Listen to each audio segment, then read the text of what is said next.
Hey guys, welcome to the stream. This is Arriagada coming to you live from the Hidden Pocket here at 121 SCURFIELD Boulevard in Winnipeg, Manitoba. We are here today for a $6,000 winner-take-all 10-ball tournament. Oh, and somebody left the flames on. I'm not sure what's going to happen today because of that, but take that down right now. Where are you, flames? There you are. All right, so this is a 2-1 score right now at the moment. Get that set up for you guys as well. So that way you're in the know. 2-1 is the score. Ellison DUQUE Jr. is in the lead by 1. It's a race to 15, and it's winner take all, single elimination. So a lot of action going on, a lot of pressure going on. There's some sort of discussion or disagreement. I think it's about the start time. I think they picked the start time a little too late, but the way I look at it, the only person or the only people that should be concerned about how late the tournament runs are the last two people playing. So if you're worried about it now, it might be an early exit then.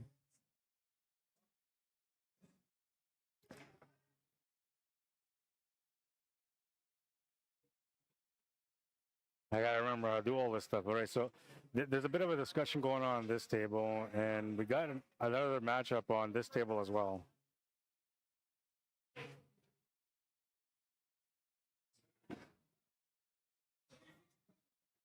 They're getting heated up over something. I don't get it. Again, everything was out in the open. They knew what the rules were.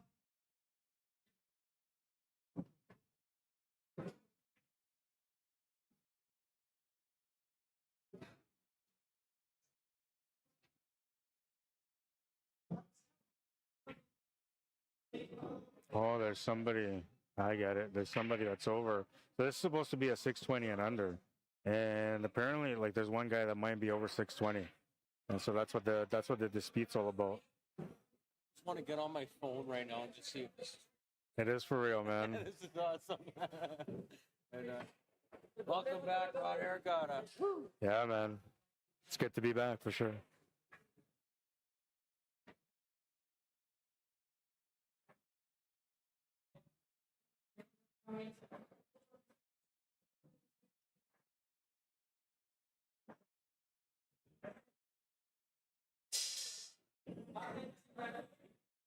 I thought somebody was throwing a cue around and getting into a fight for a second, but it's all good.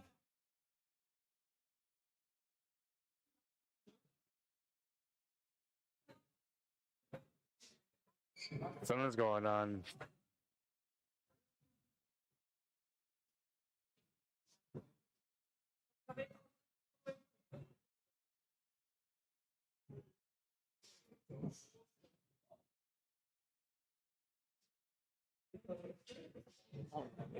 They've not. All of a sudden, it's a big deal.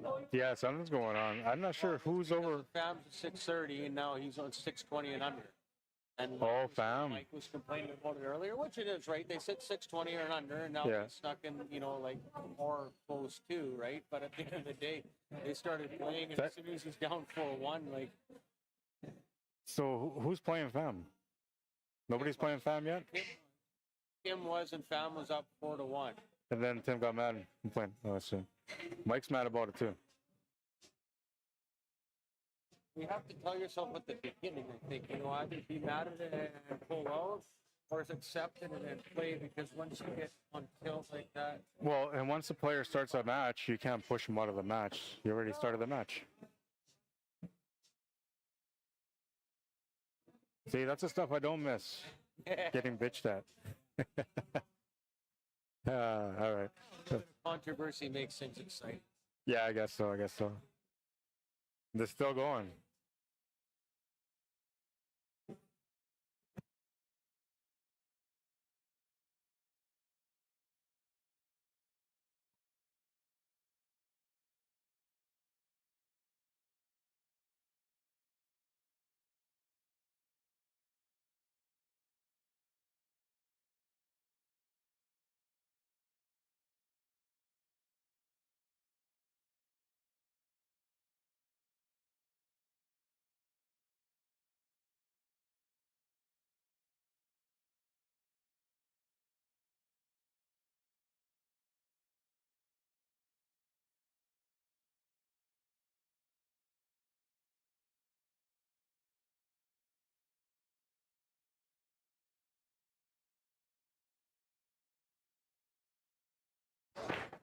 All right, so yeah, there's a little bit of a dispute. I think a player snuck in that was a little bit higher than the 620 Fargo rate.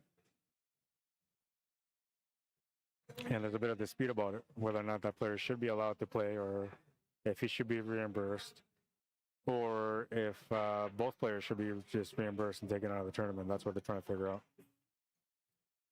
And this match is currently at 2-1, and that's ELLISON DUQUE Jr. who's breaking right now. He's playing against opponent Vince Arjona. Both players have some good 9-foot experience. Hang on a second.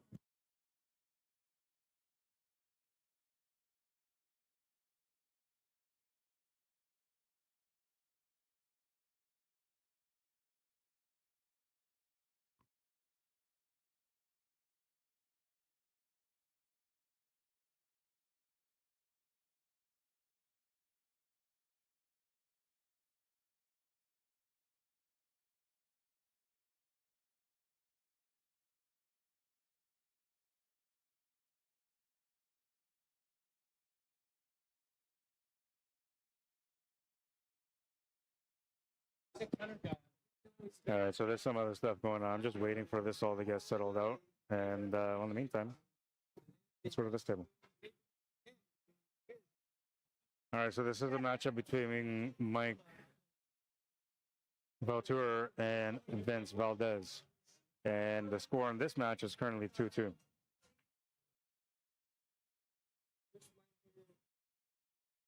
So to share it, you looking to share it? This is Mike and Vince. Yeah, because there's nothing going on right now. But look, if I go here, it's right there. Yeah, because I'm got both tables going. Yeah. Get used to being TV, not used to it. Yeah. Next time you gotta bring the makeup people, the makeup and hair people. You touch. Yeah. You know what? It never really bothered me with the, like even back in the day when we started. Yeah. I think at the beginning a couple times you thought about it. Yeah. But it was really soon that I was. It just kind of goes away. I had no idea that it was even, didn't even. Yeah, I agree. All right, so we're resuming this match. That's ELLISON coming back to the table.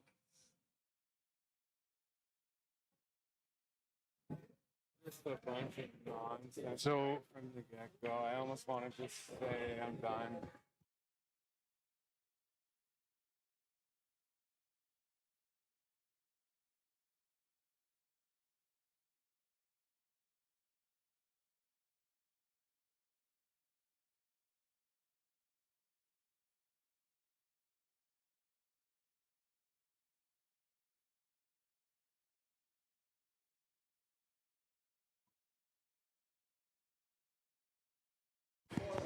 yeah, there's a little bit of things going on.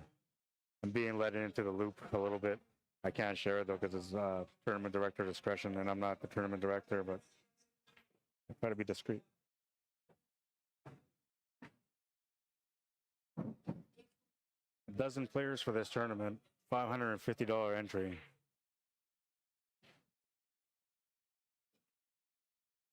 I believe $50 goes towards the green fees, admin fees, or whatever, and $500 from each player goes to the tournament. With 12 players in the tournament, that makes it a $6,000 payout.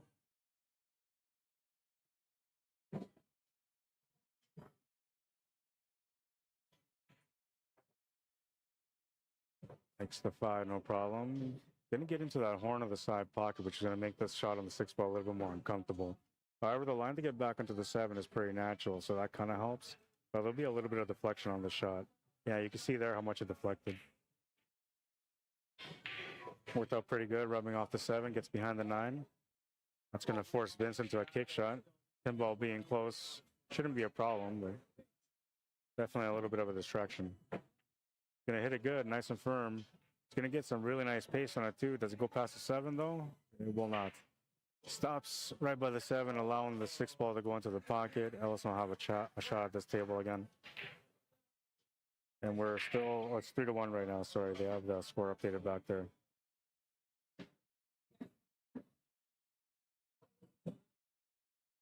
Trying to get up on top of that 8 ball, but he's going to hit the horn. It's going to come out to the center.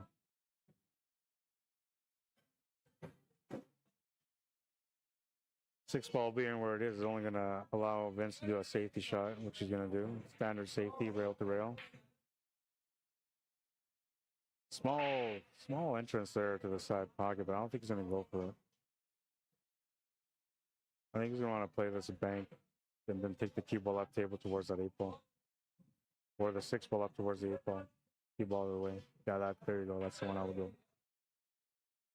It doesn't even matter if he gives him a full shot. I mean, like, the worst case scenario is your opponent pulls out a really good safety, but you left him pretty long. There's no guaranteed pot, and the safety is going to be challenging as well.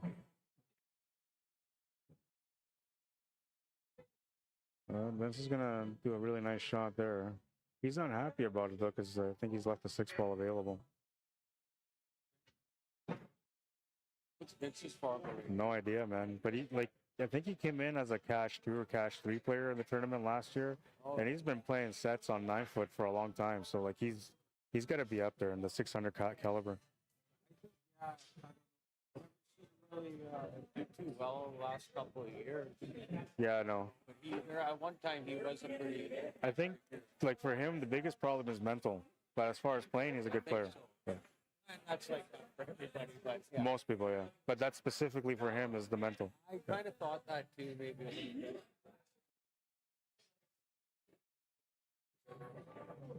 Ballsy though to be playing in this tournament for $500 entry. Yeah. I would have if I was on top of my money, but I bought a new furnace now, and I'm ripping my walls out right now, and all the old insulation and putting new. So I'm spending $1 in the house for winter time. So yeah. Yeah. I just play the 35. It's funny because play straight up, race to 15 for $500. But if he was playing in the Sunday tournament, everybody would be spotting him like 2-3 games. Oh yeah. Yeah. Should be a rule. Like if you're playing a straight up tournament, you don't get a handicap in any other one. But you know, like I play one. I don't ask for a spot. I play straight up. I played Randy straight up. You know, like everybody we play here is straight up. Like I play Cam all the time, and we go back and forth for 20s or 50s. You know. Yeah. And there's no spots. I would have just let it go myself and just accepted it right at the beginning. And you're basically blowing the guy's ego up, and you're undermining yourself. Yeah, that's basically what's going on. Like I don't think I could do that. Like yeah, I want to make him. I want to try to make him smaller than he thinks he is. Right? Like, yeah. I think it was a score more than like because if it was the other way around, flipped over 4-1 the other way, he would have just kept playing. Yeah, would have been gone. It would have though if he lost at the end. Hill. Yeah. Maybe. Yeah. No, there's always going to be a better feeling. He was getting. You could see Tim. Tim doesn't get frustrated too often. You know. Yeah. Really he keeps his cool pretty good. I respect him for that. But you could see him start. Yeah, he was getting worked up, and then he just went on till there was a point where he was like, yeah. So he. Allison takes another game, makes it 4-1. Yeah, you're right. It is a race to 15. We're playing 10 ball.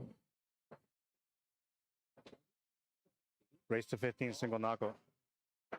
Yeah. Go to this table here, check out Mike. He's in a bit of a situation. I think he tried to play the combo on the 10, missed it. His opponent played a safety on that. And now he's got a bit of a kick shot just to try to hit the 9 ball. But the thing is, you don't want to just hit the 9 ball here. You kind of want to make it. Oh, so Tim wasn't even in trouble. Like there was only 4-1, and it's the race to 15. Yeah. It was early. Yeah. He could have pulled it together. I think so. I think it was just a dispute because of fairness, right? If you say 620 and under, it should be 620 and under. Some people give a leeway of maybe like 5 points, but 5 points. Right, that's it. 10 points is too many. Look at it as, I mean, I'm a 532 right now. I think I'm like probably generally about a 5, let's say even 580, whatever the number, it doesn't matter. But so I'm in between 500 and 600 at all times. But I mean, and it's the same thing. Like you could see like a 500, you could see like a 600. So I'm generally about a 5, somewhere in the middle. So 5 or 10 points really is fuck all. It really shouldn't be, but the thing is, it all depends on how fresh the Fargo rate is, because Fam's a pretty good player. I never watched him play, but I know he's a good player. Everybody says he is. Yeah. And if you're a good player and everybody says you're a good player, usually you're like a 650, 675, right? Because that's when people say you're a good player. So he could be like 630, but maybe with like a low robustness, and that's the problem. But if he had 2,000 games under his belt and he's a 630, it shouldn't be a problem. But not my tournament, so not my problem.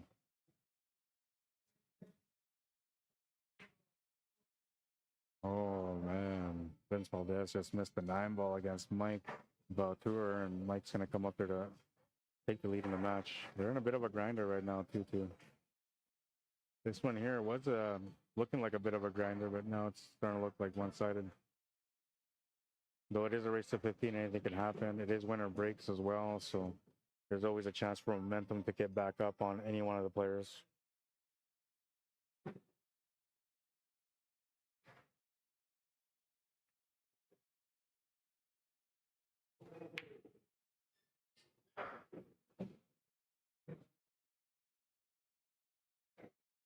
Looks like he tucked into the horn of the pocket. This is not ideal for him. Cannot see the 7-ball. You'd have to play that bit of a trick shot when you shoot the cue ball off the horn of the corner pocket, sending it over to the other pocket. And that's tough for most people to do unless you practice that. It's just above center ball. That's all it is. Just above center ball, and hit the horn flush, and it should kick it towards the 7-ball. The only problem there, though, is that he might leave the 7-10 combo. And so that's why he's taking the approach this way, hoping to hit it and not leave that combo. Not hitting the 7-ball is going to give Ellison a ball in hand, and or maybe they're playing 10-ball last. I'm going to find out. I think they're playing 10-ball last. They are, right? It makes sense for that kind of money. Thing too is Kim fucking went and played the combo into the 10 and then swiped the balls. He didn't know. He didn't. Yeah, they went back and forth with it a couple times. Oh yeah. And Juan gave him actually the grace there, and they racked it. Crazy. Which really you shouldn't. No, yeah. You should know the rules, and Yeah. if you swipe it, that's it. Yeah. If you're putting in $500 into a tournament, you should know the rules. Yeah. Yeah. That's another thing too. Yeah, he shouldn't have got that, and then now he got that, and then now he's, Yeah, yeah. I get it. play by the rules. Well, you know damn well if you fucking put the 10 in and swipe it, you're done. You knew. So there's an example there. He made the combo on the 10 and he spots it. That's the way it's supposed to be. So it's 10-ball last. I think I had 10-ball combos allowed. So I'm going to change that on my description. 10-ball last, I should say.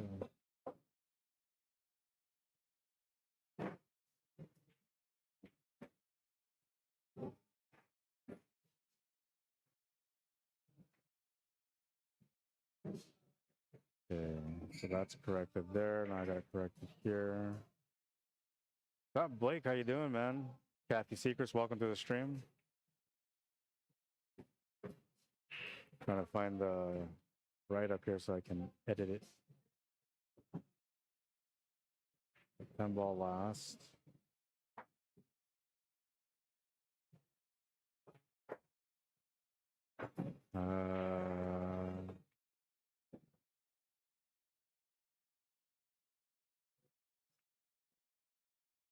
Okay, that's all taken care of.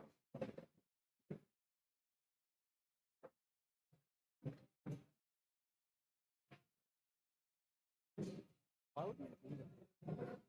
You did that. I thought you did it after the 2 right there. Maybe I should start making balls. All right, so let's continue the coverage here.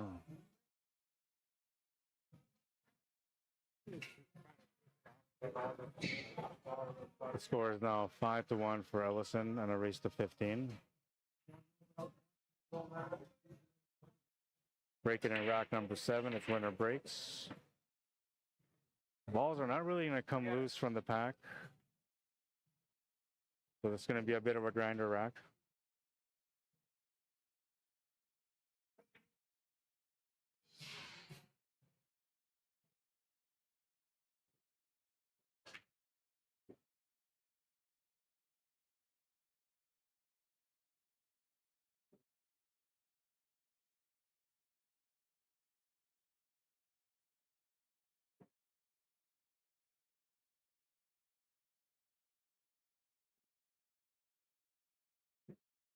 just past the side pocket, so he's gonna have to take it to the corner if anything. But that's not gonna give him much of a shot on the 2 ball, so he should be playing a safety here. Oh, and that was the intention, but the cue ball's gonna roll a bit too far. Vince. What's his? Vince Arjona. I'm not sure what his Fargo is. I don't think these guys have Fargos. They're all from Bourbon. Most of those guys avoid Fargo rate. There too, with like a good. Yeah, he's decent, my new but he's down boss. 5-1. Is he down? Yeah. Okay. See, that's funny, you know, because I've played him a few times and he's got me a little intimidated because he's beat me, but he's played really good. And it was nice, right? But I mean, everybody has ups and downs. It's got itself. Yeah. Stay strong throughout the whole duration of it. Yeah. Yeah, I've seen him up to the point where you think, how does he even get to it? Right? So, Yeah.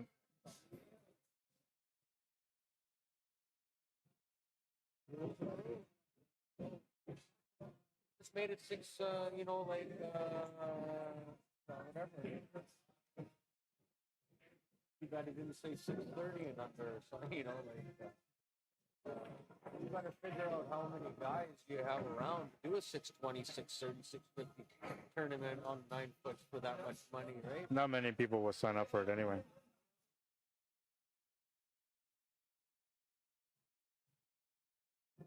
If this was like Calgary, there'd be 32 players in this tournament right now.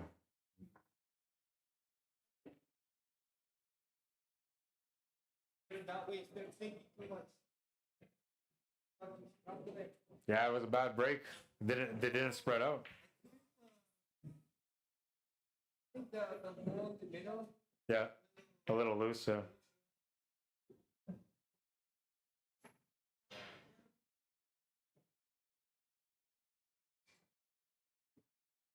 All right, so ball in hand for Vince Arjona, and the 2 ball is next to the 5, so there's not much opportunity there yet.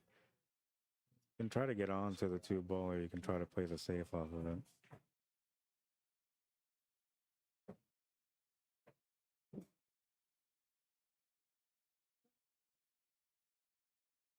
I think he's thinking about safety here, maybe bank the 1 ball on top of all the balls at the top of the table, and then maybe put that white ball by the 7 ball. He's changing his mind again.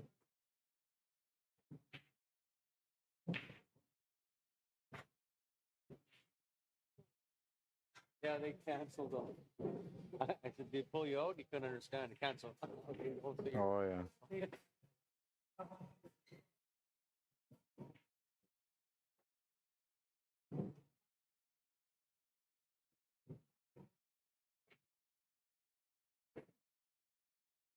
Try to play it a different way, and if a ball goes in, you might get the table back, or it does not go back into the pocket. So worked out okay. He's got a good save. Puts Ellison in a tough spot. We'll see if he can figure out how to get this kick shot. He should go off the short rail, off the side rail, but he was looking at the long rail option for a second. And he took the intentional foul on the last shot to open up the table so he didn't have to deal with a 3 foul. This looks like there's a possibility with 3 fouls still.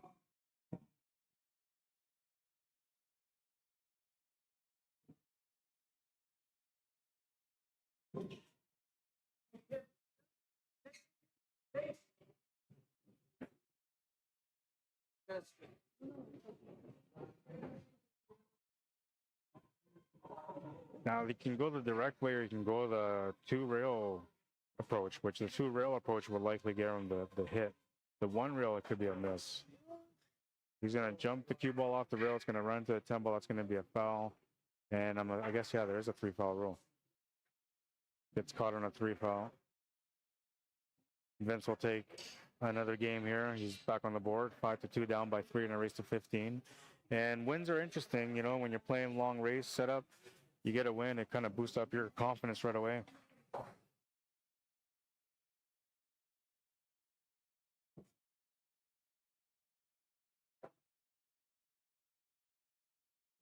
I'll check in on the other table for now.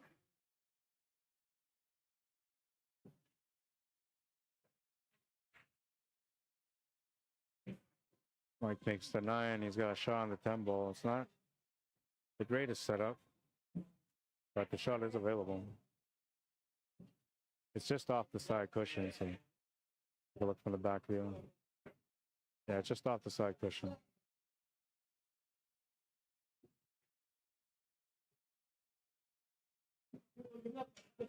Boy, we went to the side. Wow, good shot, man. I thought it wasn't even close to being able to go to the side, but makes it not a problem.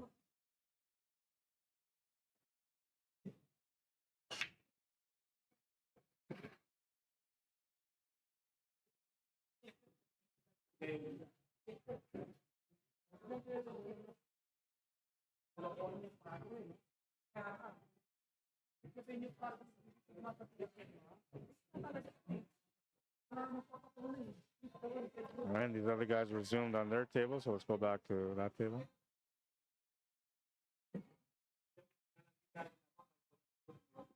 Ellison at the table at the moment. Makes the 2, he's got shape on the 3, the 4 ball's right beside it, so you can just go off the top rail and back down to the center of the table. He's going to want a little bit of angle on that 4 to get back for the 5, and then he's going to want an angle on the 5 to get the 6 ball out. Looks like he tried to get the 6 ball out right there. And it's kind of good that he didn't hit that 6 ball, because he might not have gotten such good position on the 4 ball like he does have right now. 5 balls available, breakout angle on the 6 is good. He needs to be crafty here to make sure that he gets a follow-up shot on the 6.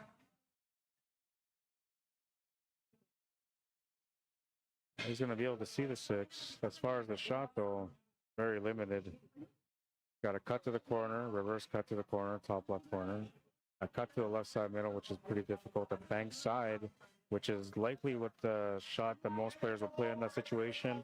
But because it's $500 entry, you're probably going to play a safety shot here.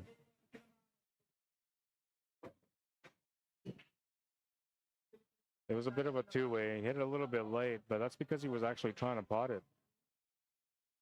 The 2-way was that if he made it, he would have a shot on the 7. If he didn't make it, he would leave the 6 ball upper.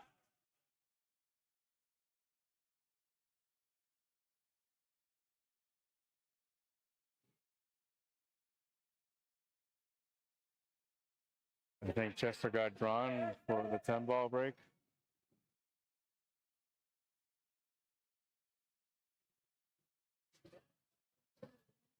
Who knows how much a 10 ball break is by now. When I was streaming here last, which was, I think, back in November, it was like at 1,300 back then, but lots happened since then. So if nobody's won the 10 ball break since then, it's got to be around 2,000 by now.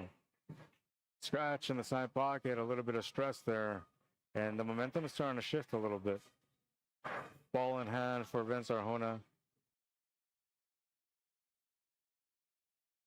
Waiting for Vince Valdez to shoot on the other table next to him. Makes the 6, he's on the 7, angle to get onto the 8.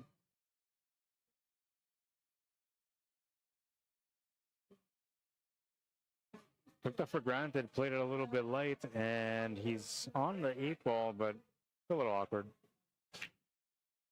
I think he can still make the cut to the corner. The bank corner is available for sure. But now the thing is, if you cut this 8 ball to the corner, you're going to have a tough time getting onto that 9 ball unless you give into the angle that you have, enhance it with some bottom right so you go around a few rails and back up. He's going to play some inside spin. I didn't think he would be able to get good shape that way, but looks like you can see some of the 9. If not, he's got a pretty direct bank contact point. Oh, you can see it. It went to the pocket. I didn't think you can get shape on there from that angle, but I'm going off the camera angle, so it's not very trustworthy. Oh, a little bit of momentum, as I said earlier. He's got 2 games in a row now. Back to back, he's down by 2.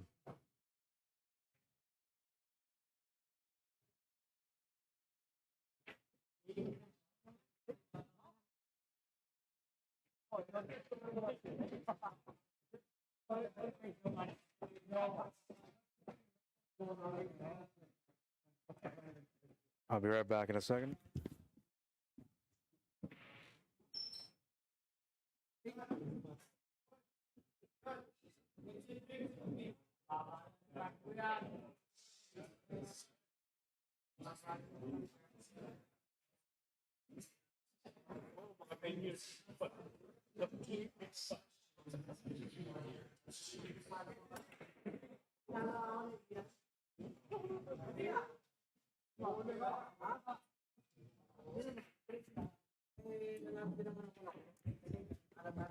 All right, 5-3 is the score, and we have Ellison Duque at the table. A bit of a soft break, and he's going to call a push shot.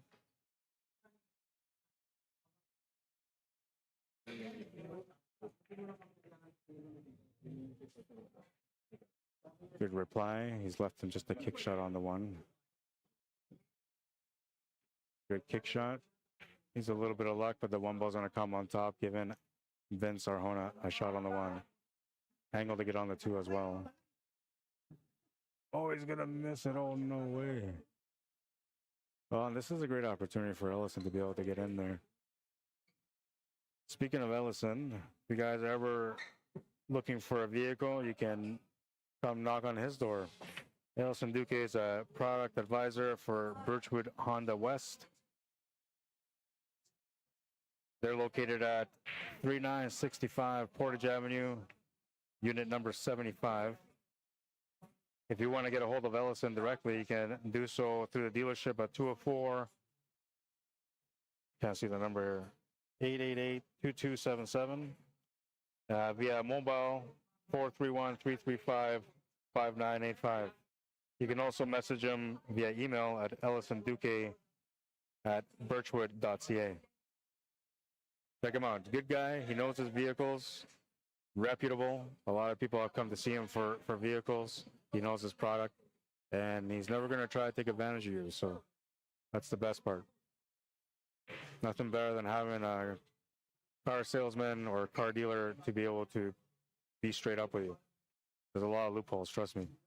I've been in and out of contracts with vehicles, and I'm telling you, sometimes the out is harder than the in.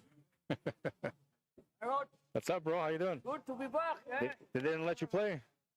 Miss your stream. I know. I'll be back. I'm going to start doing tournaments on Saturdays. Yeah. So next Saturday, 9 foot. Good. Yeah. Oh, Yeah. Like 75. 75 or 100? 100? Make it worth it? Open. handicap? Open. I was thinking 200, but I don't think everybody's going to sign up. No handicap.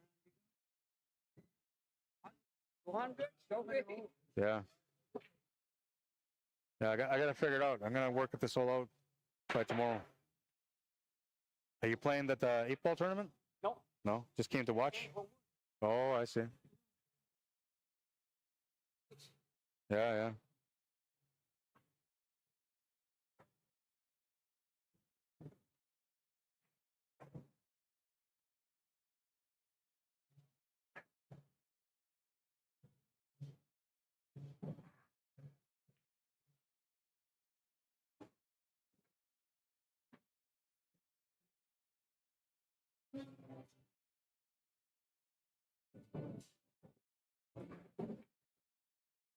Needs to get to the rail. Oh, no, not going to make it. Ball in hand. He had a great idea there. It was so tough, though, because of the distance. They're playing on 9 foot, right? So, like, for him to be able to get that ball to that rail, he would have to push through the 7 a little bit. And that meant that he would have to contact the 7 more on the left side just to be able to get that proper blocker that he was looking for. Stun drawer for the 7. Oh, sorry, for the 5. Angle is a little funny here because of where the 9 ball is. He's going to have to maybe get on top of the 6 ball instead of below it. But he would like to get below it. Yeah, it's only because of that 9 ball. It was going to be a bit of concern. Worked out okay, though, as far as getting on the 6. He's pretty straight on it. He's got a follow-up shot as well here to be able to get onto that 7 ball. A little bit of angle, which is going to help for the shot.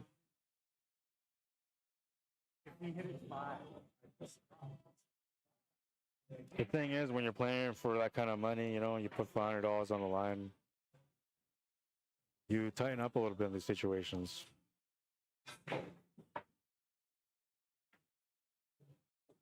Great execution on the 6 ball, though. He's going to get perfect on the 7 ball. He's going to have to do something here for the 8 ball, maybe set up for the 8 in the left side middle pocket. I wonder if it goes in the top right where the 7 ball is going, because if it is, then he can just play through the cushion and back across. No, looks like he's setting up for the side. Shot on the side is going to complement the shape of the 9 ball, so that's going to ease up on the shot for him. less tension behind the stroke.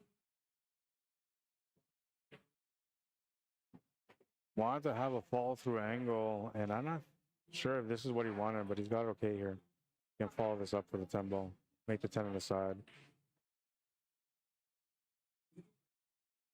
And it's going to make it 3 games in a row that Vince Arjona has won. It's winner breaks too, so he's going to have a chance to break again. And then he'll have a chance to tie it up with that break. 5-4, a close race, which is what you expect when you're playing 620s and under. Everybody's going to be around the same caliber.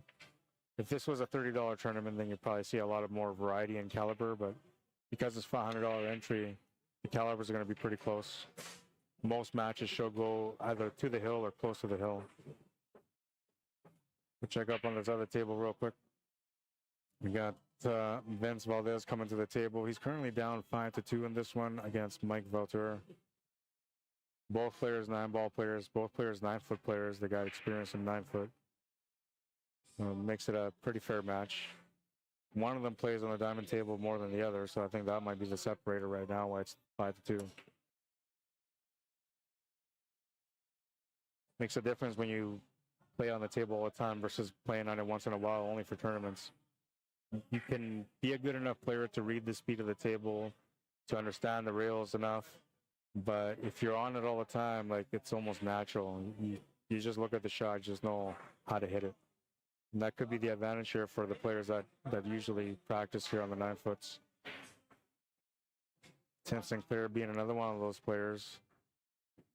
They're in a matchup right now. It's 2-1, him and Rommel a little further down.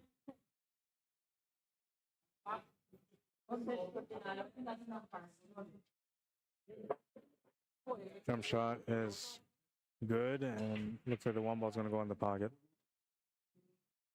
So Ellis will have the option of giving the table back or to shoot it, which is what he's going to do. 3 ball's going to open up a bit here. 4 ball is right above the 8 ball, so he's got a natural line to get into it. He tried to get into it, but he'll miss the shot because of that effort.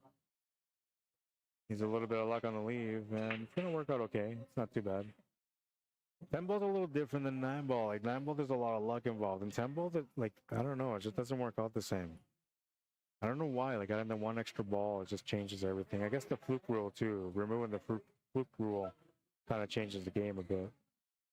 Because if, like, you're stuck in a 9 ball match, you know, you just hammer that ball, close your eyes, and hope for the best. I wouldn't, but I know a lot of people do play that style.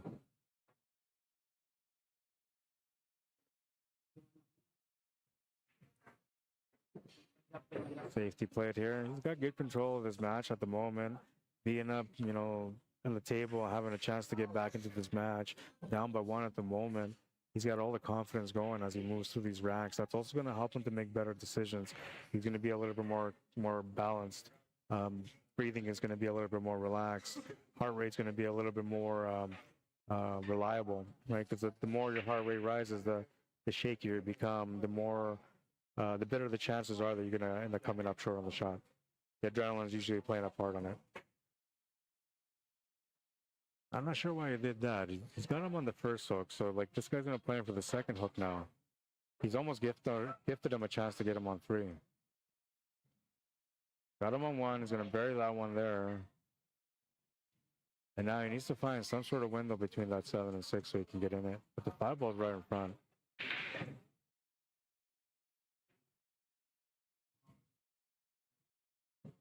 Okay, so that was only 1, so this is a chance for 2. And that's why he opened them up. It is smart just to open them up so that way you don't have to deal with it, right? There's always a chance that the player can still hook you, though, really solid, especially because they get a ball in hand. Ideally, when you spread the balls, you want to make sure they're fully spread so that way you have more opportunities to be able to limit your opponent on the safety.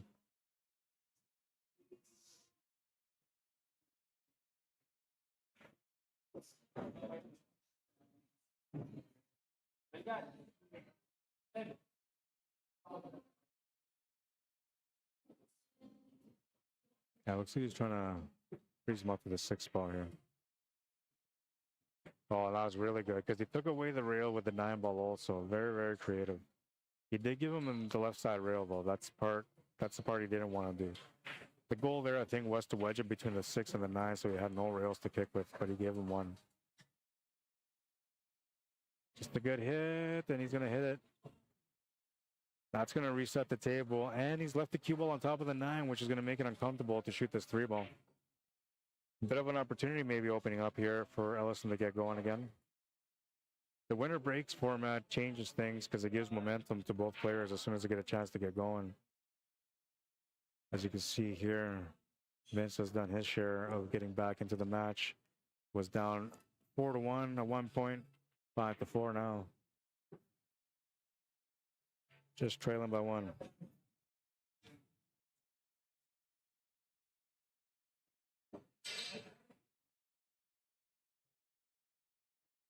Gonna check up on the people right away. Kendall Soria, what's up, brother? Says Rod is back. I am back, baby. I am back.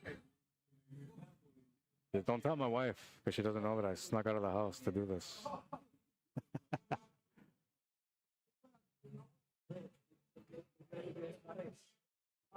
YouTube a little quiet still. I haven't really done a whole lot of streaming for pool since like November, December, man. I did a tournament back in June, the Moses Capel Memorial. That was the 3rd annual, which, by the way, that one next year is supposed to be huge. It's the 4th annual, and the 4th year in memoriam is a special year celebrated in their culture, so they're going to be adding a lot of money into that tournament next year. It's going to be huge. And they already have some of the best players in Canada coming out to play in that one. So the ones that haven't come out are probably going to be coming out on that one too next year. But yeah, it's been a while since I streamed any pool. I've been doing other stuff. I usually do other work outside of pool. And most of the times I stream on their own channels, but lately I've been using my own channel because most of the places don't have their own channel set up yet.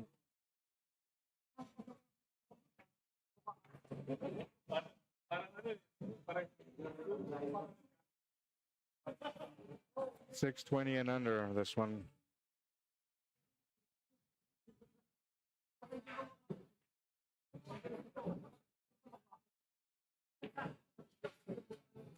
Just missed the shot on the 6 ball, and he was shaping up for the 7 ball. He was pretty good on it. Feeling a little tight right now, but I'm telling you, that has to do with all the mentality, man. Because, you know, he was just up on his opponent. His opponent comes back into the match, and now he's only down by 1. That's going to tighten you up quite a bit when it comes to certain shots on the table.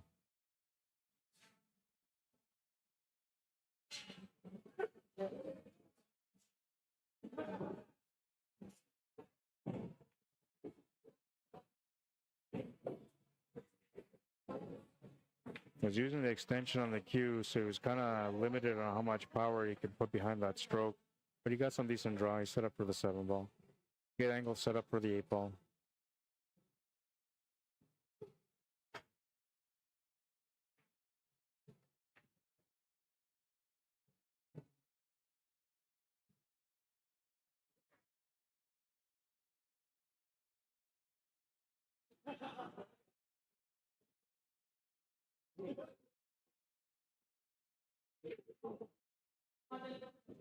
A little funny here on the shape for the 9. He's got to play below it. And that's going to make him come up short on the shot just because of the effort on the 9. Ellison has a little bit better of a setup, but he's against the pocket here, which is going to create some deflection as it happened earlier when I first started the stream. Now, you could just play the cut shot to the bank and then just bring the cue ball down towards the 10. That would be a good save. But I think he's going to try to make it. Yeah, he tried to make it. And he went all in for it to get onto the 6 ball. Unfortunately for him, he's going to leave the easy 8 ball here for Vince Arjona. And this is also going to give him complimentary angle to get onto the 9 ball. Oh, he's going to come up short. No way. I can't believe that. He took it for granted, man. Starting to feel too good with himself, maybe, coming back 3 racks in a row. Punishment shall be served. But Ellison needs a little bit of luck here. People are going to slow down just enough for a hard cut on the 9.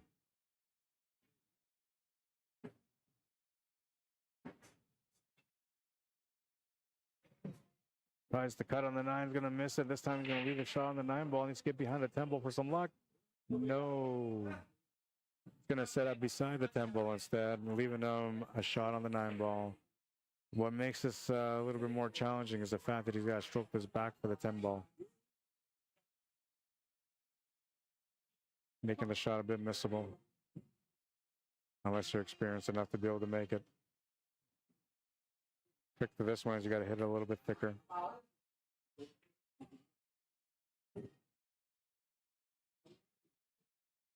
Depending on how much try you're going to put on it, though. He hit that beautifully. Nice shot.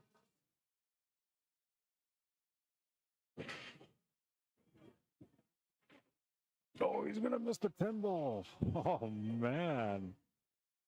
Unbelievable. Made a really nice shot here on the 9 ball. Got back for the 10, too. And then he missed it.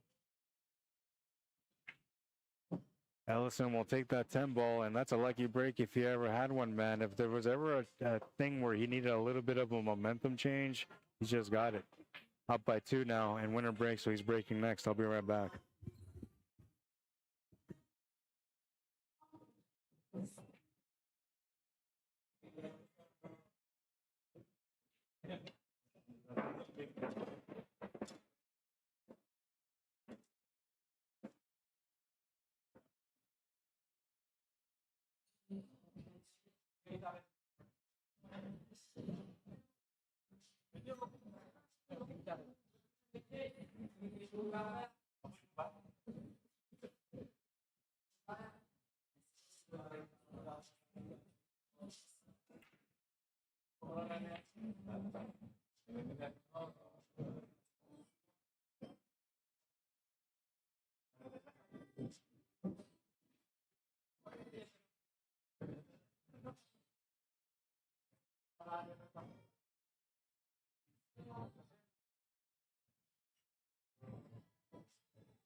Napakain niya, lalo pag kumain.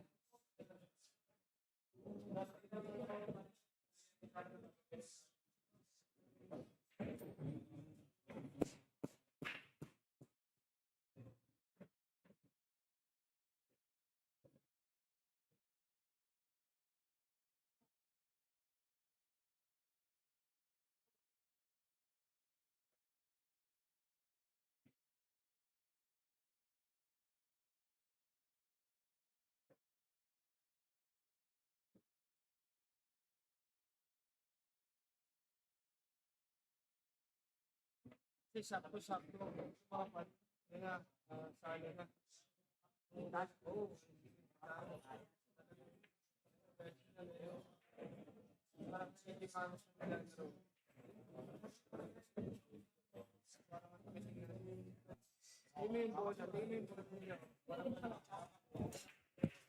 All right, so the score is still 6-4. I am back. We're roughly almost into an hour of this match already, which is decent. I expected most of these matches to last about 3 hours.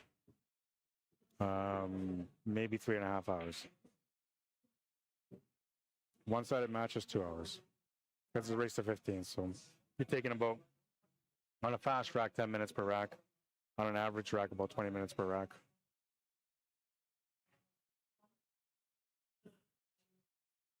And there's going to be some fast racks, some slow racks. I think where they kind of like messed us up a little bit was making the 10 ball last. But I get it, you know, there's a lot of money on the line.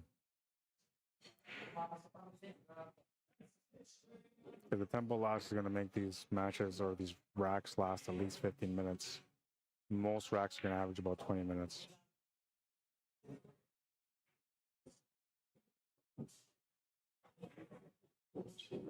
And maybe not in the early rounds because right now we're in the opening round. But in the later rounds, as we get closer to the finals, you're going to see like the table's going to slow down quite a bit because every rack's going to matter. Only one person wins all the money here tonight.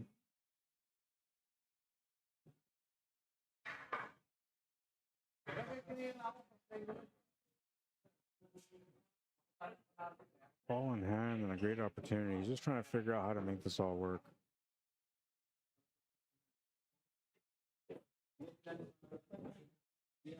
You could take this 10 draw angle to run the cue ball towards the 10 and just maybe run into the 10.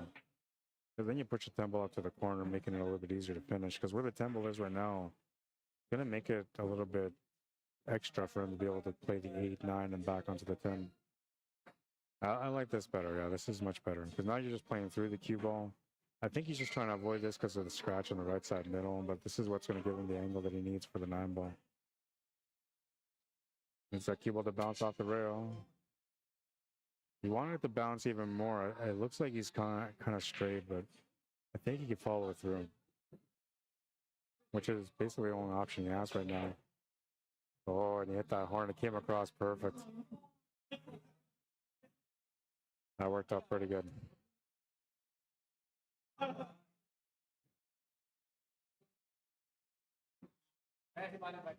Makes the 10 ball. It's 7-4. Gets 2 games back. This was nice, man. Straight off the horn, back across for the 10. Like, that's the best bounce you could ask for in that situation. All right, and we'll, I don't know, drop in on these other guys. What's going on that table, man? Score is 6-2. Mike Vautour in the lead. Vince Valdez at the table on this one.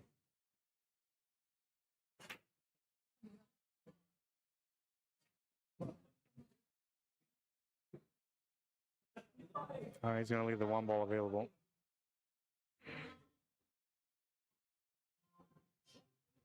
Back onto the main table. We are now into rack number 12 in this matchup. It's a race to 15, single knockout.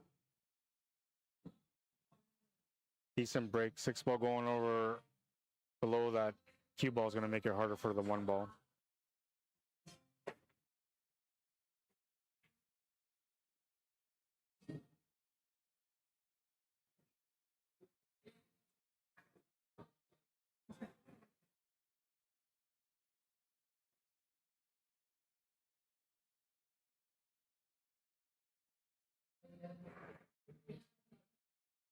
He didn't hit it.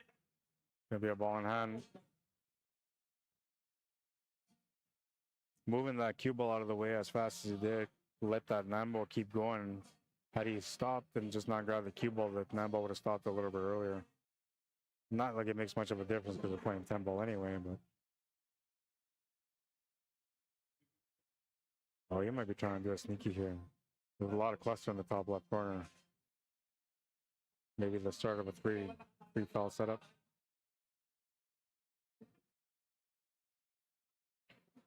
If he was trying to make this shot to get onto the 2 ball, He would have to play it, I'm assuming, to the left side bottom corner. But yeah, no, he's playing the safety. Oh, and he was trying to be nasty. Trying to get him behind the four, which he was able to accomplish. It's a slight massé shot. Jump shot might be available too, because it's only about maybe like a fifth of the ball that you have to jump over.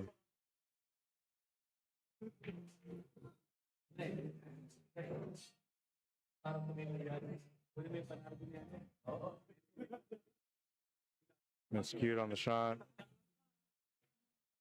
Gonna be a ball in hand for Vince. Arjona.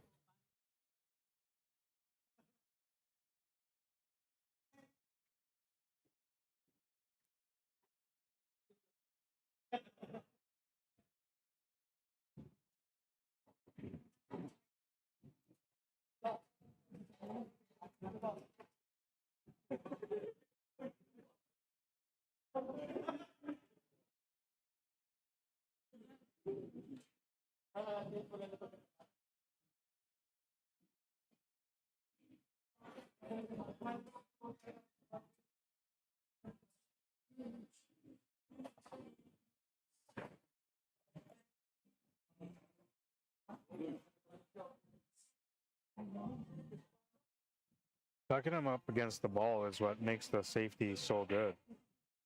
And he's been pretty good at it so far. A couple of safeties that he's played, not just on this rack, but on other racks, he's been pretty good at his safety. Ellison's been pretty good at getting out of the trouble, though. Only, I think, one time he was not able to get, yeah, that was the 3-foul one.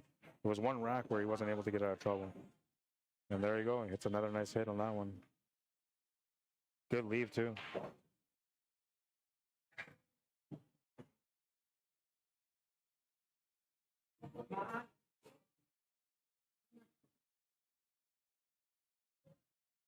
Most of the leaves are usually based on skill, but every now and then a little lucky roll comes up along to it and makes it a little bit better. Look at this. That was a perfect safety.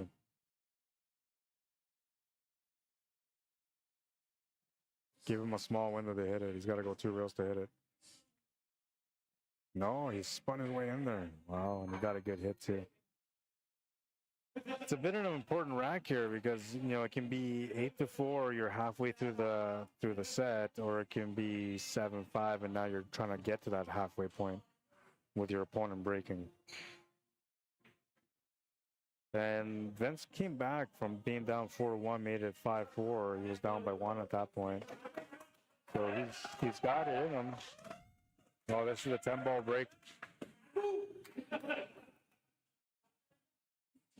Chester Sombrado going for the 10-ball break and run pot.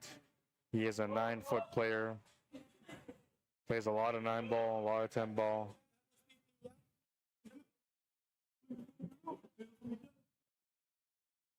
If he makes a ball, everybody kind of stop play to watch.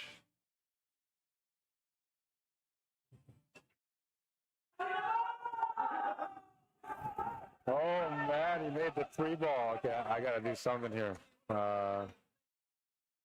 He's got a shot on the 1. Okay, I gotta do something. How am I gonna do this? This camera.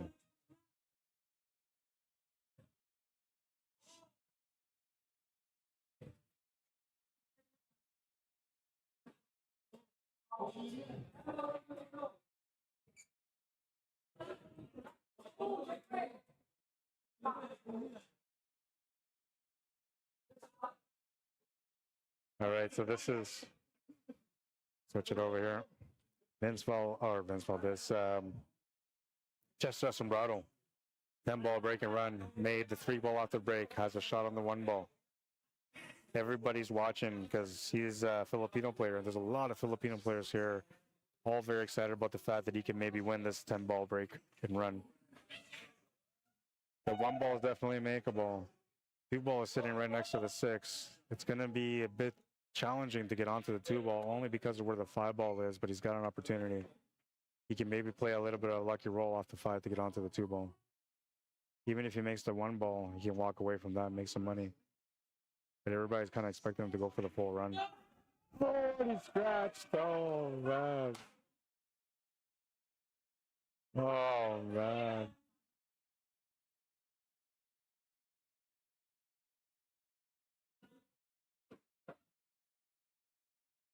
That was good. That was good. I enjoyed that.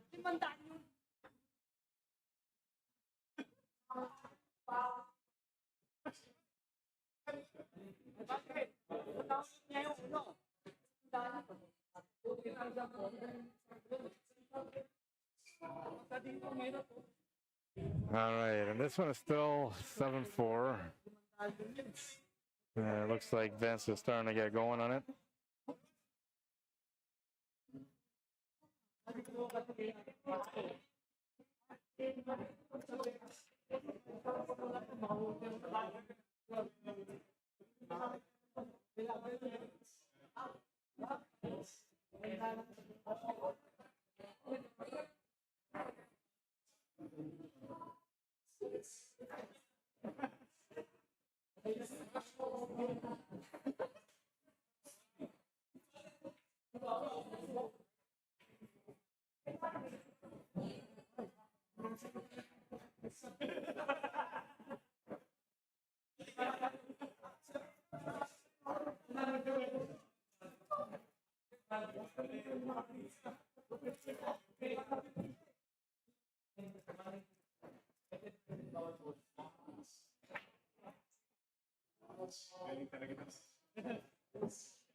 Oh, he thought he might have scratched that one the way he popped up on his body. But he's going to get perfect on the 7 ball.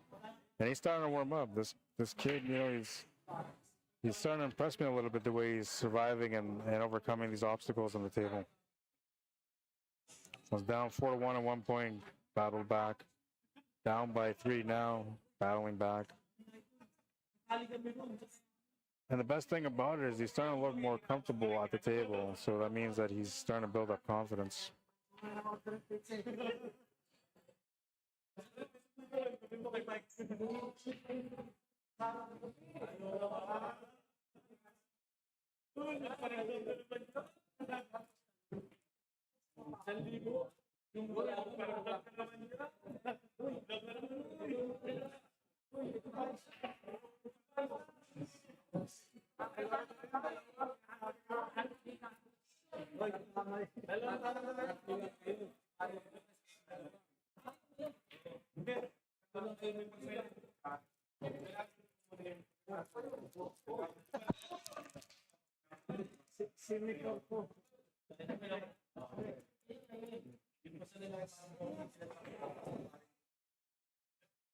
You never really want to be straight on when you're shooting at the table, unless it's the last ball. 7-5, down by 2. The battle is on.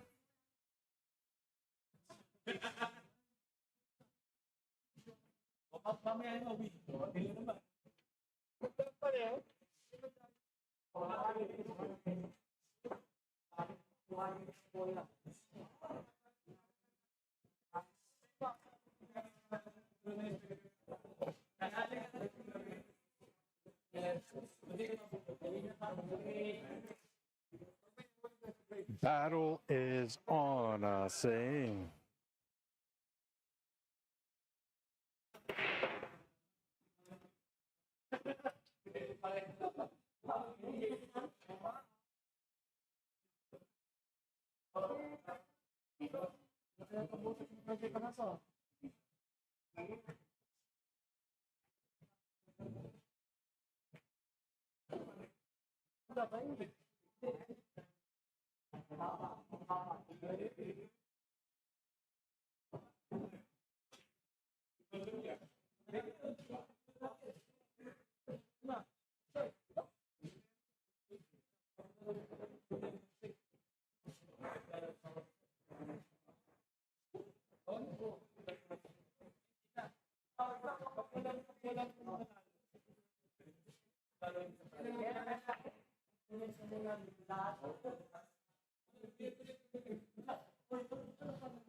Oh, thank you.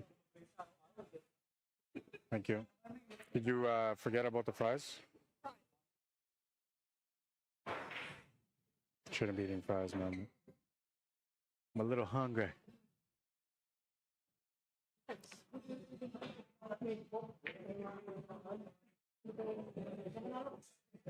Got a good hit on the 3, turns the table over. Good balance here for Vince Arjona, the way he's playing this game. He's playing it as if he's playing a set, you know, being smart and balanced.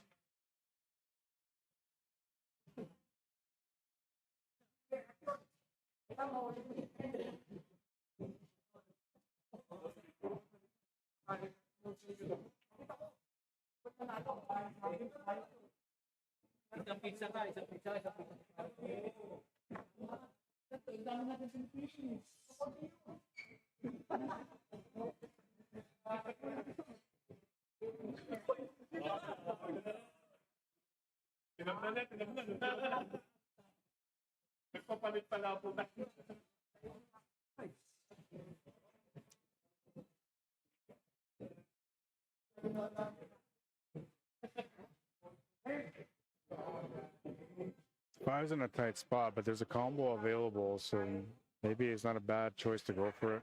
He's been playing a pretty balanced game, though, and he's got a good chance to be able to hook him here in the top left corner if that's what he was thinking about doing. No, he's going for it. He just wanted to get into that area. Unfortunately for him, though, he's bumped into the 5. Pushed it to the rail. Takes away the shot on the 5 ball. So safety will be played.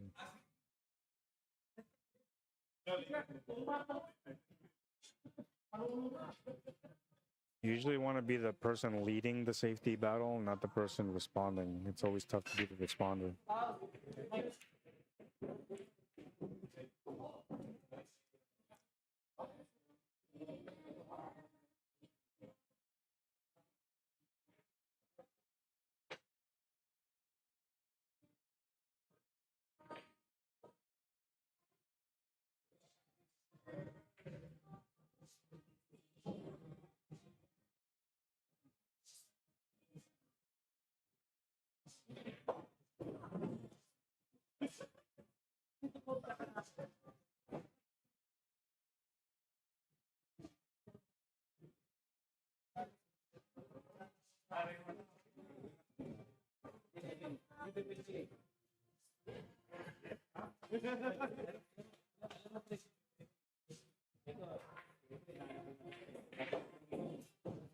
He's missed a few shots with the draw shot. That one, he kind of kept it under control.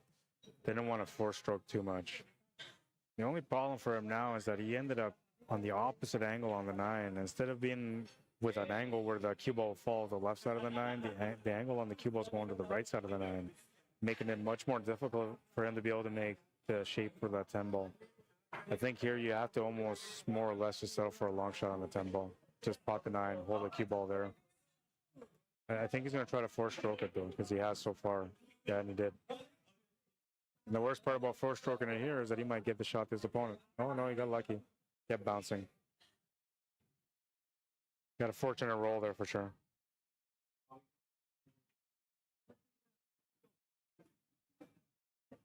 I'll be right back. Well, actually, I'm going to wait because you never know. This might be a big shot.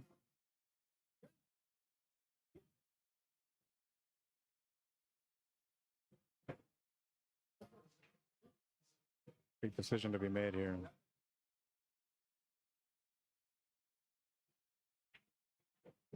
Oh, he didn't hit it hard enough. He was trying to get it across to the rail to make sure that there was no shot available, but unfortunately the 9 ball will stop just short of the pocket, leaving in a pretty straight shot here for Vince Arjona. Big bounce off the rail sets him up pretty straight for the 10 ball. He's going to be good here. Keeps battling back, man. Will not go away. Down by 1 again. 7-6. Winner breaks. Vince Arjona the break.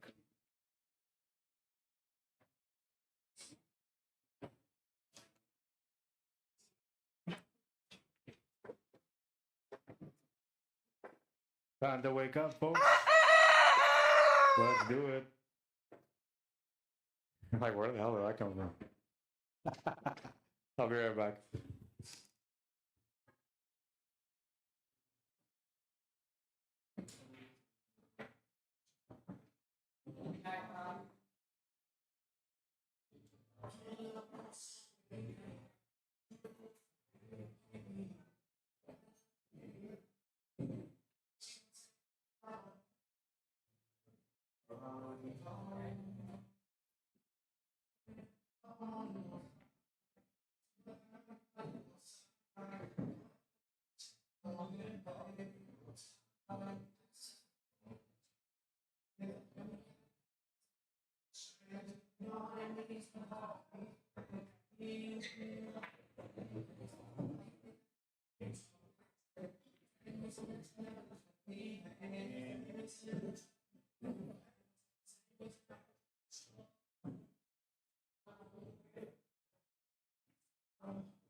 Oh, yeah.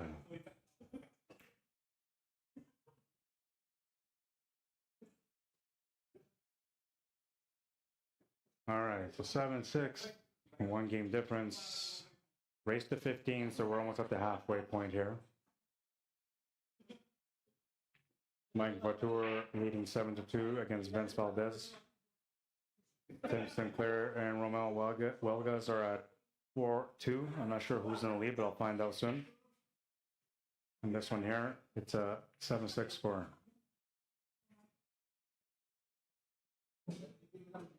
He's been pretty good at his safety play, but this time he's going to leave the shot on the 4-ball available.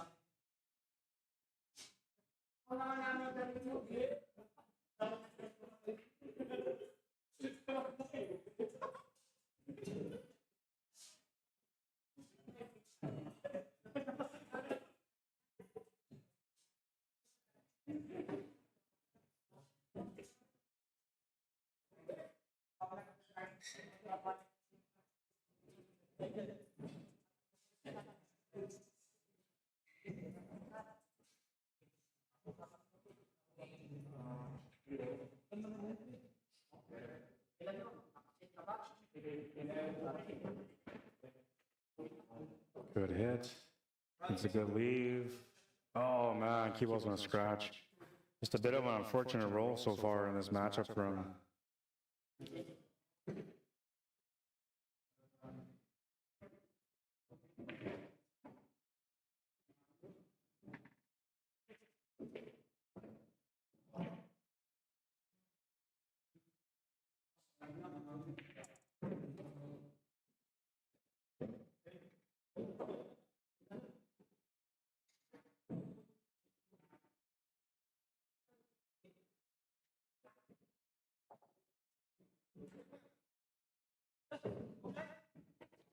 Surprised he missed that 8-ball. Looks like he's been playing some pretty balanced pool, and he's been pretty disciplined, but that time he popped up.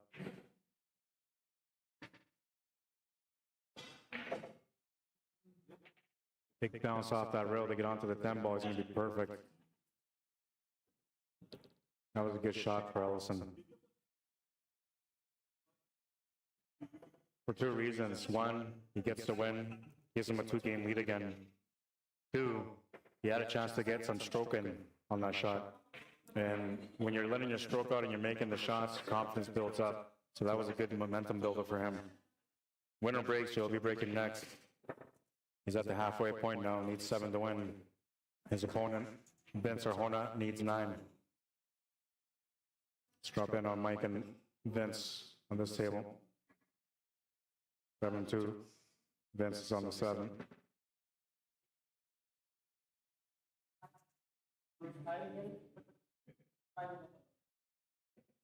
Makes the 7, comes off the rail for the 8. A little straighter than he wanted here for the 9-ball, but he can still make it work.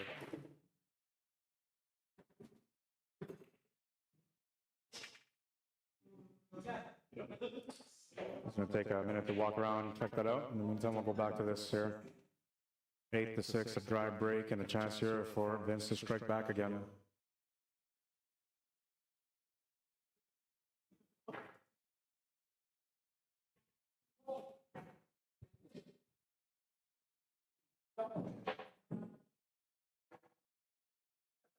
So he's hooked himself completely on the 3.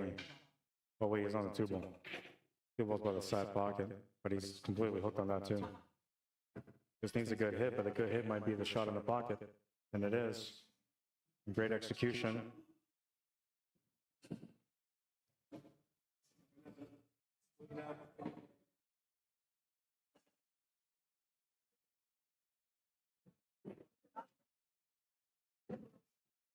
Perfect kick.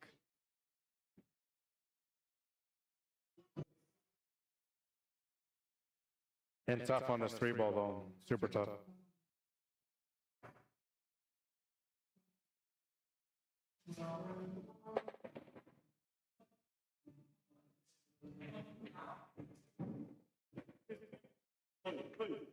Starting to get a little stressed out at the table. That's not a good thing for him. Ball in hand for Ellison. That's a good thing for him. 3 ball is right there. 4 balls by the pocket. 5 to 6 should all be good. 7 and 8 are right by each other. That might require a little bit of an up and down for setup. Uh-oh. Uh-oh. Uh-oh. Oh, man. Cue ball won't stop rolling. Goes into the corner pocket and scratches. Ball in hand for Vince Arjona.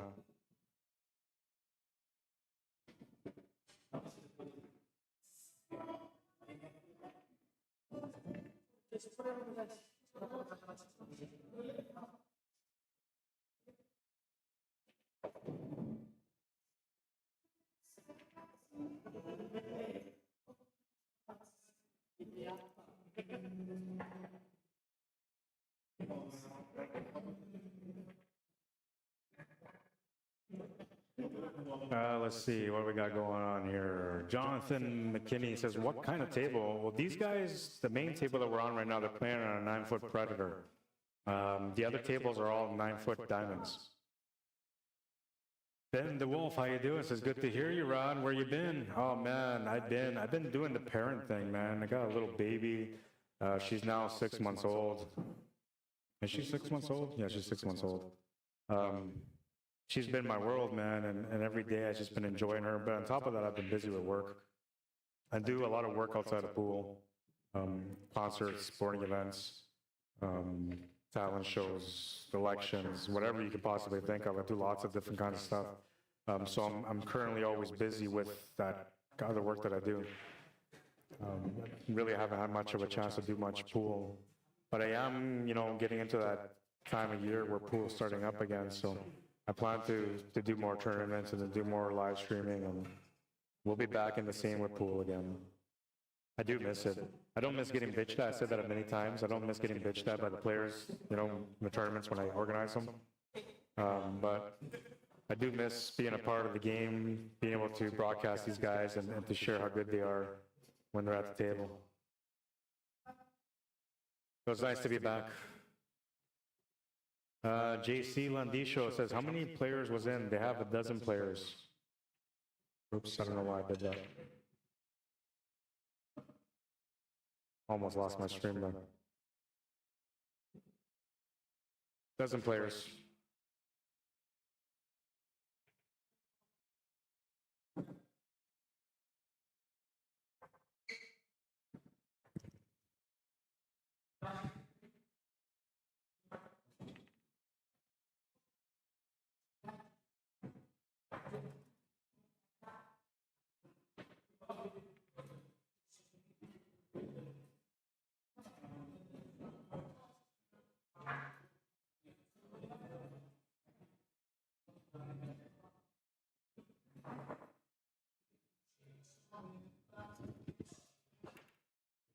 Tough spot to be in here. What I would do if I was him, I would check to see if the 10 is off the rail or not. If it isn't, I would just slow roll this cue ball up to the 9. Freeze up to it.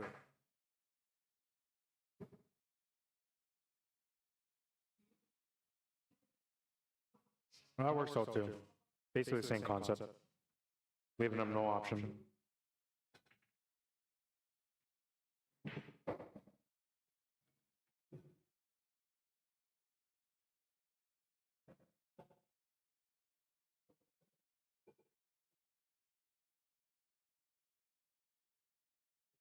That worked out pretty good too.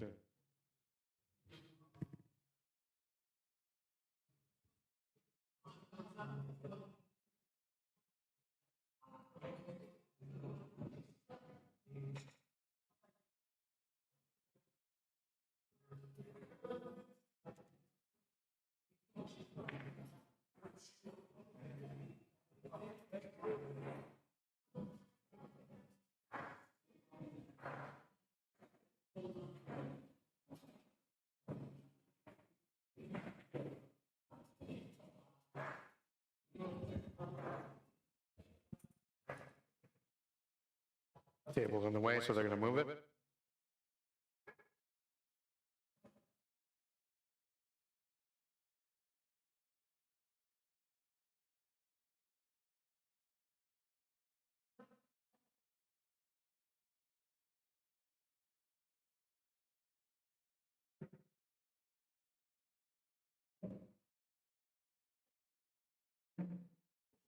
I wonder if he goes for it. He's been a bit of a more aggressive player at times. No, he's going to stay balanced here. He's going to go all the way to the top rail, which is not, so he's just giving his opponent a chance here to be able to win this rack. Long shot, though. I have to have some pretty straight queuing to make sure that it goes in there.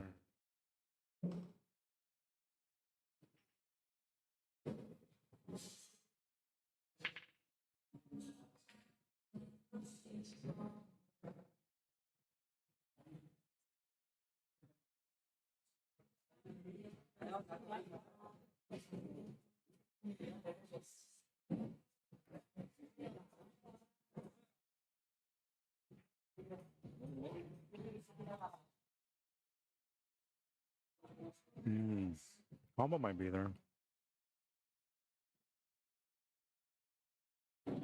10 balls last anyway, so if he makes it, it doesn't matter. He just spots it.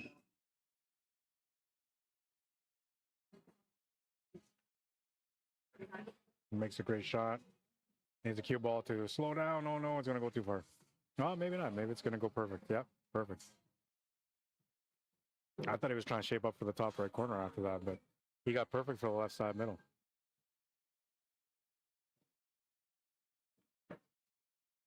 Oh no, he missed it. No, as soon as he let the stroke go, he knew he missed it. Vince Arjona, a little bit of pressure here now. You might feel like you have to take it on.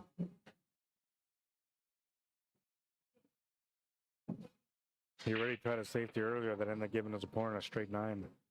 Does not want to do that again. So he feels like it's time to go for it. Got a nice angle to get up for the 10 ball. Fairly natural. Just tops and we'll get him up there. All he's got to do is get by the left side middle pocket. That'll be good enough.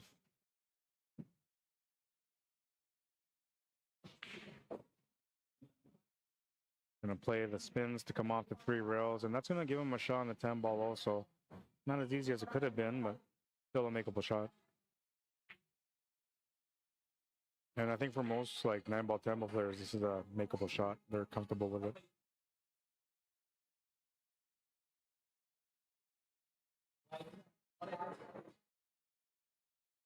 Makes the shot with some confidence, bounces off the side horn, and will miss the scratch. Down by 1 again. And so the battle continues. 8-7. And we'll check out the other table, see what's going on over there.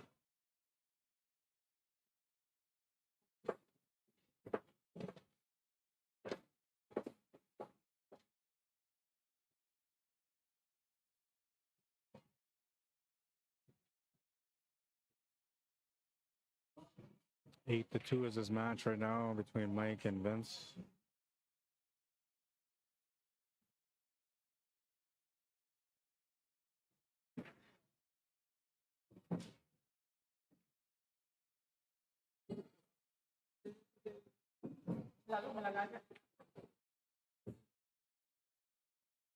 Go back to the other table here.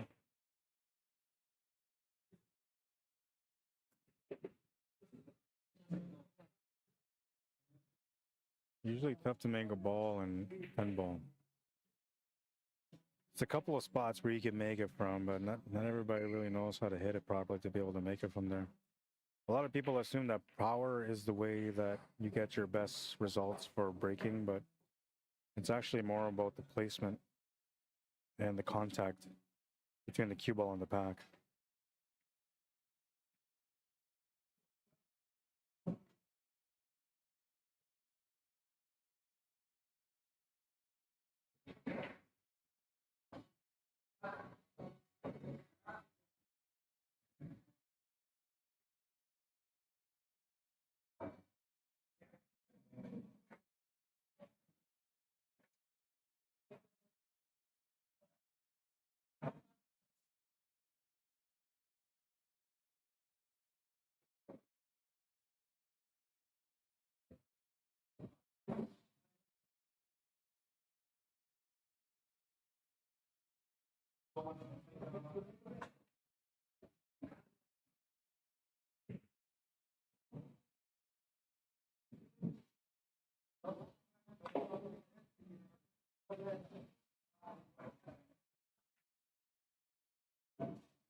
Pretty close battle here.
Well, he should be good. Looks like the 7 is no problem. As long as it just goes forward, he should be good on the 7 ball. He's going to want an angle to set up for the 8 ball, though, so that's where the work kind of comes in, making sure that he's got a good angle to be able to set up for the 8 ball after that. And that's a perfect angle. Play off 2 rails, come back down to the same spot almost. He's going to play it 1 and down. Interesting. Still not bad, and still give him the option for the 2 rails, which I think he's going to want to take now just to get a little closer to the 9 ball. Yeah, there's the 2 rails. It's going to help him get a little closer to the 9 ball, a little straighter, and he's got a nice angle to get set up for the 10 ball. Almost natural path here. He's got to force it a little bit. 10 balls are going to be good, and this is going to be the tap to match. Both players are at the halfway point in this match now. It's 8-8, race to 15.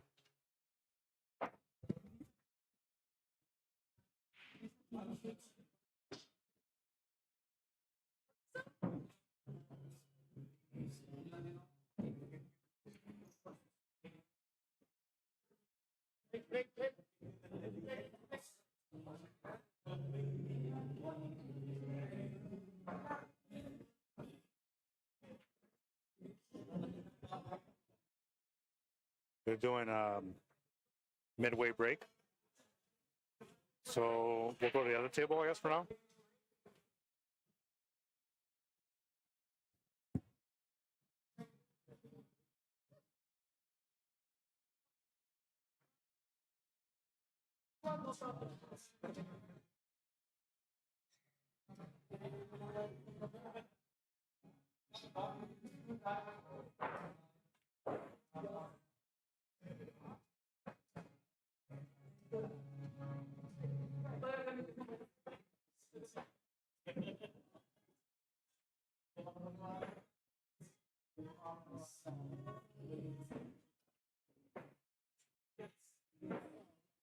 Scoreboard is updated now.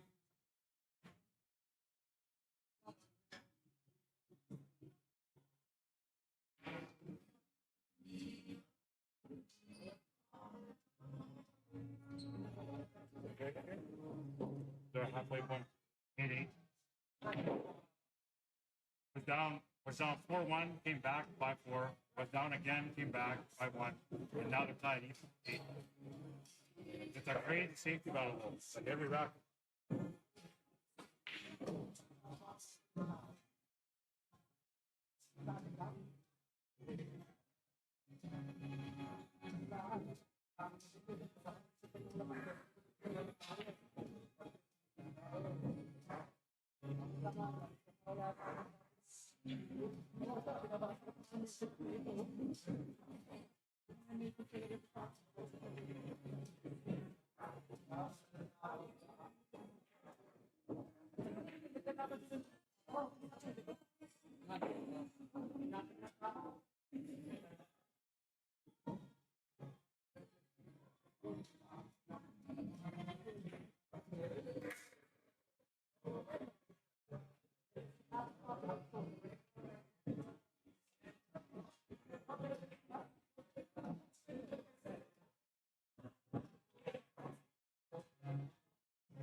You're going to take off some of them. You know why? It's only because the 5 on it. But if you would have played,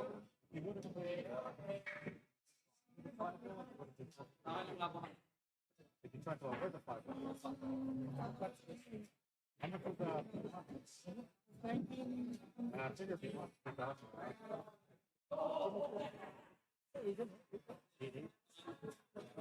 It was down 4-1, and it was 5-4. And it was down 6, and then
$6,000 for first. How many people?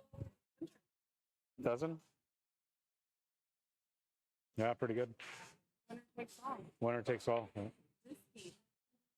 Yeah, you need these kind of tournaments for people to grow, though. All these guys will have way better experience because of it. Well, you either lose that money towards the people that are your same caliber, or you lose to the people that are higher, right? So they're losing to the same people in their caliber. They have a better chance to win here. Like if this was with like Sean and Junior, like nobody will have a chance. I'm trying to, 600 max? It's 620 max. 620 max. Yeah. That's why they had him playing, but he's a 630, so they pulled him out.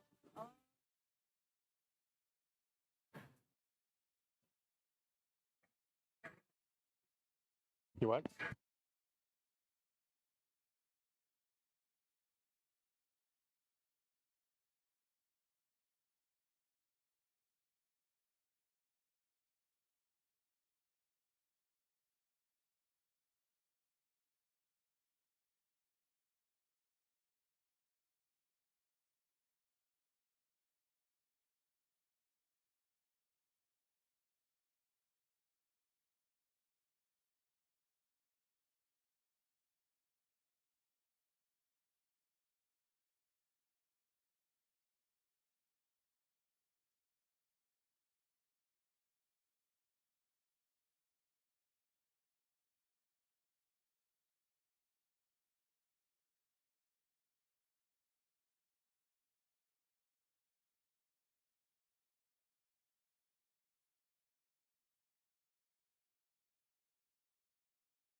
Predator, yeah. Well, even when they put the Predator cloth on the value tables, it's good too.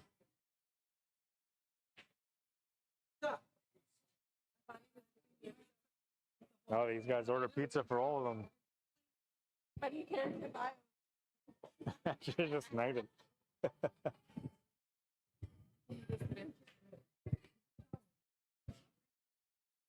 Again this year? I don't know. I'm assuming so, but I don't know.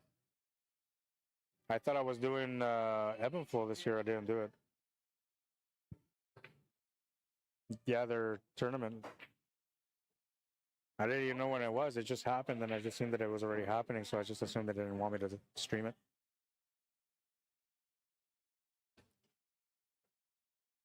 No, I'm good, bro. Thank you. I just had something to eat. Yeah, thank you.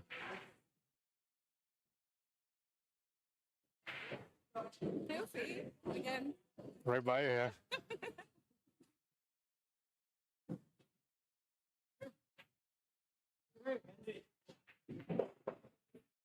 Nice jump, good hit.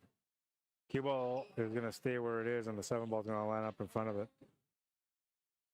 Just unfortunate there after a good jump.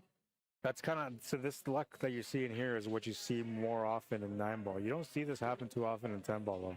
Usually it's a good lead. Went a bit too far with it. He's at that 50-50 mark. And the worst thing about it is he's got to stretch over with a reach to be able to make the shot. Or maybe he can get away with just the extension on his cue. Goes by the 10, he's calling it.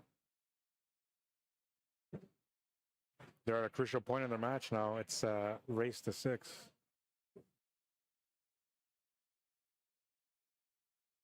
Mike Valtour still holding the lead in his match, 8-4 against Vince Valdez. Vince Valdez just won the last rack. They're having a bit of a slow match. Jumps up on the shot, will miss the 8 ball, and he scratched the cue ball. Oh, man. Great opportunity for Ellison to take the lead, though. Pretty standard here. Go make the 8 ball, go up table, make the 9, you got the 10. Just a matter of choice.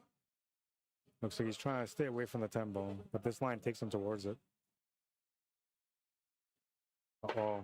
He's pushed it inside to get onto this 9 ball. Needs that cue ball to help him out. And no, he's going to get lucky enough. He's got a shot at it anyway. He's really close. He's going to have to let the cue ball go and go up table, down table, and back up for the 10 ball. If he's a lefty, this is a reach out shot. If he's a righty, it might be a reach out shot too. I think I'd rather be a righty in this situation.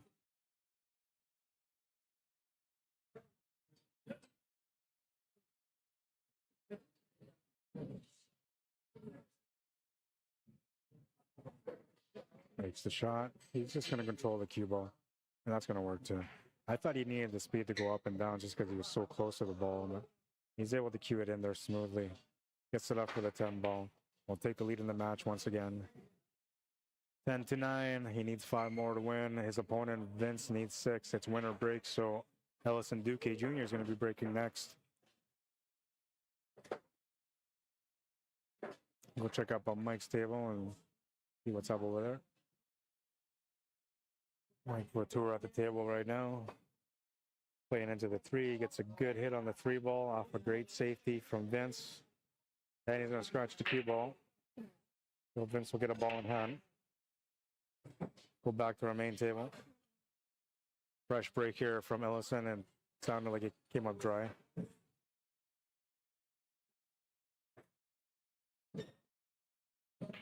Shot on the 1 ball is available. No real positional shots available for the 2, so he's just going to have to draw this back and try to get for a side pocket. Get back for a side pocket.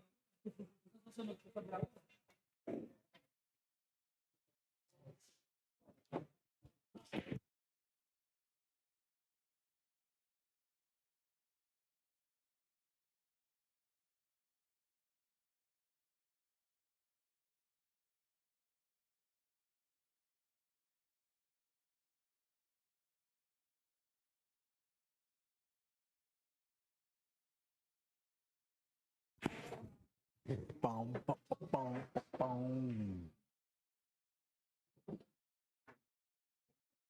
Oh, I think this picks up my mic sound too. It's not supposed to pick up my mic sound.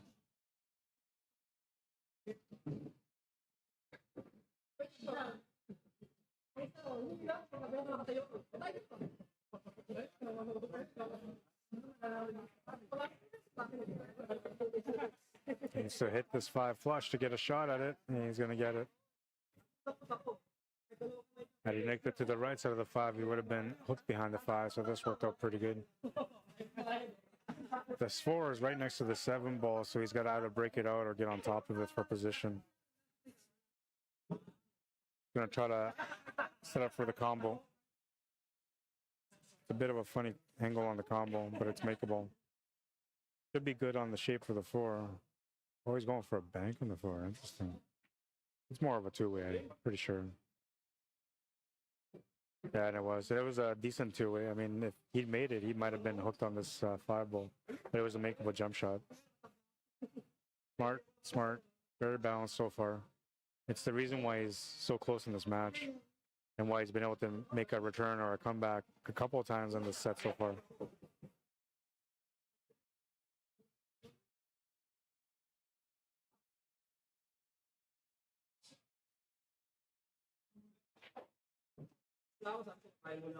And for the safety.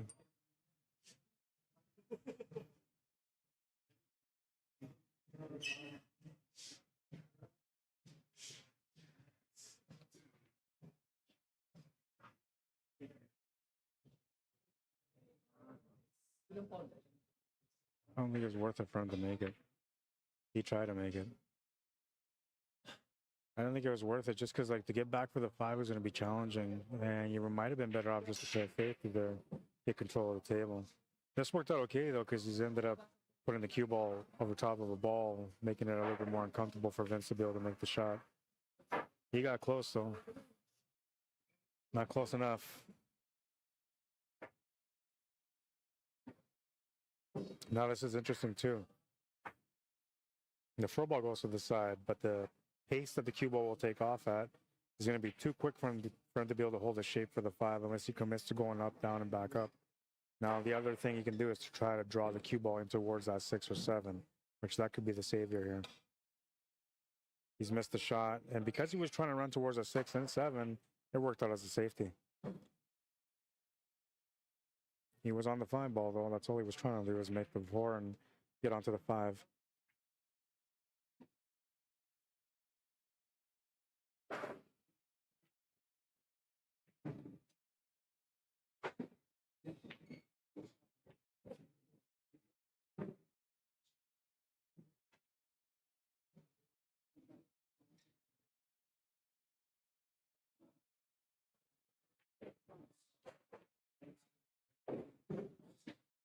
Trying to open up the 6 ball, and he's going to get it opened up. Just enough for him to be able to get access to it. It's going to be challenging for him to work out that 6 to the 7, though. So it's almost like he needs to break out that 7 now, but he doesn't have that angle.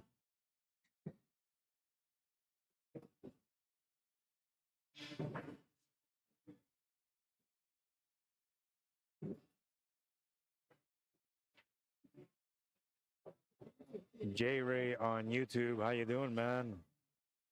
Welcome to the stream. Because what's going on, Rod? Hope you've been doing well. Yeah, I've been okay, man. I've just been steady going, you know. Busy as a bee, and like I took some time away from pool because I figured, you know, I'm gonna have some time to relax, to enjoy my newborn baby, and you know, get some time with her. And it's been busy, man. My other work keeps me busy all the time too. So though I've been away from pool, I haven't really had the opportunity to miss it much because I've been busy, man.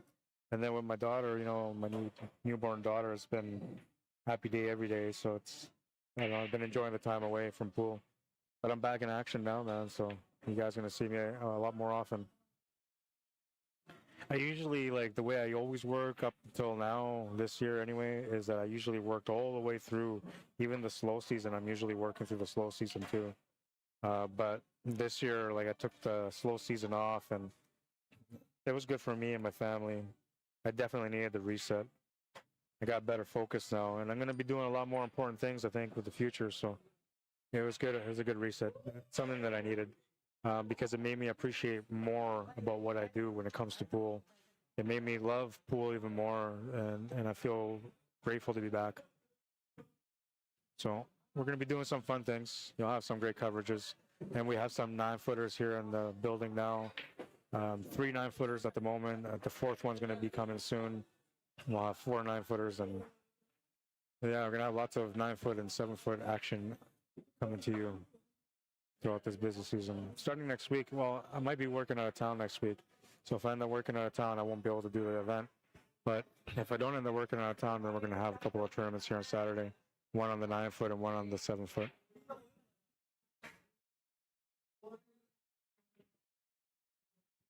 He's going to tab the match at 10. Not going away in this match at all, man.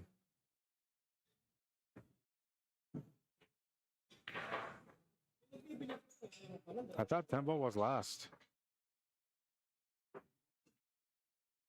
10-10. Hang on. I got to find out.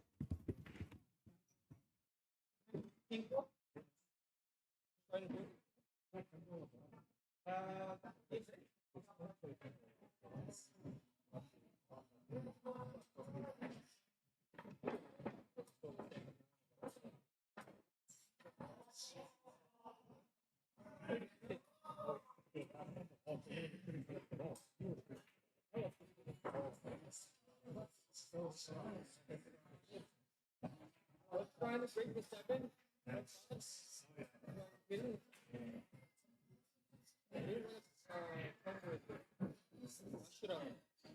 Should have played on there.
I'm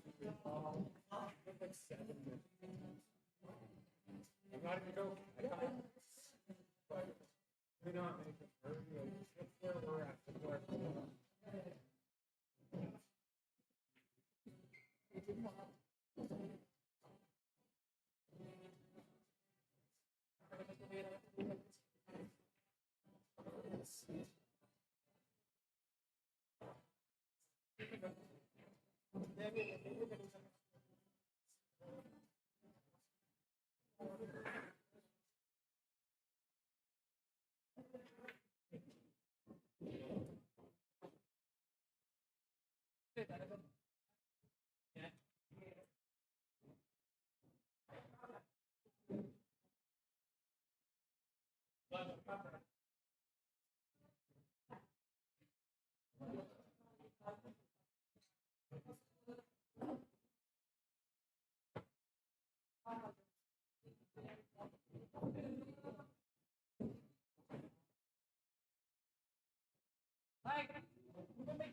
right, sorry about that. I have to step away for a few minutes trying to get the Wi-Fi connection here for the building so I can get access to my phone.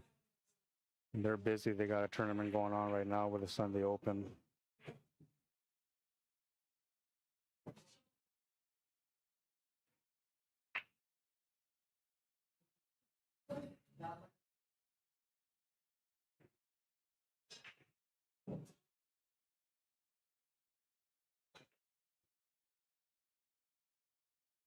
Rudy Escarlan, how you doing? Welcome to the stream. 11-10 and a race to 15. And they're getting down to the last racks in this match, so every rack is starting to become a little bit more meaningful.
All right.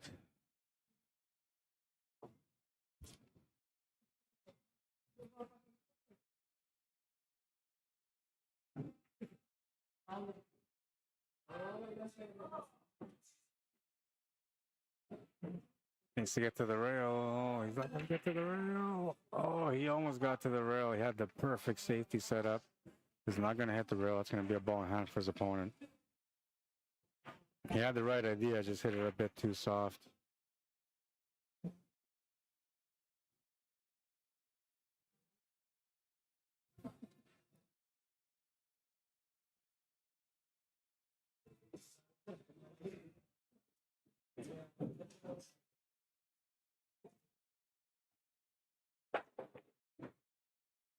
Oh man, my kid got to the...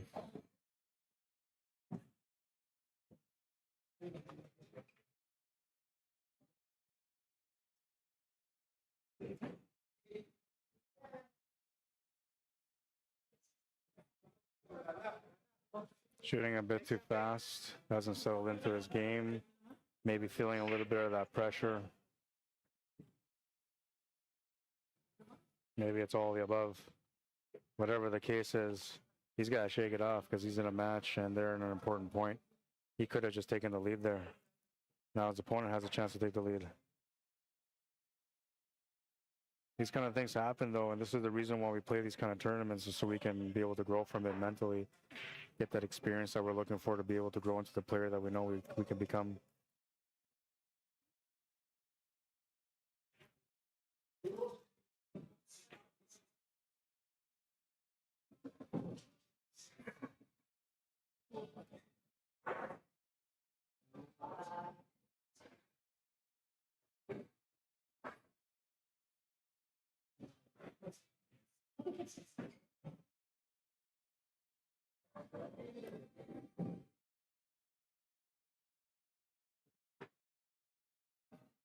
The match between Mike and Vince Valdez is now at 9-5, so Vince Valdez coming back into the match now. Not a full comeback yet, but he's basically on his way there.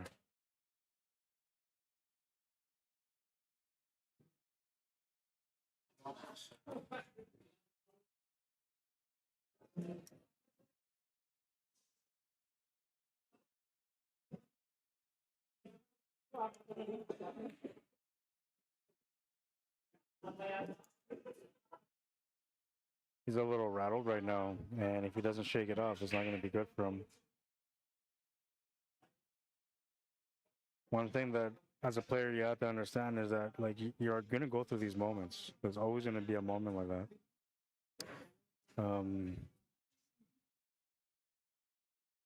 You just have to learn how to adapt, right? And you also have to understand that your opponent's gonna go through the same thing. So even though you're going through those ups and downs, like you're not the only one, your opponent's going through it too. If you can find a way to overcome yours and just understand that your opponent's going through it too and just let them go through it for you, then usually you play a much better all-around game because you're more focused on just the game itself, the task at hand, the shot in front of you. Not so much about the background stuff, including being on the stream. Because it seems like when you're not playing good and you're on the stream, that it's even worse. You feel extra pressure. I know because I've been on there and I felt that pressure myself. Just gotta learn, that's all. Like I said, just draw off the experience and just know that as long as you have the best mentality at the table, that you will always be the player that usually overcomes the opponent to win the match.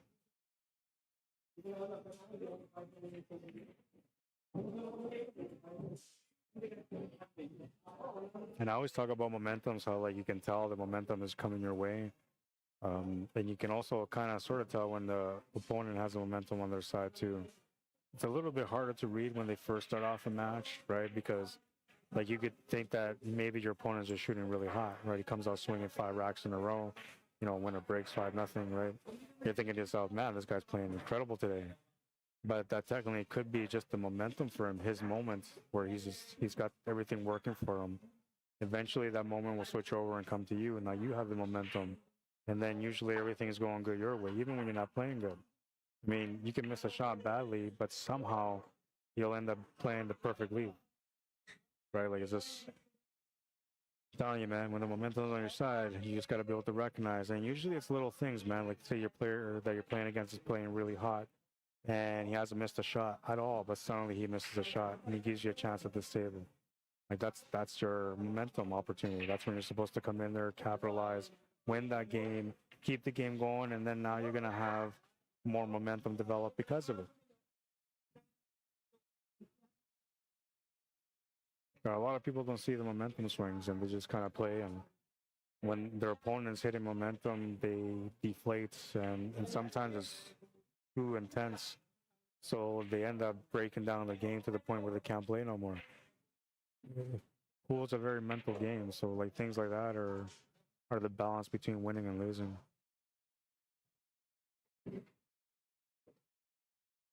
That's going to tab the match at 11. It's a race to 4 now. And this one is starting to have the signs that we might just go all the way, baby.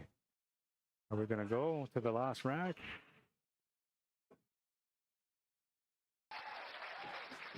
Oh, the crowd says yeah. Let's go to the last one.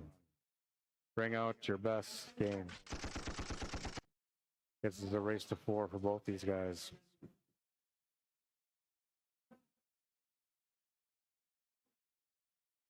$11-11, make a wish. We're going on to rack number 23. Race to 15.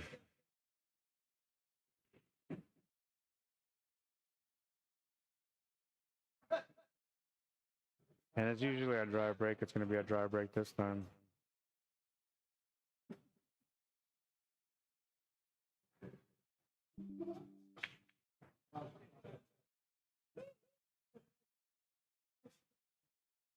Had a short signal drop, but we're good.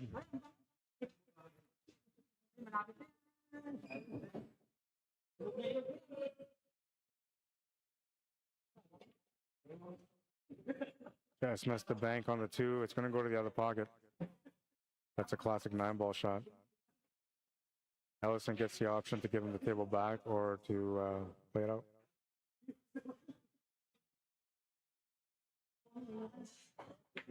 Attempts the combo on the 8, comes up short. 3 balls in a decent spot. They're going to call a ref to watch the shot.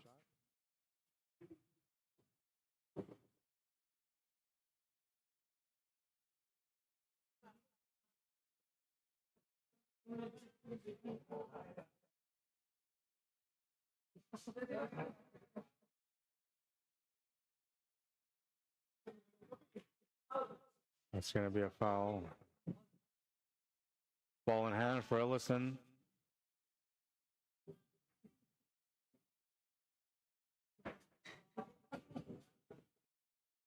Ball in hand and a golden opportunity, but he's got to find a way that will actually make sense, where everything kind of works out in unison.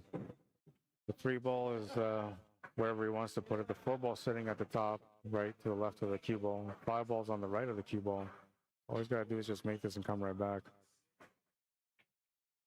I'm a little bit surprised they didn't take it to the top left corner and just play through, but I guess it's all about comfort of where how his hand was fitting in, his bridge hand, to be able to execute the shot.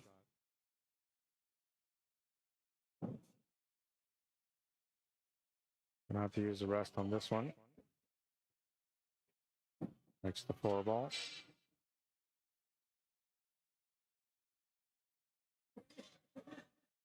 Might have gone a bit too far on the 5. He's shaking his head, so I think he did. And maybe he just doesn't like the angle that he's got. No, he doesn't have it. Smart choice here is to play the 5 ball down. He is going to leave a slight edge of the 5 ball, so his opponent will have direct contact on this 5. Can possibly even make it and not scratch, though he might feel in his mind that if he does make it, he might scratch.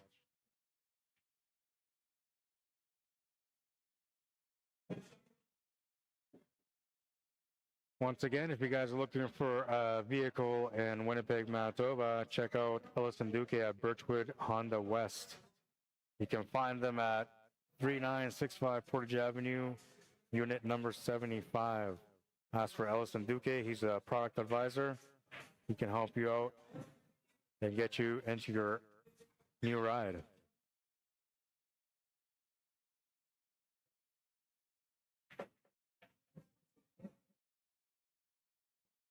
He did hit the 5 as you can see it, but the cue ball is gonna end up okay, I guess.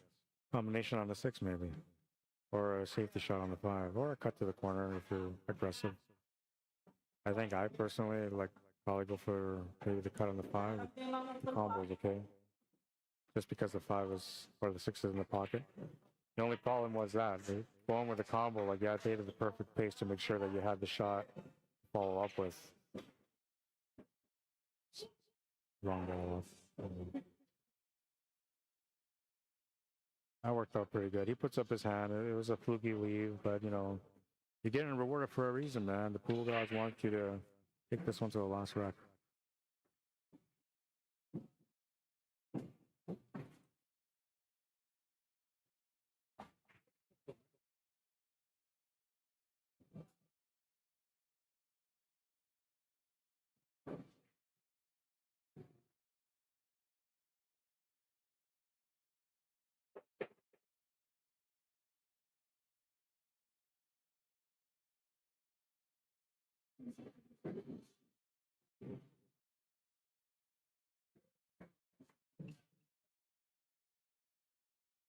Great reply and a good lead.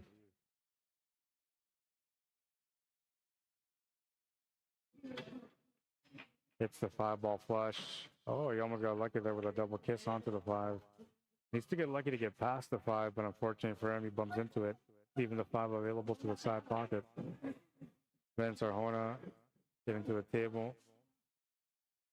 He's gonna look at this 5. 6 balls off the table already, so he's got to set up for the 7 ball next. That's to the top left of the table, and he's got a pretty good line on it. Should be able to just follow this through and come back down for the 8 ball. Can draw it back too if he wants to. Most people will play it through like he just did.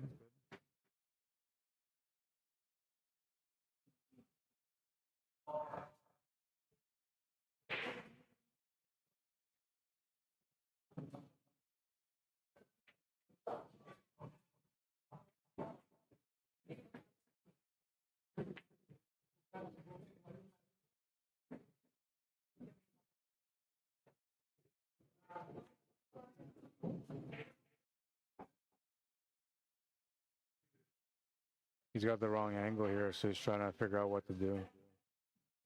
Excuse me. Looks like he's going to force draw it. Oh no, he's putting spin. And not really took off. Is that going to the corner?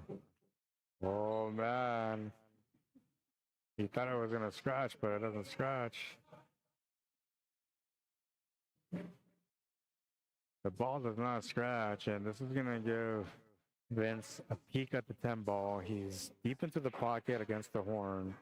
I think he can only hit the edge of the ball that he needs to hit to be able to try to make it.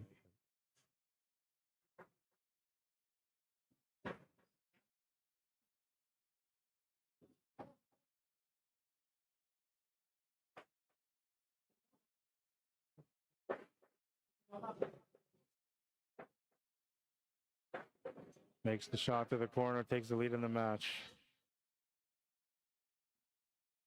Oh, and I forgot to take the last of the balls off. That's why I don't like using the TV ball chamber, man. But I'm going to try to be more professional about it and use it more often. By the way, if anybody's looking to get involved with the stuff that I do when it comes to pool and snooker, let me know. Let me know, man. We'll get you involved. When there's pay, we'll get you paid. When there isn't, obviously, I won't be able to. But it's a work of passion. That's what it's supposed to be.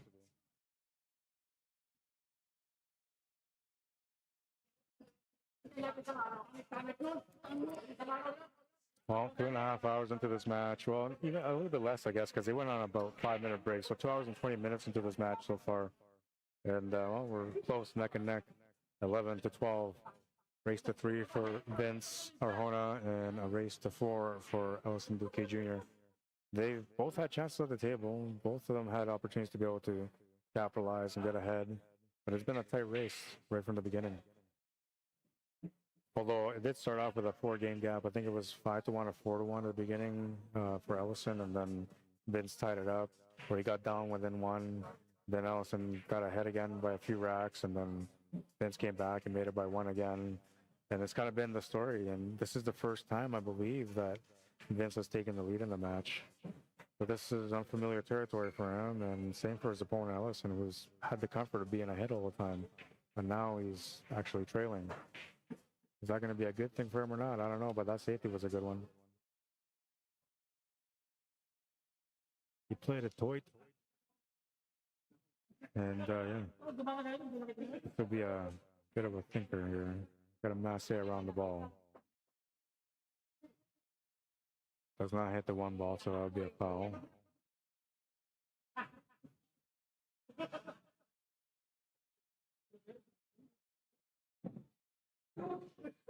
Pretty good safety. Tucked it right in behind the 4 ball.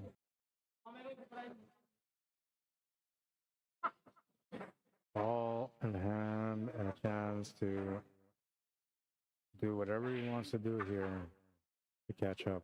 I'm thinking he probably wants to go for the table, but like, there's a little bit of work on this table. It's not that easy at the table, especially when you're, putting up $500 on the line. It becomes a little bit tougher mentally anyway. So it looked to me like he was maybe thinking about playing the safety, but now it kind of looks like he's thinking about going for the finish, or maybe he's thinking about playing a couple of shots and then playing the safety.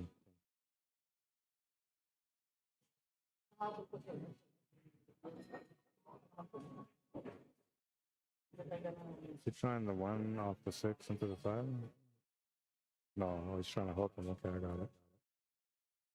The idea was to put him on the left side of the 6 though, so that we took away the kick shot, and the kick shot is available, so we'll see if Vince can make it. He's made 1 already in this match. He's not going to make that one. That's going to be a foul. Ellison doing all the right things here now. Settling down, slowing down the game a bit more. Taking his time to work things out. Then does the border know he's on 2. He doesn't have to put him on 3 right now. He can play the 1, then put him on 3. But we'll see what he decides to do. There's a lot of balls at the top of the table that can provide a good blocker. He just has to find which one gives him the best option.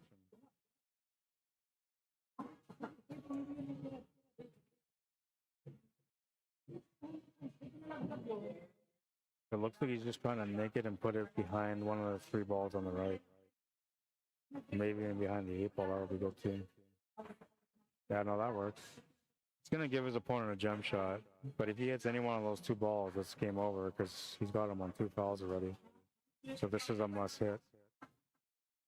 He's done a couple of jump shots already in this match, so that's what I'm assuming he's going to go for. But he's measuring this out like he's going for a kick shot. And you have to trust what you know. So if he's, you know, the kind of player that works on these kick shots, then you got to trust what he's doing. Let's see how the knowledge is. Knowledge is perfect. Oh, he almost made the one. He resets the 3 foul, though, so we're back down to 0. And Ellison will have a shot at the table.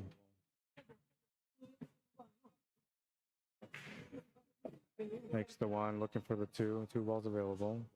Has to come down for the 3 ball, and the 4 ball's on a good spot. The table actually works out pretty good here as long as you get onto the position for every ball that you're looking for. You don't really have to do a lot of work other than the positional setup itself. But like here, he's got a pretty natural line. Just make the shot. Same with the 4 to the 5. You can just play this follow through. As long as you get on a shot with a 5 where it sets you up straight for the 6 ball, you don't really have to worry about the 7, 8 because they're all right there. And then once you make the 8 ball, you're gonna have to make a little bit of effort for that 9. But that's about it. I mean, every shot here is the effort anyway. But when it comes to like what really matters, that's the one that really kind of matters.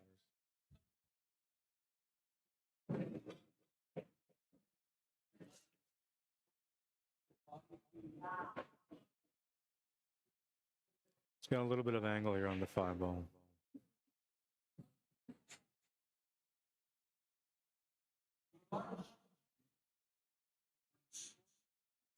Just wants to get straight on that 6.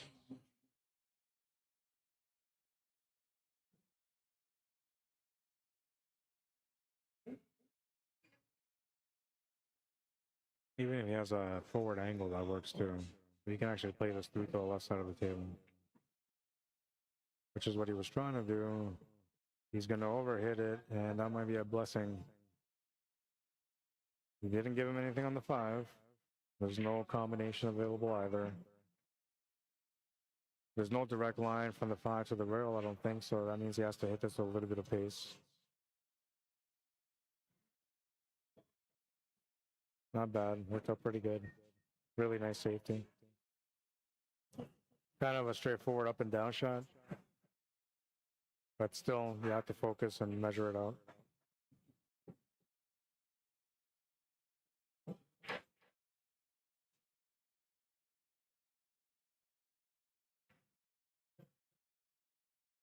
He just wants to hit the 5, at the very least hit the 5.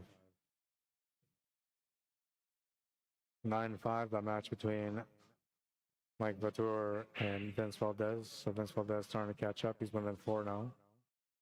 Mike's been on 9 for a couple of racks. It was 8-2, 9-2. So he's been on ice for 3 racks now. So it looks like he's about to get this game under his belt to get it to 10. No, he's going to hook himself on the run. And then I'm a good hit, Ellison. 6 ball's going to hit the rail.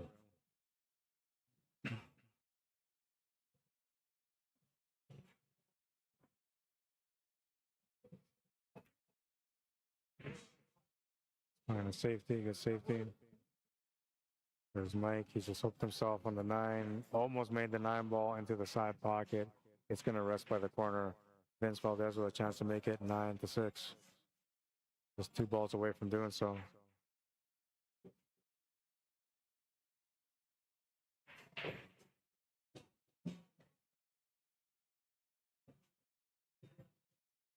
Has contact with the 5. Unlucky to hit the horn, or was he lucky? No, unlucky to hit the horn. He's left a positional option here for his opponent to be able to make the 5 and to be able to get back to the shape of the 6. Not too bad. They're at 12-11. That was 9-2. It's 9-6 now, or 9-5.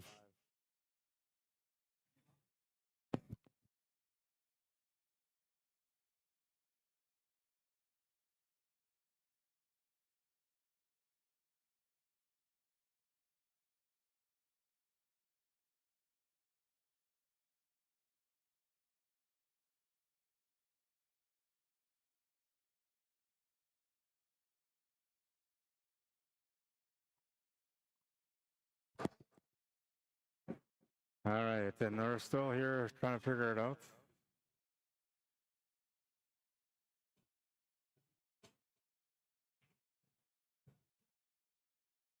Like, I think you have to make this 7 and 8 in the same pocket to get on for the 9 ball right there where he's pointing. Because the 9 ball does go to that top left corner.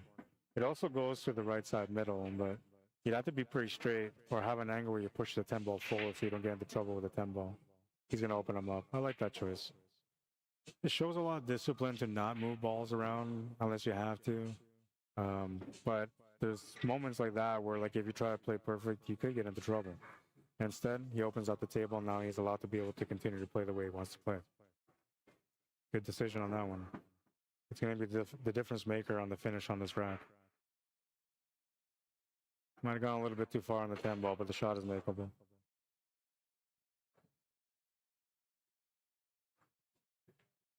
And Vince will make the 10 ball to make it 9-6. He's down by 3 now.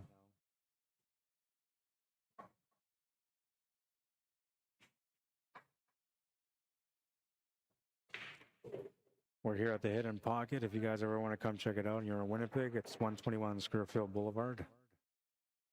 That was an important rack, 13-11. And Vince Arjona has now taken a 2-game lead. First time he's been in the lead throughout the match. They're going to take a little breather, so we'll go to the other table, check that out for now.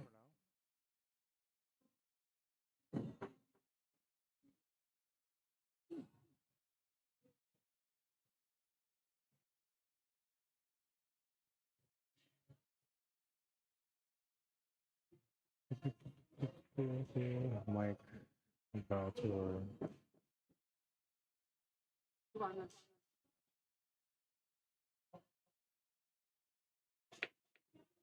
9-6 was the score for them.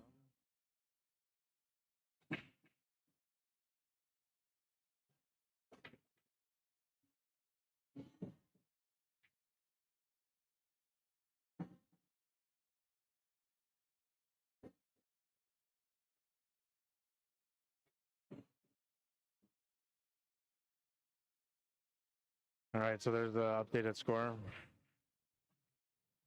9-6. This is Vince Valdez breaking. I'm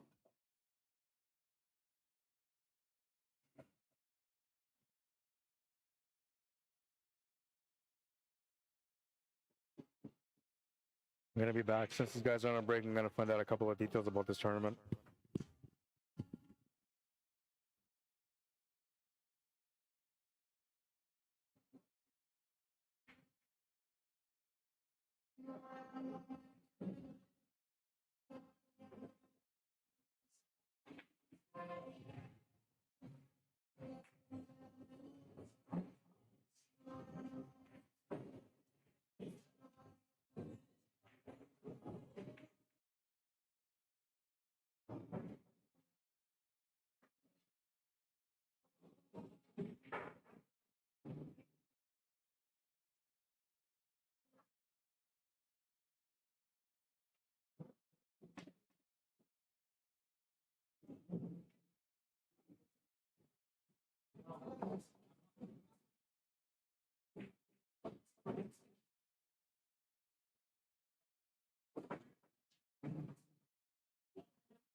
Sabi kong bata na tanggalin mo Messi.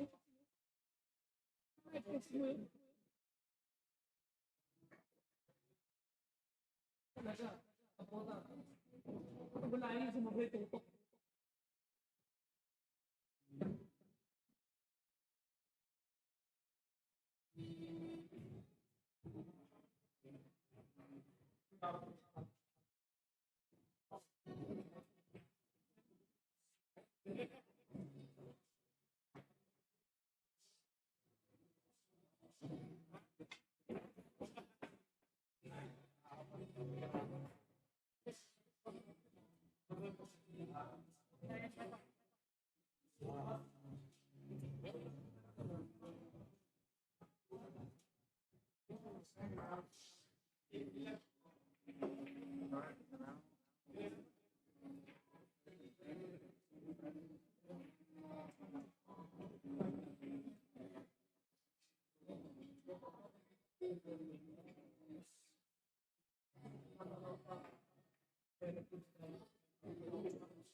Talaga tong bata na to. Sino mo ka na? Galing mo mag-edit. Malang sa akin.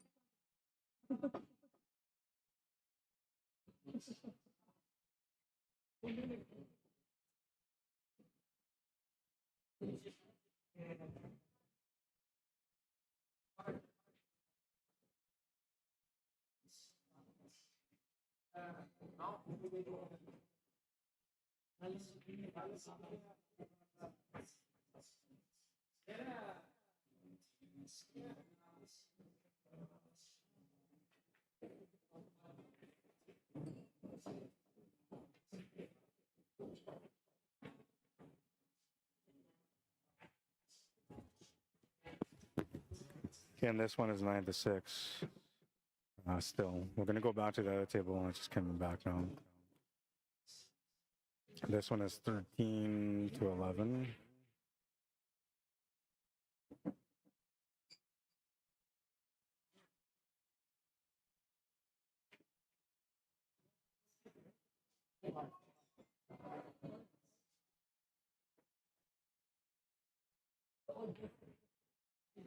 All right, scoreboard.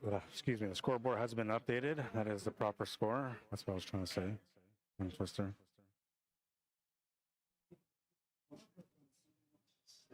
Sorry, I came back at the perfect time.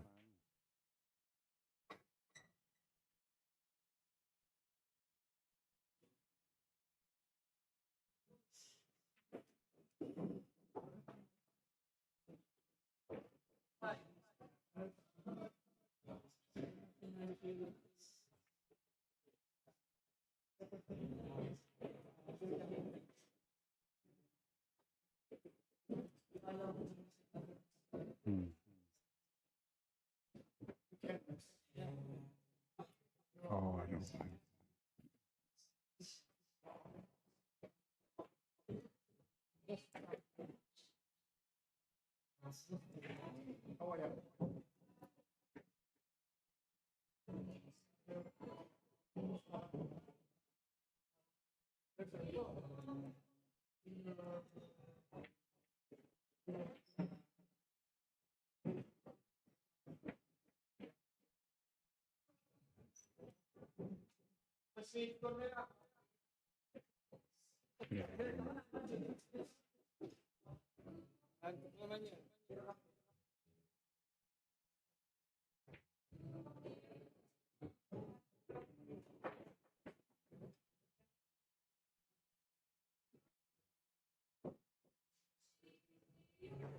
Tough shot here being against the rail. There's going to be some deflection added to it. And because the length of the shot is much longer than your average shot, that deflection is going to increase a little bit unless you add some speed to it.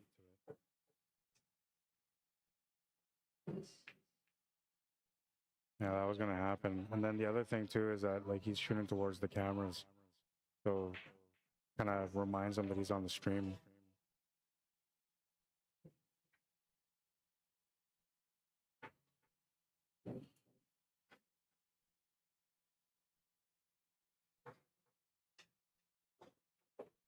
Oh, he made the shot, but the cue ball's going to follow through. Just the 10 ball remained to get on the hill for Vince Arjona.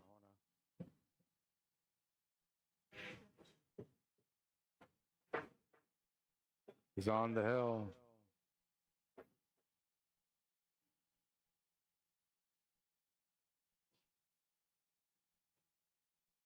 Make it official.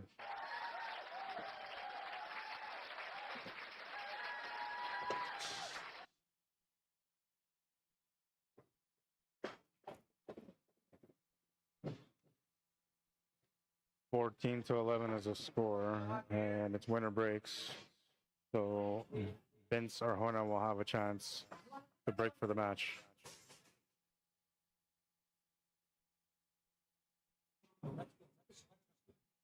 Hey, can you believe these guys fight?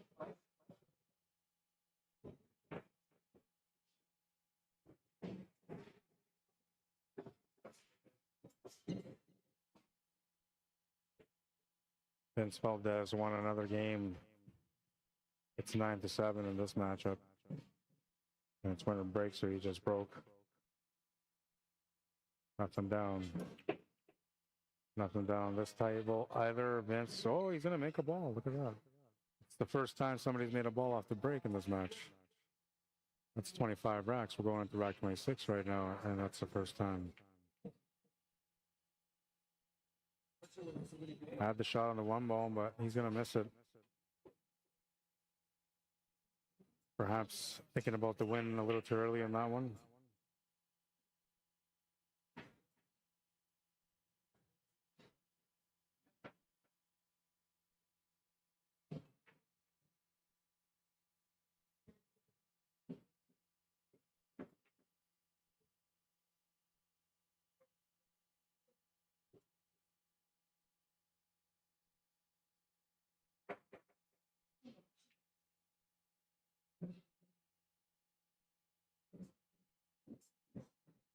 They need to call a rough. Good. Go ahead, go ahead. Shots available here on the 3-ball. 4-ball's not in the best spot, but he can get up there.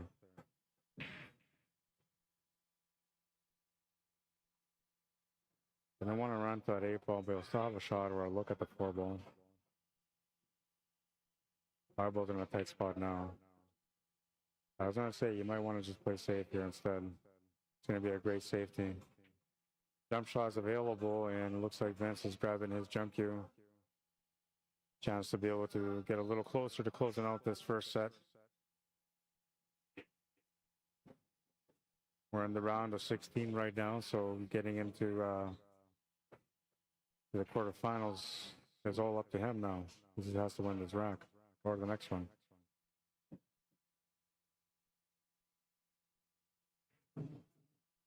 Ideally, we like to win it on this rack. You never know what could happen with when it breaks, giving the table back to your opponent, let him have full control, and then you never know, maybe he makes the ball off the break. Next thing you know, it's 14-14, and you're trying to figure out how you're going to get through this match when it's only one rack left. Too much pressure, maybe. For some people, anyway. Good hit. Nice layout. Shots available. Okay for the 5, almost natural. Got add a little bit of spin so you can get in between that 8 and 5.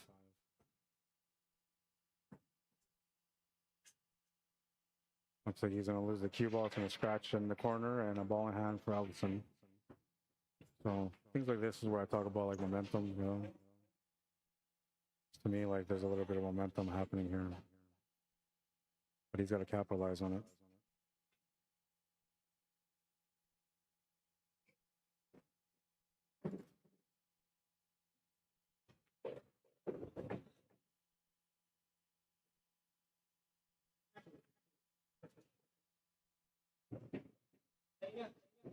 Now what he was trying to do.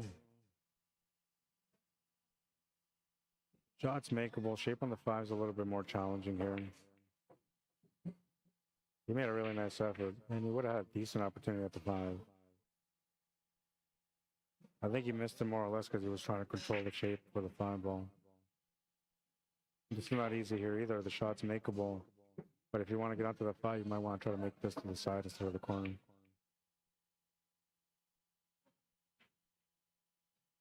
Oh, double kiss. Does that clear out the 4 for the shot? I don't think so. He's going for a kick.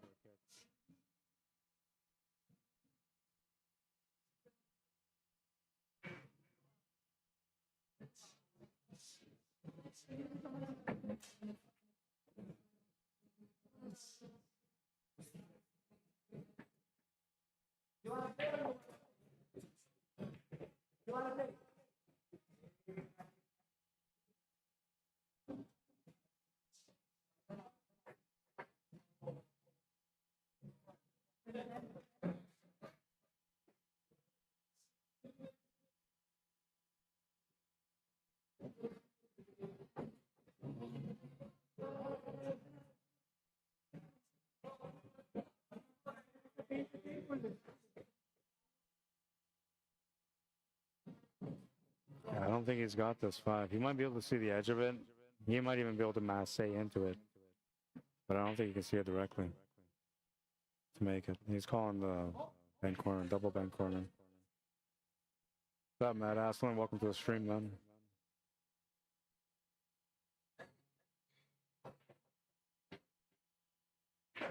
I'm thinking here you probably try to do a safety as well.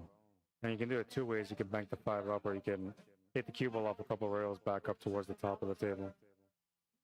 Like almost cutting the 5 ball. This is not going to be good. Oh, it might go double bank. Oh, it's going to stay over the pocket. This is a winner-take-all tournament. The Fargo rate for this one was capped at 620. So everybody here is a 620 and under.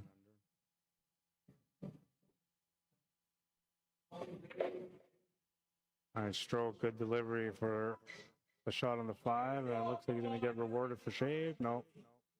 He's going to roll up right against that 10 ball, taking away all of the whatever he could see on that 6. No choice but to do a kick shot now.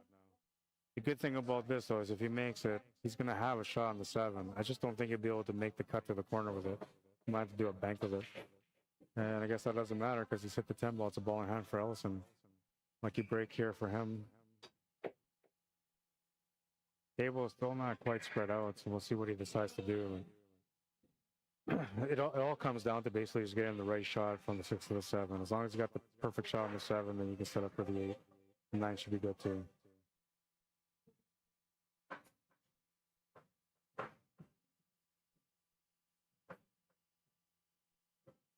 And that's not bad because he can just poke draw off this shot to the side pocket. That should give him the 8 ball with an angle to get set up for the 9. Oh no, he missed it. Oh man. I thought he had that all day long, and there's the shape. Yeah, he was good. He just had to get back a little bit. But maybe he was just trying to get a little bit closer instead of just drawing back like he should have. Forcing the cue ball a little bit, making that overcut on the 7. And now his opponent kind of knows, this is a chance for him to close out the match, to go through, to eliminate one of the players in the tournament. So he's fully aware, but he's also aware that his opponent's feeling a little edgy, a little anxious, and maybe that's going to pass on to him too. We'll see. Oh, hell no, he says. Money in the bank, makes a 7. Gets tough on this 8 ball, but he's on it, and he'll have an option to either make it or play a safe, or even maybe play the carom onto the 10, respot the 10. Now a couple different options. I'm thinking he's going to try to bank this and play the safe behind the 10. No, he's going to use the 9 ball. He's done pretty good. Pretty straight line, jump shot available. And if you make it, you're going to be happy to be at the table still, but I think the shot on the 9 is going to be a back cut. So you can't really think about shape in this one, though. You have to kind of just go for the shot, and whatever the pool gods give you after you make contact with the 8, it is what it is. You just deal with it. You're out.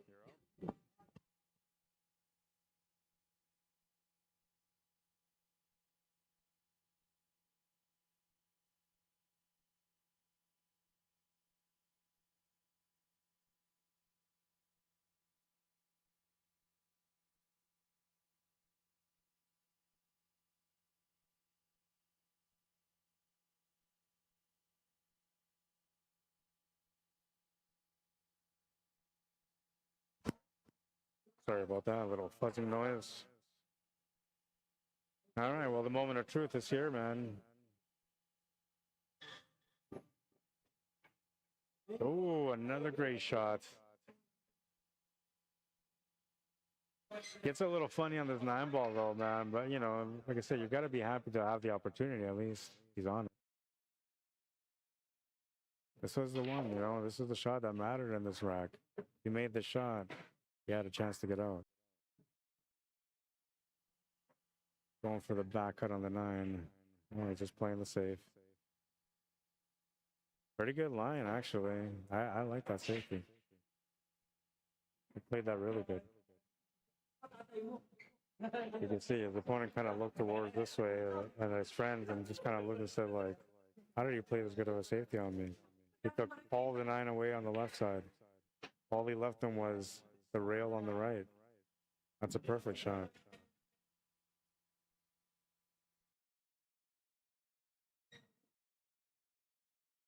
An absolute perfect way to be able to get that perfect line.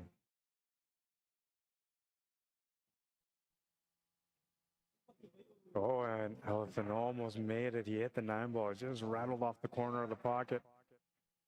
The 9-ball's available here with the angle for the 10. Chance for the kid to close out.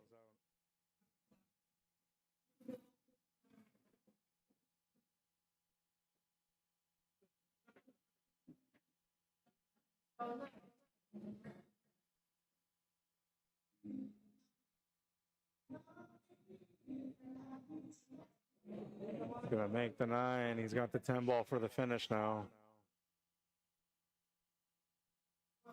There'll be another match set up immediately right after. They're probably gonna take a few minutes to warm up. And yeah, when this match is over, I'll switch over to the other table on the right, and we'll follow that one until the next match on this table gets set up. 15-11, the final score, and Vince Arjona will move on in the match. The crowd cheering him on, clapping him on. Pretty excited about that matchup. Let's give him some love too.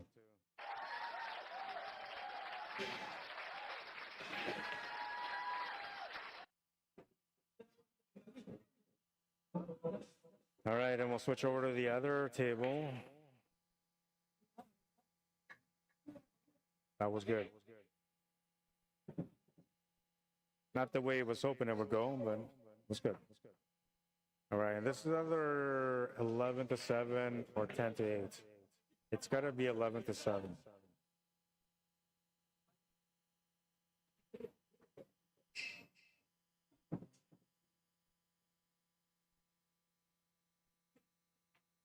Mike Voltour, yeah, it's 11-7. Vince Valdez.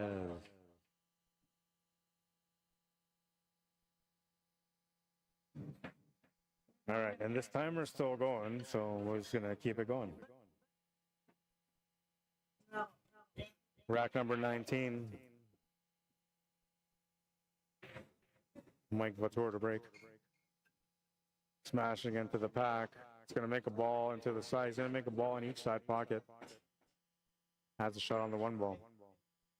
Pretty good break. 4 away from winning this match.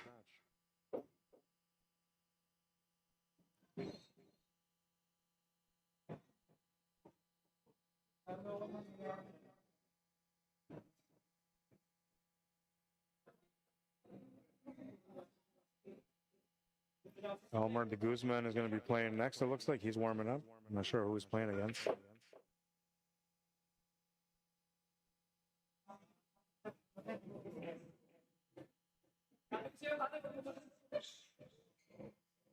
I'll be back.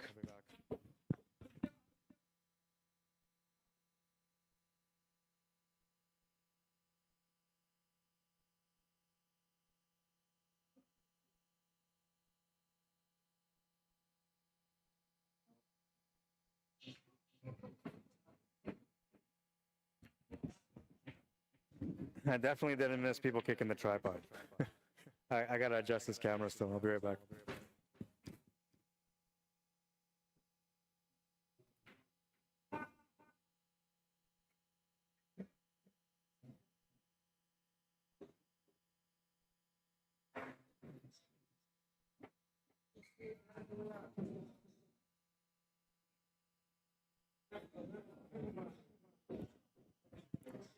All right, so that's set up, and it looks like Vince Valdez has a ball in hand.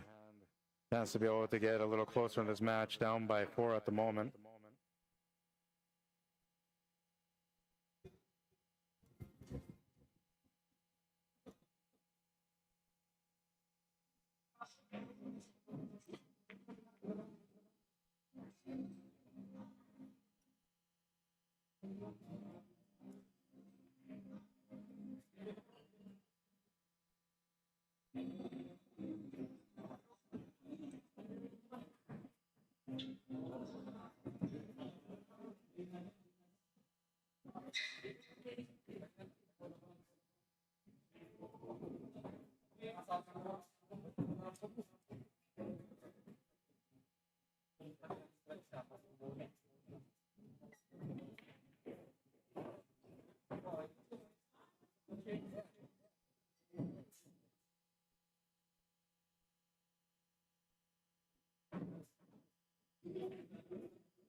There's a couple of highlights.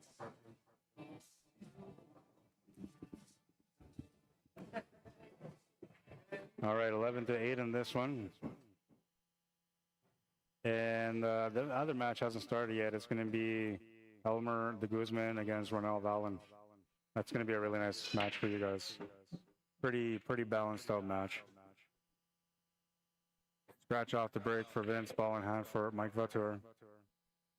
And he's got a 3-game lead, but he knows, like, you don't want to get too comfortable here. You want to try to continue that lead.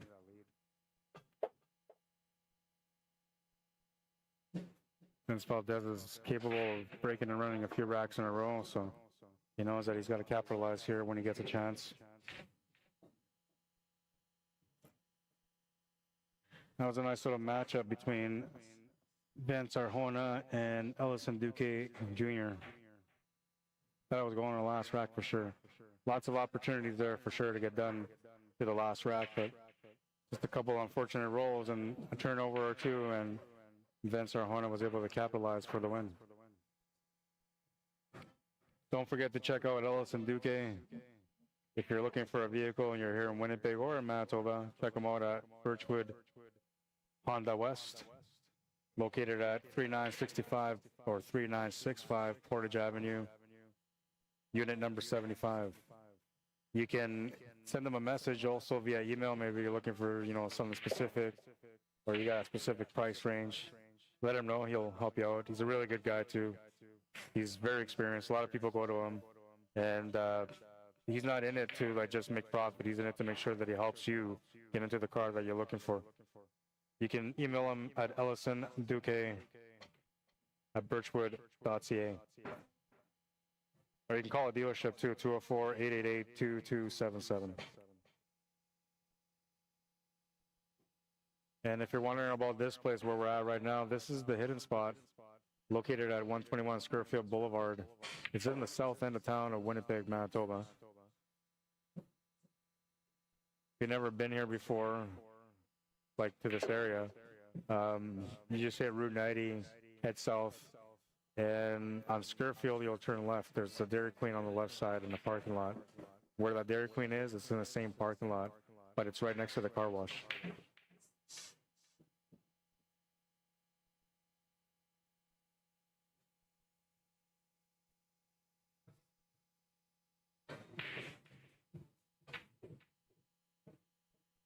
Nice little shot to get onto the 5.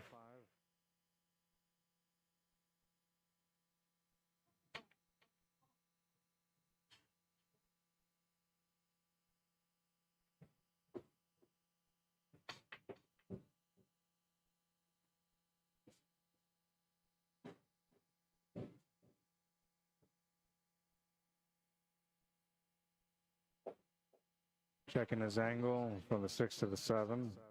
He also wants to make sure that he has an angle that sets him up to get back up for the 8. That's what he's doing there.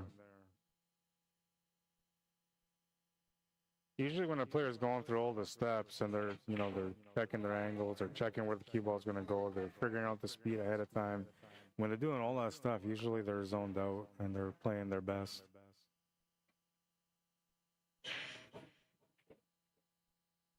I gotta mute that thing. I don't know. Seems like it's echoing.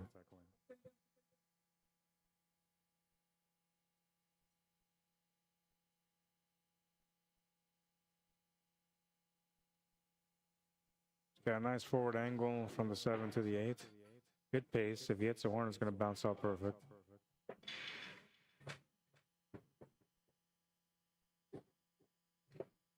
Checking the angle on the 8. He's got a good angle to get up for the 9. Didn't make the 9 ball in the side pocket, but he could also set up for the bottom left corner. So setting up for the side pocket will probably be best for getting back onto that 10. And he's overstroked this one quite a bit, and he's going to be stuck going to the corner. It's a different shot than what he wanted, but because the cue ball's away from the rail far enough, he can get in there comfortably. So he can still make the shot and still get out on the rack. It's just a matter of, mentality and whether or not he can reset from the fact that he was setting up from the side and instead got stuck on the corner.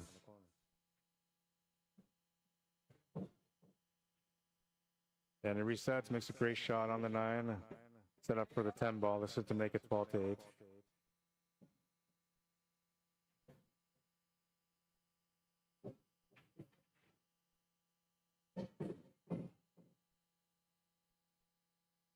Mike Batur in the lead.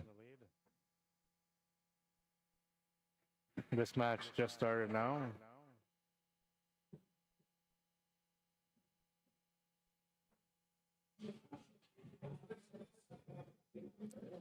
We're gonna, I don't know, what do you guys want to do? You guys want to go back to staying here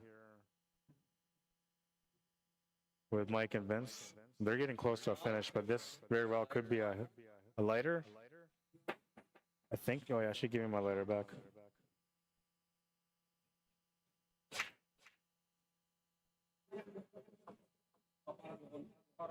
What was it saying now? Oh, do you guys want to keep it here? I got a feeling this one's going to go to the last rack, though. Or do you want to go here and watch this fresh match between Elmer the Guzman, who's at the table, and his opponent, Ronell Vallon?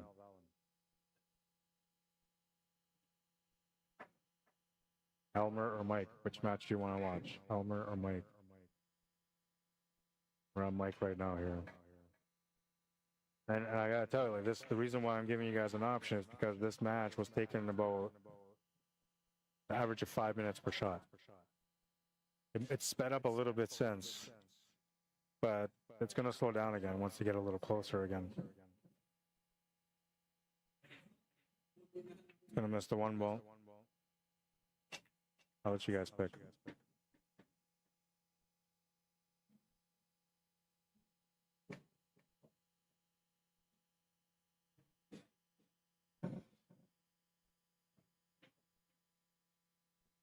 Maggie McGrath, how you doing? It says, thanks for the stream, Rod. You're very welcome. How you doing? Welcome to the stream. Wasn't it ball in hand? I don't know. I'm not sure. That was earlier. Yeah, I'm not sure. Oh, for some reason this is on too. It's not live. Can you put up their Fargo rates as well, please? For these guys, I believe they both have Fargos, yeah. I'm waiting to see if you guys want to watch this one, if you guys want to watch Ronell and Almer de Guzman. Jay Ray says, outstanding, glad for your newborn. Yeah, thanks, man. She's my world. Every day I wake up, she's like looking at me and smiling on my face, you know. Is Junior in this tournament? No, it's a 620 and under, so he wasn't allowed.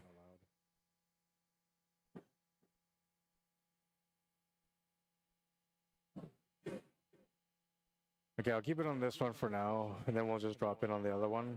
This is the main TV table anyway, because here we got the back view too. Right?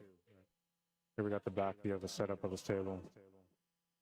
So this gives us like all around view, no matter what. We can see everything. So you might enjoy this one better. Fargo rates. I think Mike is just under 620.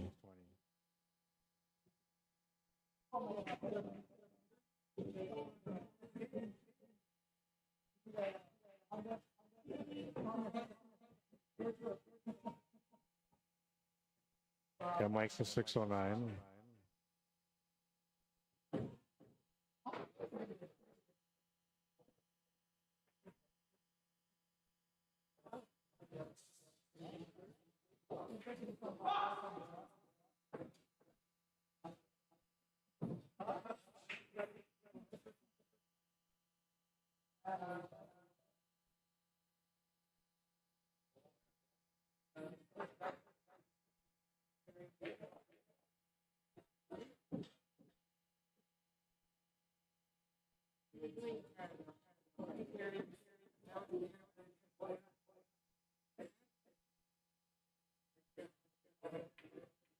There's the Fargo rates. Mike Vatour is a 609 Fargo rate, and his opponent, Vince Valdez, is a 599 Fargo rate.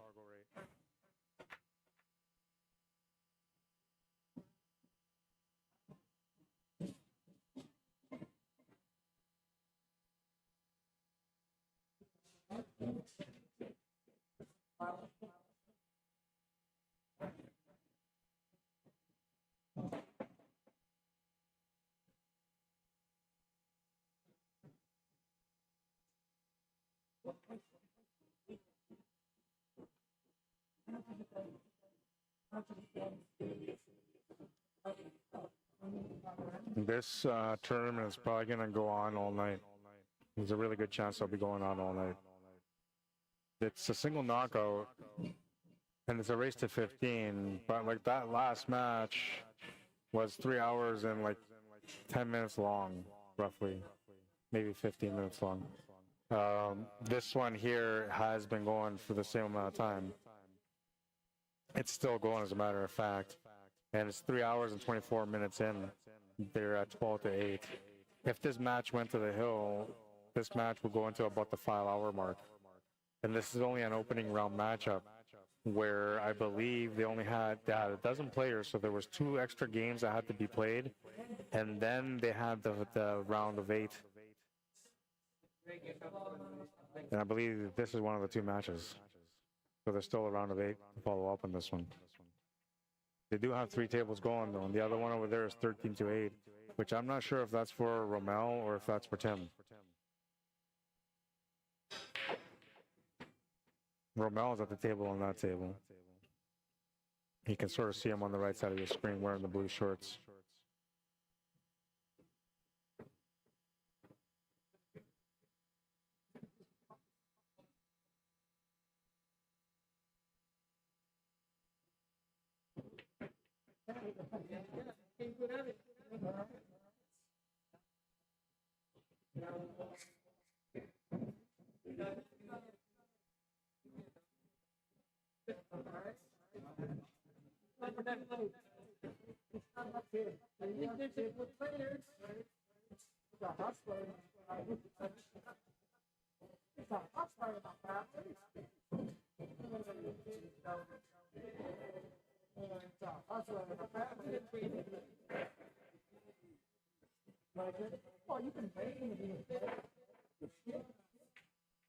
Now Mike has a lot of 9-ball and 10-ball experience, so when it comes to like scenarios where normally somebody will go for a crazy shot, he's likely going to play the safety shot. Huh? Say, listen, the laces in my shoes and kick back for a while. It's Oh, gonna yeah. be a little bit of a wait. You're still on the A side? Good for you, man. And it looks like Elmer takes that first game in their matchup against Ronell. That's the table on the left where you can see Ronell walking around with the dark blue shorts.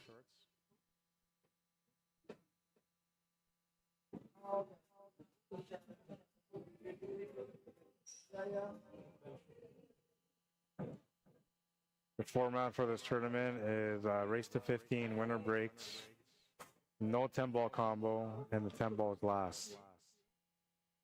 And the 3 fouls in effect. And the entry fee is $550, so they're playing for $6,000 for first place. What kind of table you got? What you got? Oh, yeah? A diamond? Oh, a barbell. Right on, yeah. Is it good? Clean up? Clean up?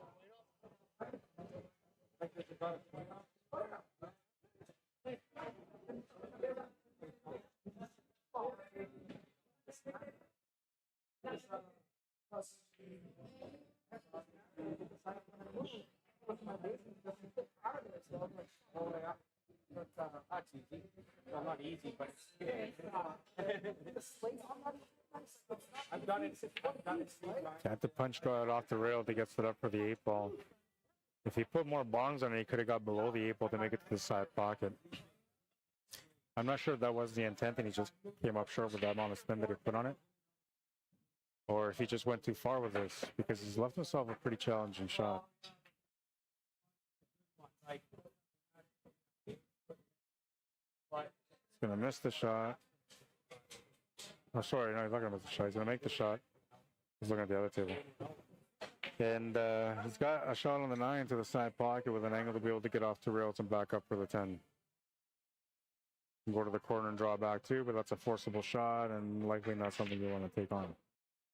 Side pocket, you can just easily hit the edge of the ball, giving you more speed on the cue ball. It's a little bit easier on the stroke and the body.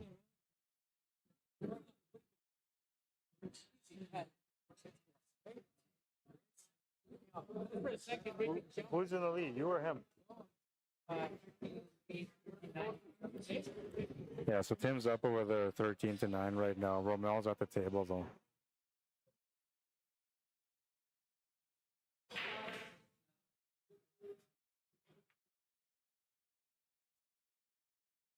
I'm surprised he went to the corner because that was the forcible shot. That was the only way that he can make it harder on the stroke and the body was by going to the corner. If he went to the side, all he had to do was just connect the dots and then just the speed, which would have meant that he didn't have to hit it too hard. He just had to hit it with speed.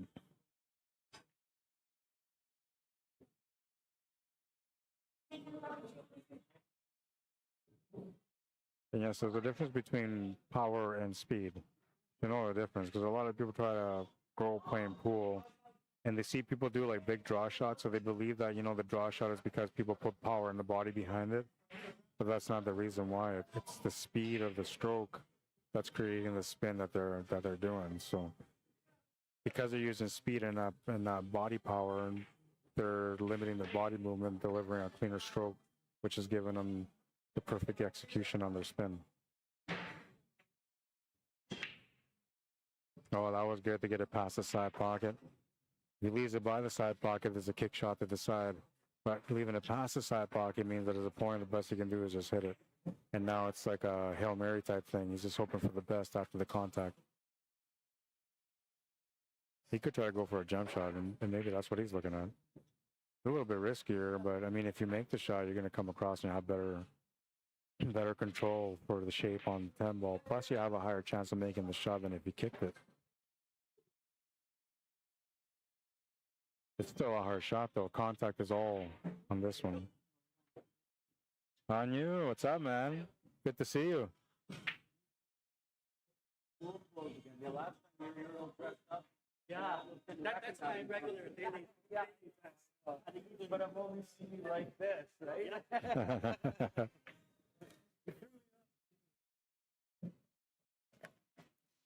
On you. Man, good thing I brought my cues. You was complaining to somebody about trying to speed this guy up. Yeah, because he was taking like 7 minutes to shot or something. Yeah. Sometimes I've seen my fucking. Oh, I know. Every player is the same way. Like I said, I don't miss any of that. I just miss covering the games.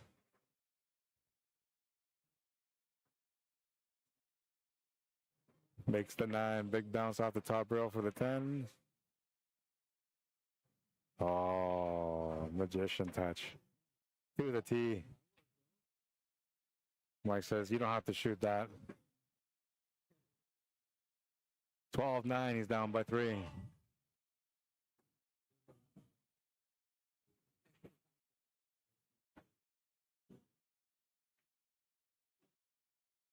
know what one guy said to me? I was 16 years old, and I still remember this. 16 years old, we were playing at Billy's, the bar, the big sky, and behind there was a bar there. You know that other building? Mm-hmm.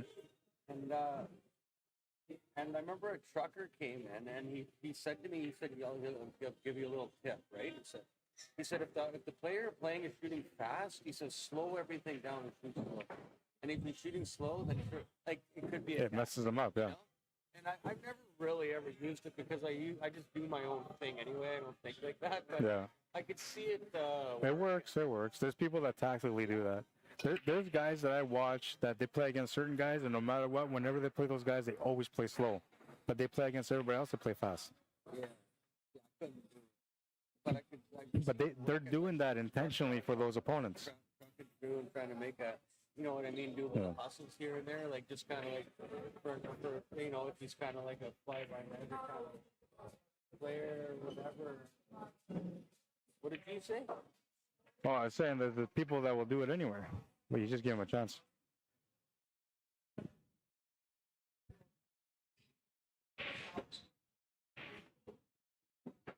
Pocket right in.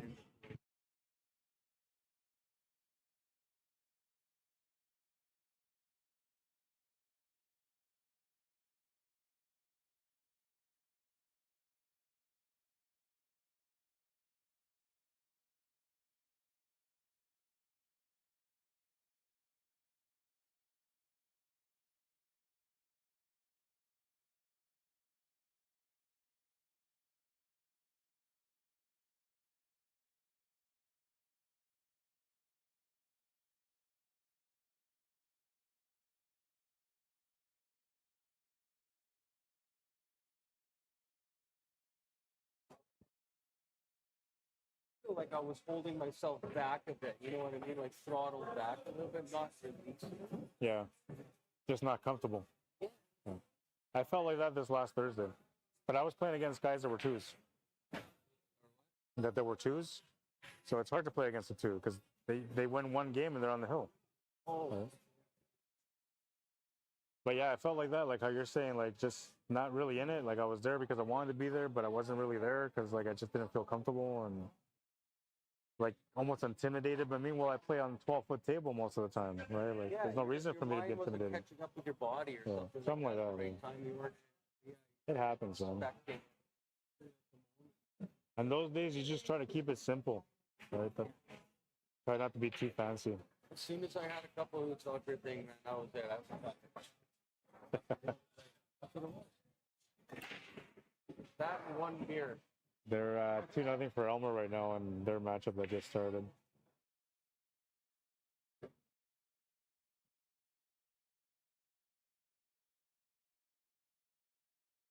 A lot of these matches are pretty fair because most of these guys play 9-foot. The only one that doesn't really play 9-foot too much is him, but he plays on it enough.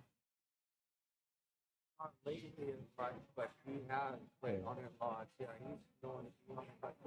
He actually was talking about old man issues the other day and thinking he was going to retire the 9 foot. I had to remind him, you got one more tournament left, buddy, because he was saying that he'll meet up with him here. I said, well, yeah, we won't play on 9 foot. He didn't want to. Yeah. Because he feels like just kind of, I don't know. He's having issues with his glasses, he said. Kind of upset. Yeah. Maybe it was just on the day. No, he told me the same. He's like, it's like peach fuzz, he says. You can't see anything from far away. So that's why he's been adjusting with different kinds of glasses.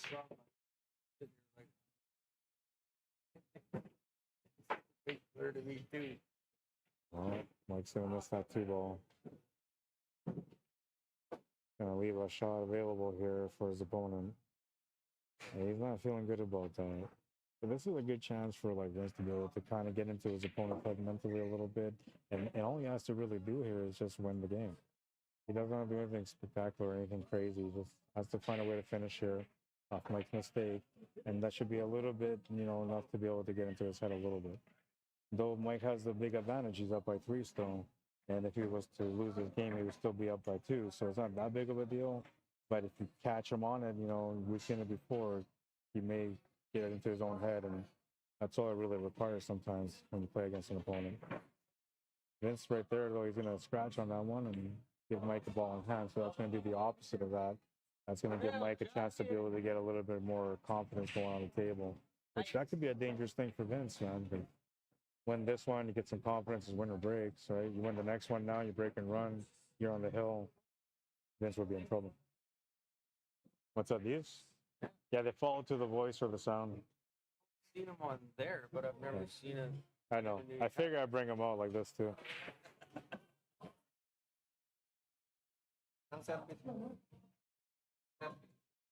Everything seems more important when you got. Oh, I'll give you a center point of look. And I also have like an RGB for my headset. So I can hold my headset, it lights up in different colors. Yeah. You have 2 of them now, right?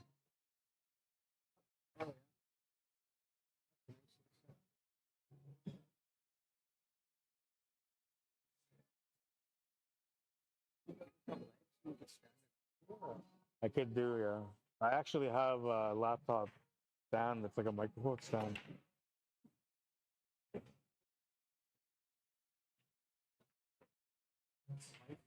He went on tilt there when he was up. It was like 3-2. He went on tilt and he said something, and he was like, he was kind of talking negative because of the situation about before. Yeah. But I said, fucking go at it. I told him the same thing. And he turned and it helped him. Yeah, I told him the same thing. I said, just focus on the shots. You could see him just like almost like respond to what I said, sort of thing, and then go and change it again. Yeah. Which is good for him because that's a big. That's his only weakness, is his own mindset. He's a really good player, man. All of us. Yeah. Yeah. Teach yourself something. Yeah, unnecessary. I'm really working on that. I'm really actually coming a long way. It's layers. When you talk about mental, like, I kind of, you know what I'm saying? I'm gonna explain it. The levels and the layers, like that you go. Nice shot, Mike.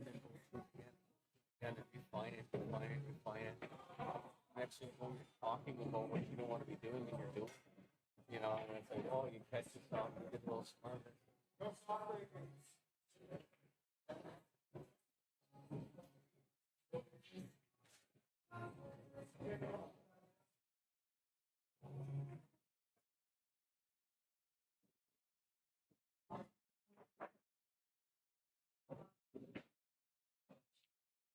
Makes the shot on the 10.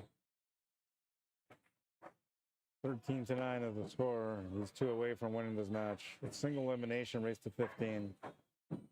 10-ball last.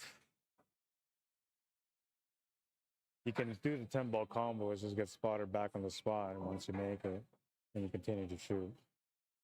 If you make it off the break, you get spotted.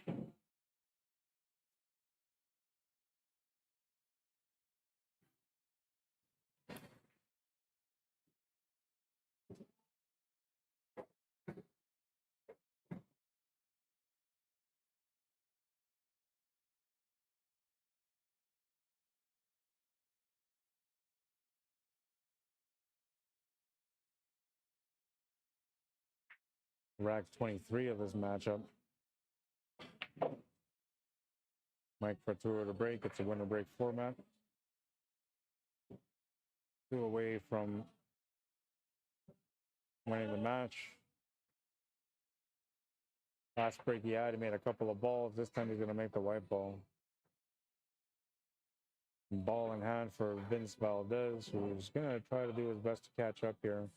Down by 4, still in this game, but this rack that's at the table at the moment, he needs to figure this one out. He's got to win this rack. No matter what happens, it doesn't have to be fancy. Whatever he's got to do, trying to win. But he has to win this rack. Stop the bleeding sort of thing. Then he breaks next. If he can win that one, now he's only down by 2. You have a chance to maybe be able to creep into your opponent's head a little bit and get another turn at the table at a crucial point. Because he's going to be thinking about the win too. Right now, like Mike's sort of thinking about the win because he's close to it, but it's not really that big of a deal. But if Vince wins 2 more games here, makes it 13 to 11, then the win becomes a little bit more important to get that 14th win, because that leads to the last one, right? And that's what I'm telling you, the pressure can break open at that point. Pool's a weird thing, man. You don't see it so much in pool as you do in snooker, but the game in general is a weird thing because you can be playing amazing, and as soon as you get into your own head, like, you just fall apart. And that can happen in the middle of a rack, in the middle of a good run. Out of nowhere, it's just bad. It's happened to me where I play in a tournament, I shoot lights out in one game, then I go to the next game and I just can't make a ball. And then it just carries on. Next thing you know, like, any shot that you have at the table, you're stressing over. It's not fun. You gotta learn how to deal with it if you want to be a good player anyway.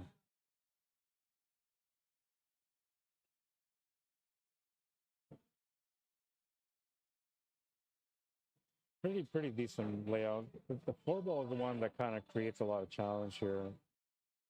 Figuring out where you're going to pot it, because it only goes to the corners. It doesn't go to any of the side pockets, but it does go to all 4 corners. If 3 goes to the side, then I guess you'd be okay. Let's take a look from the back now, see if that gives me the info.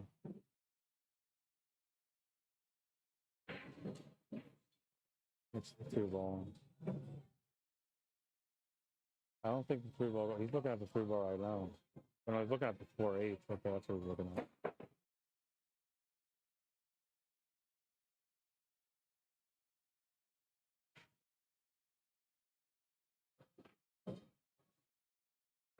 Perfect little lineup.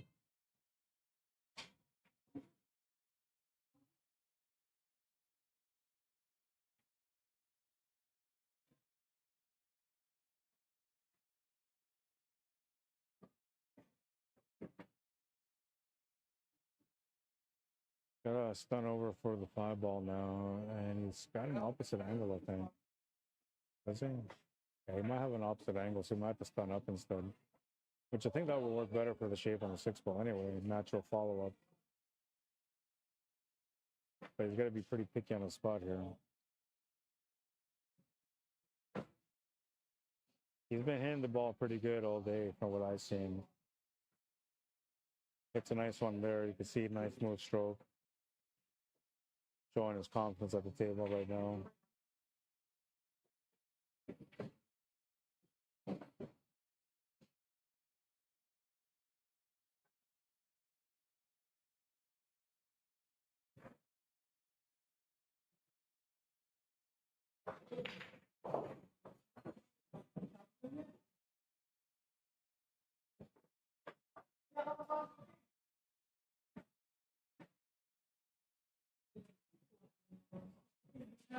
You can just draw back here, follow throughout the cushion and back to the middle. You want to get somewhat straight on this man though, because you want a good draw on it. That will work. He's got a little bit of cushion to work with, which will enhance that spin once he hits that cushion. Got to be careful here not to force stroke this too much, just to get that draw angle. Hit that perfectly. Shape for the 10 is good. And this was a rack that Vince really needed to win, because now Mike's going to be on the helm breaking for the match, and from that point on, anytime he's at the table, it'll be for the match. which creates a lot of pressure for your opponent. Against Valdez is a 599 though, so he should be able to handle the pressure. But right now, he just needs an opportunity. Mike Latour on the hill.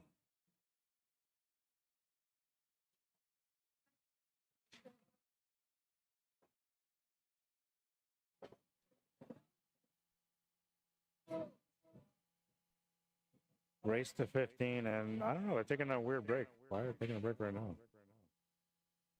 Whatever, let's go to this table. This one is at 3-1 for Elmer, and Elmer's at the table right now, breaking.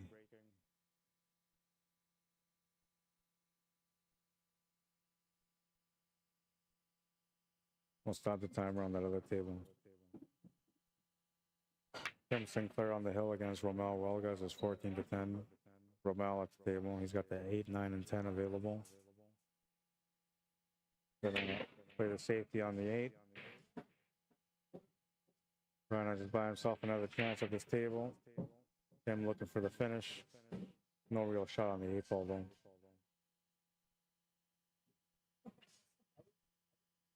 This one is a 3-1, but I just want to finish that other match.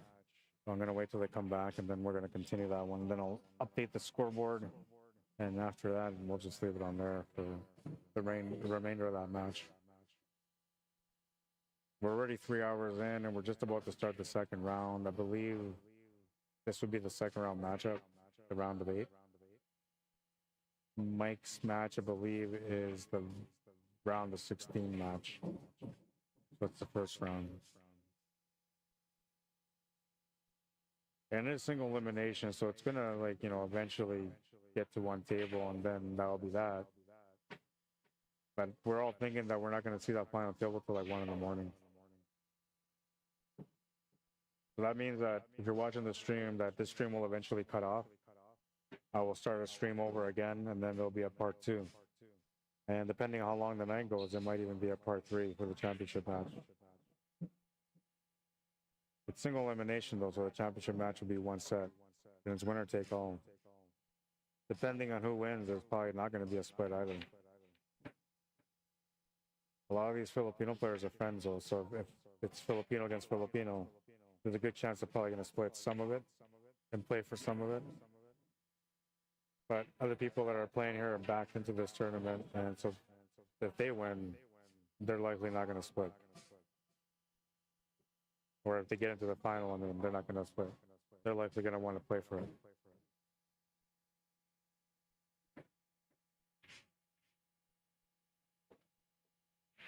I think my longest record streaming for pool was till 5 in the morning once. I don't think I'll ever beat that record, and I'm not going to do that tonight, so don't worry. It's not going to be that long of a night. Watch it go till 6 in the morning. Oh my God. It better not. It's winner take all though, man, so you know, like, they got to settle the winner.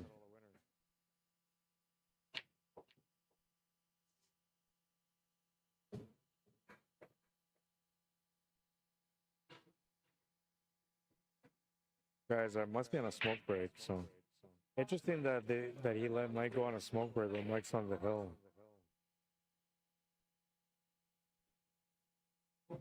That's giving Mike some time to settle down so he can close out. There's Ronald Allen, pretty quick player as you can see. Very good player as well. Down 3-1 right now in this matchup. Trying to make it 3-2.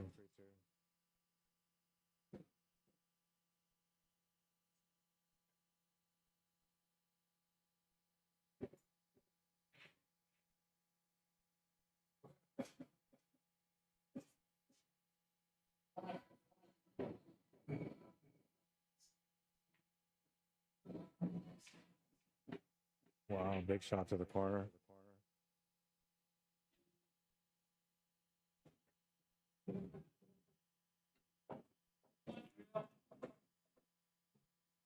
Quick shooter and very accurate too, man. Making some quick work out of that rack.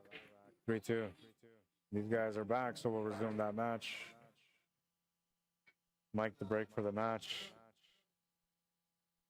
We'll just restart the timer. possibility of this match being done before, in less than 4 hours.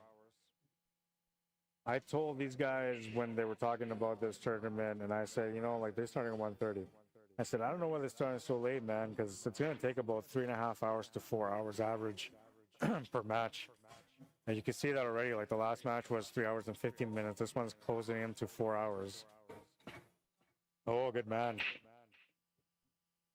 Good man, good man.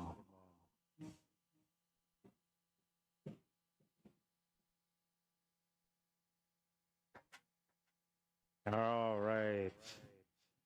Rack number 25. Mike Valtour breaking for the match. Been able to make a ball at the break a couple of times. But I believe the last time he came dry. Came up there. This time, we'll see.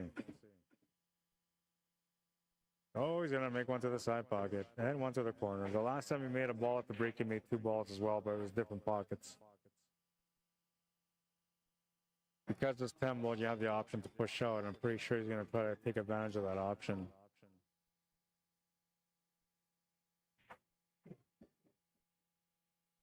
He's aiming out the jump shot, seeing if he wants to do the jump shot.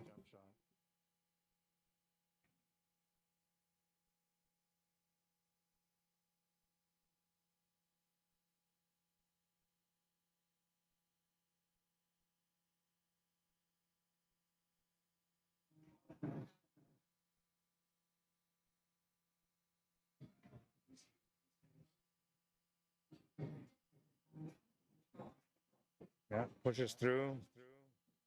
Smart too, because he just pushed the cue ball up towards the rail, which is going to give him a little bit of help here for the jump shot, making it a little bit easier on him. I'm surprised that Vince didn't take this on, to be honest. Especially because his back's against the wall. You figure you want to take advantage of an opportunity like this.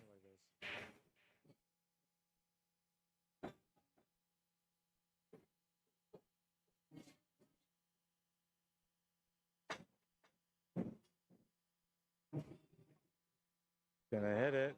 Gonna leave the 1 ball on the top rail.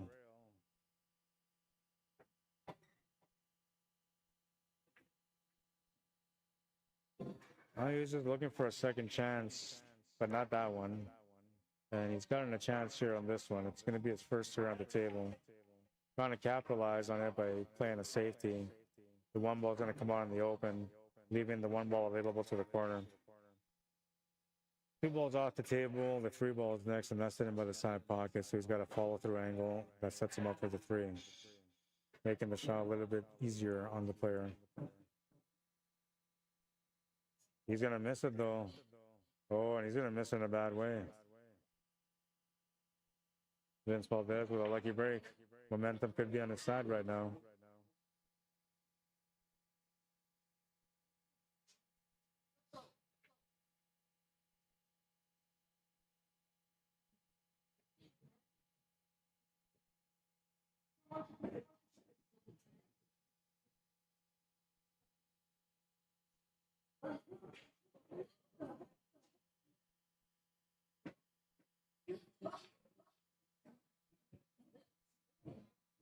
Makes the shot on the 1. He's got an angle on the 3, as you can see here. The 4 ball's sitting above the 9, so this angle actually doesn't really do much good for him. He's going to have a bit of a challenge here trying to get onto that 4 ball.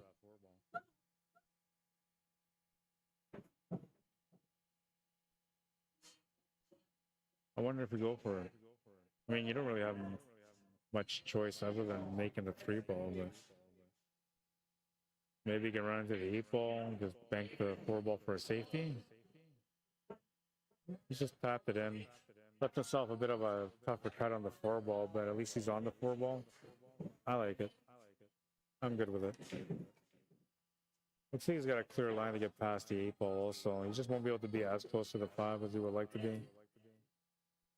You don't want to play this with inside spin, I don't think, but that's probably what you need to do to make it. Inside spin could make the cue ball run into that 8 ball, which may or may not help him for the shape on the 5. Makes a great shot. He's going to go all the way around. Very nice. Gets an angle on the 5. He's good to go here.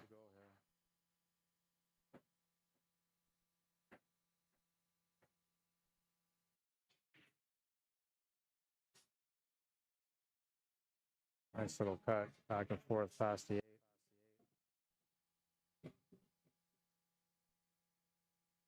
Makes the 5. Has the shot on the 7, but opposite angle of what he needed to be on. He would like to have a follow-up angle, but instead he's got a follow-through angle that goes down table. Best way to get back onto that 8 ball would be 3 rails, but he might be considering just doing 1 and back or 2 and back. I think he would have to do at least 2. But I like 3 here.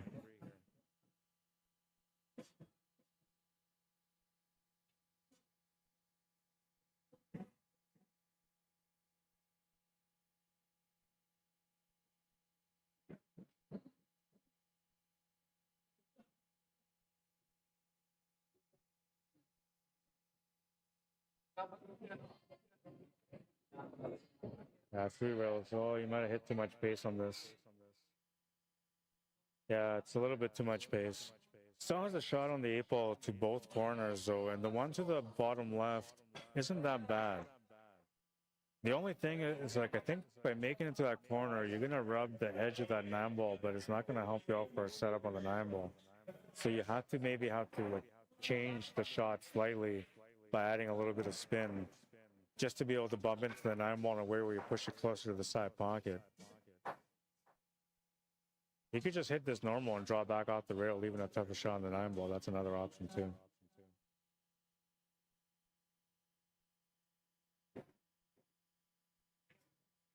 Gonna play it through.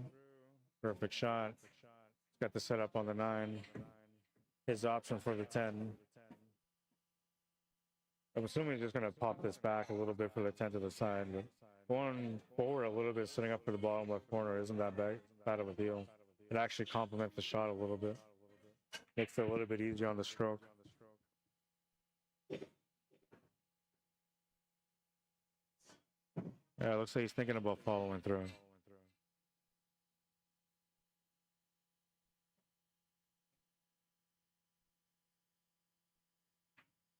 Oh, and he followed this right through. Okay, well, that's different than what I would have played. He's giving himself a shot on the 10 ball, though. It goes to the corner.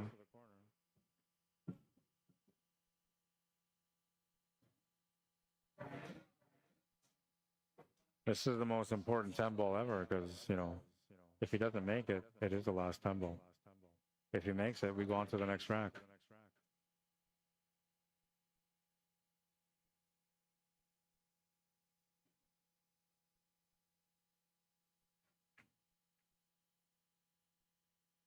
Makes the 10 ball to the corner.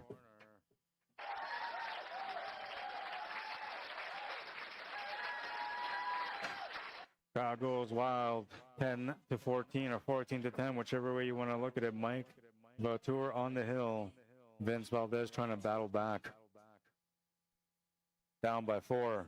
Back against the wall.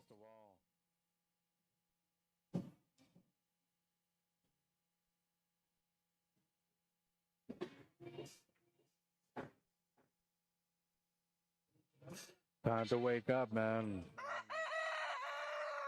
You're in a battle.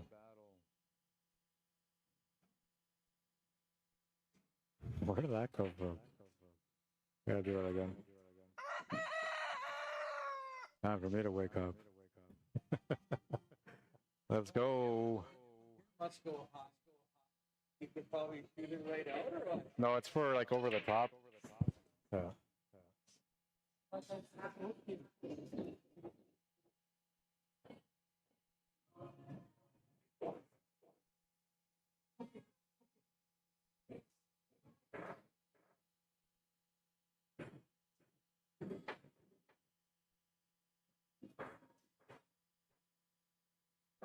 14 to 10. Why did I say it was rack 25? I guess it was rack 25. I might have. Making no sense today, man. I actually slept pretty good too. I'm not sure why that is. Any brackets to see, Rod? Says Mike McKinney. I think they did it on paper. I'll find out, okay? If it's on Digital Pool or Challenge, I'll hunt down the bracket and I'll put it up here for you. All right. What's up, Jose Herrera? Bienvenido, amigo. There's hi, Rob. It's a nice tournament. It's a shame not to be able to play in it. Yeah, that's too bad, man. He said, is there 3 9-foot tables? Yeah, there's 3 of them now. There's 3 of them now, man. Let's see.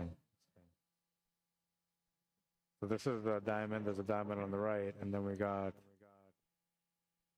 the predator on the left, which is this one here.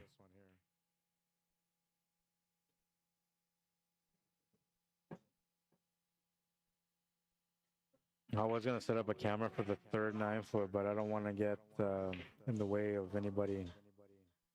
Maybe I should set one up beside there anyway.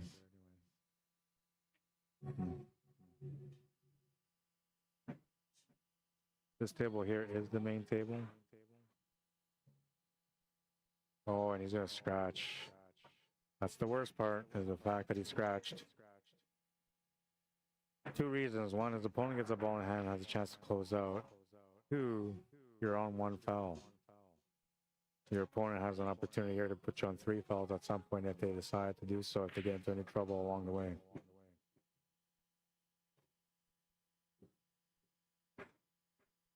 Uh-oh, it's going to be straight here. A little bit of angle to follow through. Got to set up for the 4 ball, so he's going to have to stun draw this a little bit, but I don't think he can do a whole lot. Might be able to get a couple inches up table, but that's about it. Unless he can 4-stroke it, come off 1 cushion, then the other cushion, and back to the right. That might work. I think it's really 4-stroking this. He forced it, but for the stun, that's going to give him the shot on the 4 ball. 5 ball's chilling by the side pocket, so as long as he makes the 4 ball with decent pace, he'll have the shot on the 5. Setting up for the 6 ball is going to be kind of the thing, though, when it comes to setting up on the 5 ball. The angle that you get on the 5 is going to decide how you play the shape on the 6. You would like to keep it simple, but he might end up in a spot where he's got to play a couple of rails or something like that. Here he's okay. Looks like he can just play this off the cushion, maybe draw back a little bit or play through the cushion a little bit. You'd have to play a back cut angle on the 6 ball with 2 rails set up for the 7 ball to the right side middle pocket next. If he can make this cue ball go back towards the middle of the table, then he can change that a little bit. But if you don't want to force the table too much, then you just kind of draw back a little bit. Yeah, just like that. Then you give into the angle, forcing a little bit more spin on it, playing the 2 rail back to the middle.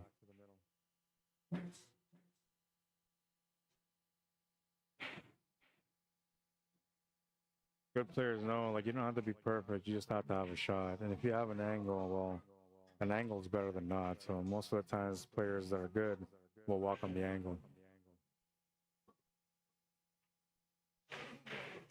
1-2 to the middle. Nice and smooth, but the cue ball runs a bit too far. Tim Sinclair wins his match 14-11, or sorry, 15-11 against Romel Welgas. Congratulations, Tim.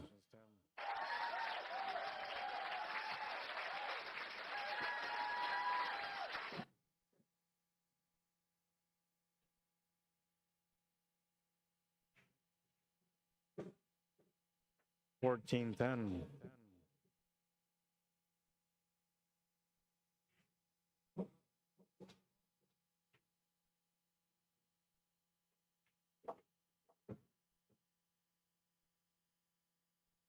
It's going to come up a little short on the shape for the 9 ball, but the 9 ball goes to the side pocket, and he can play the 2, actually 3 rails to get onto the 10.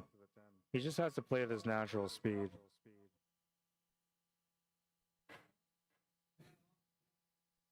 Yeah, just natural speed. Pocket weight will do it. Just a 10 ball remaining for Mike Vautour to win the match. We'll go from the back view here.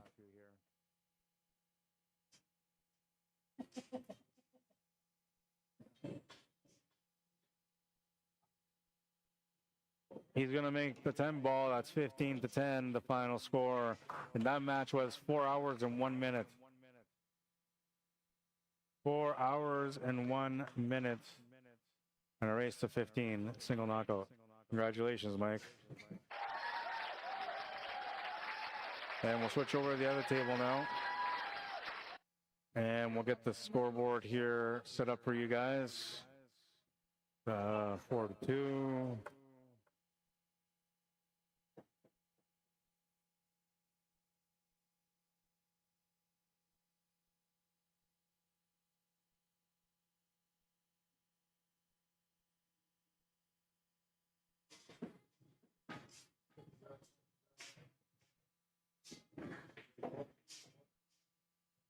Oh, Mark Guzman. All right, so, and I gotta get their Fargos up. I gotta reset that. Ronell, I'm not sure if Ronell has a Fargo. And I won't put up the CSR, but I'll look to see if he's got a Fargo.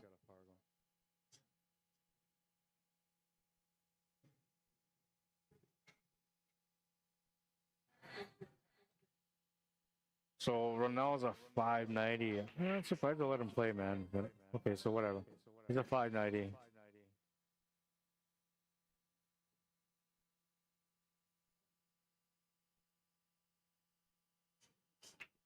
And Elmer is gonna be 600 something. Yep. It, Buy you a drink and drink and then trade and get you a book or something. Have a couple.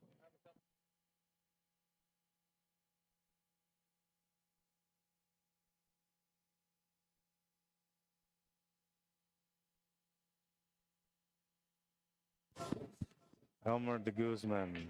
Like, I wonder if if he separates his name for this. I'm assuming he doesn't. Oops. No, he doesn't. So he's a 604.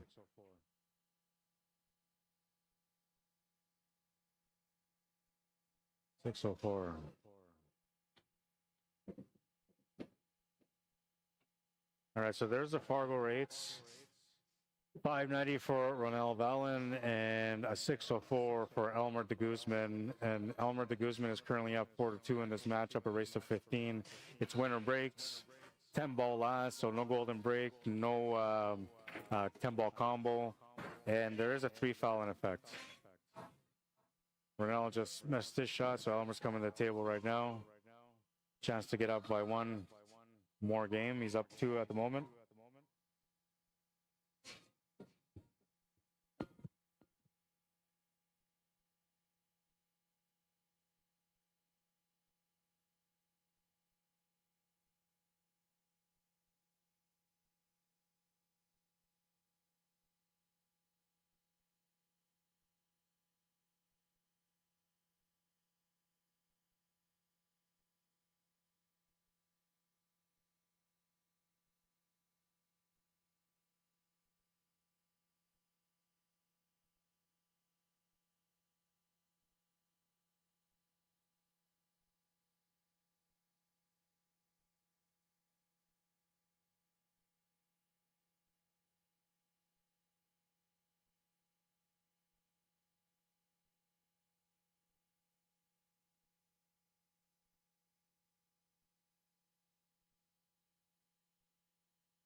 All right, the clock was reset, and these guys have been in for 7 racks, so we're gonna add, I don't know, we'll say like 40 minutes into the match. Did you win? A final? There's only one final. I gotta wait for everyone to play, so I'm just gonna go home. Yeah, you probably won't play till like 2 in the morning. Take a nap. Oh, for sure, man. You, whoever's there, you work them for information if they want to do any kind of shop or if we're just going for it. Get that info for me. That way I don't look like an idiot. Just say, it might be up for it. I'm not thinking 50-50. I'm thinking 75-25 kind of thing, you know? Money back plus a little extra.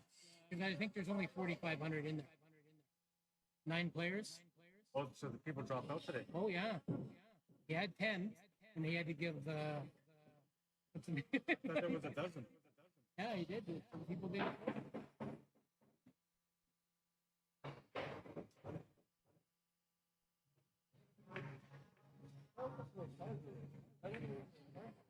There, you can follow it along and see the draw. Oh, so it's a paper draw. Yeah. I don't think you have one, man. Like some people get it through the active pool league, the CSR, but I don't think you have one.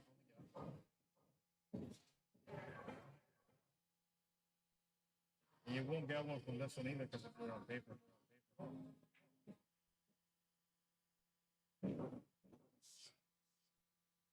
Yeah, no, you don't have one. The singular. Single, all they had you at double. Oh yeah, you got one. 530, but it's low robustness. So like the way, like, so he's a 590, but he's only got 138 games. The 590, he could be at 640. You don't know. So like when you have tournaments like this, if you're gonna go by the formula, there should be like a minimum 100 games played, or minimum time played. I know. So you could have been like 700, but no, it's still low robustness. If I was running the tournament, I would have said no to you, and I would have said no to a couple people. Because the guy had to make a fair to everybody. Because especially you, if you have a guy like Junior or John Munson coming in, and they're not ranked, right? And they're playing a tournament.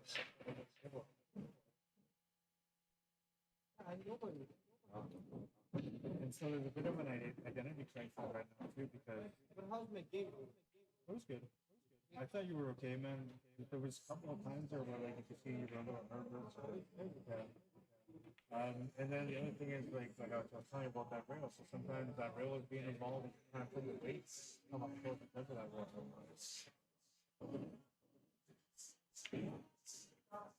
And another thing, look like you're forgetting the thing you shoot it and sometimes it fits right up. Yeah. You can't hit two balls. Like 400 balls on seconds. Rob, you're online right now? Yeah. On your phone, or can you message me? Things getting down to the nitty gritty? Yeah. Okay, fine. Yeah.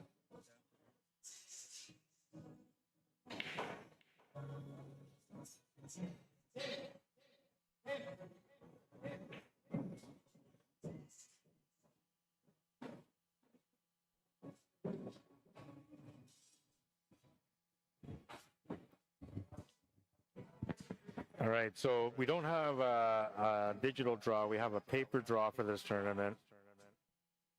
Mike Patur and Vince, the winner of that was Mike. The winner of that match plays against the winner of this match that's going on right now, Ronel Vallon and Elmer de Guzman.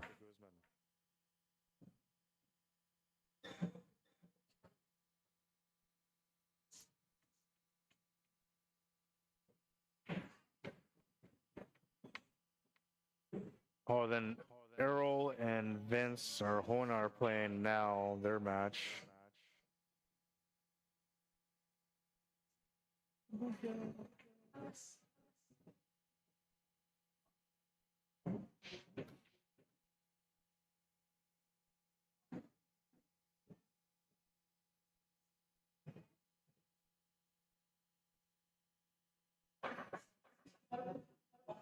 I gotta find something out here. I'm not agreeing with this draw. I'll be right back.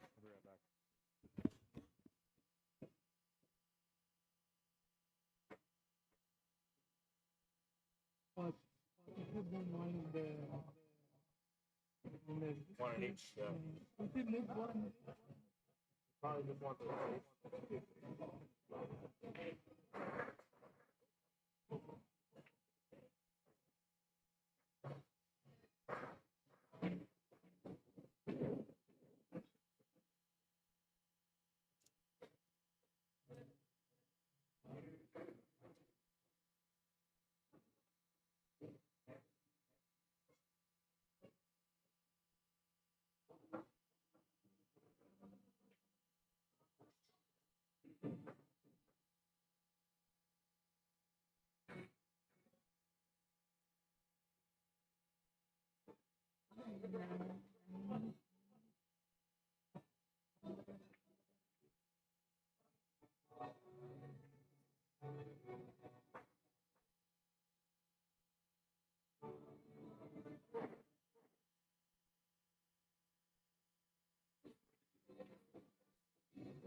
Okay, so I caught something on the draw. They're gonna fix that. So Elmer's up 5-3.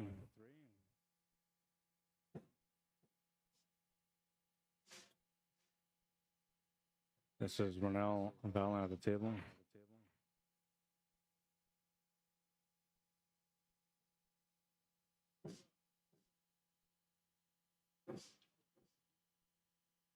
I think he bumped into the player as he walked by.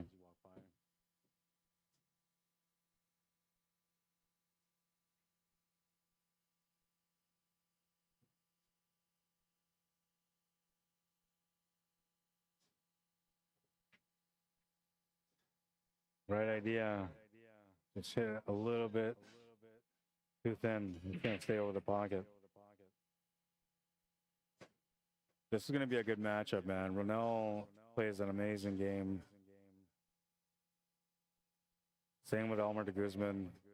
Here, our highest level in the pool league is Premier. Second highest is Super Vegas, or SV, as we call it. And Elmer and his team just won the Super Vegas playoffs, so now he's officially a Premier player. And he'll be getting exposed to some top pool all the time now, which means his game's only going to grow. This guy here that he's playing against, Ronell, well, he only comes out when there's money on the line, and this time it's a $500 entry, so he's out here playing as well, trying to get a piece of that pie. Well, I guess he's taking the whole pie if he wins it. This is a winner-take-all. 5-4 or 4-5, whichever way you want to look at it. It is a winner break format. There's no golden breaks, and the 10-ball combo is allowed, but it's not a win. It just gets respotted.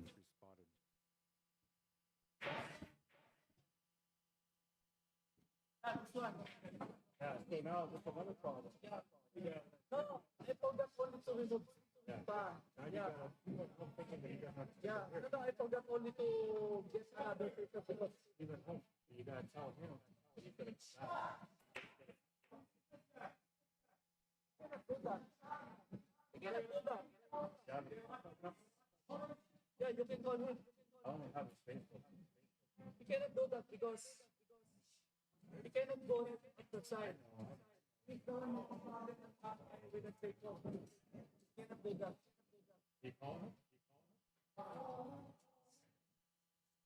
Some answers.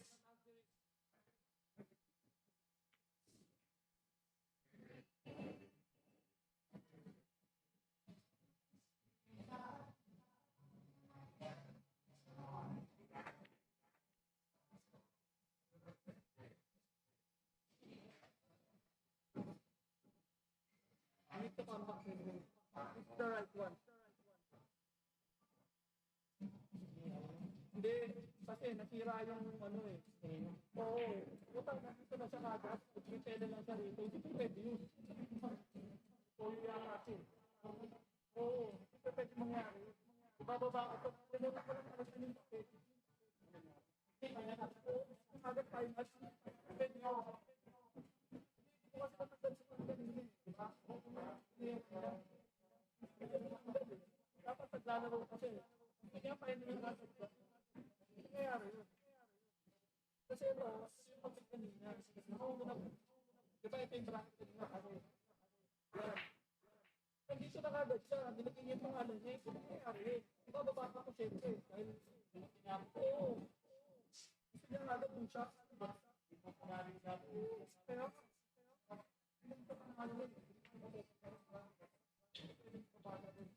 ibababa ko automatic, ibababa ko itong dalawa. Diba? May iwan lang ito dito. Yung nasa-over ko na yan dito. Okay, so, yeah. I need to bring down. I need to put here. If he just waiting because he makes a problem for that.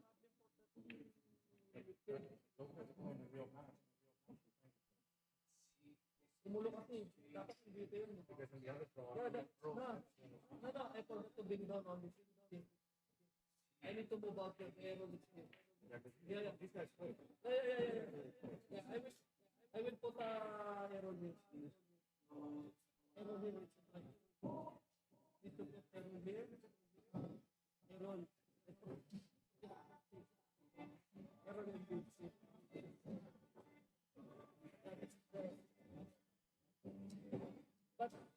gonna happen that in going here to finance is not gonna happen. You know that. He almost knows. He told me. This is the real one. And he told me. It's a bird. Yeah. He's not talking to me anymore. He's not talking to me. What's gonna happen that he's gonna take almost lost 6-1 by score. What's gonna almost lose.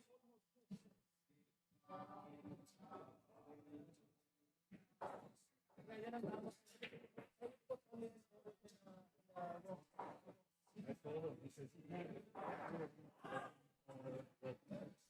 How it cannot be arranged? He is the one making problem. He already lost to Pantua.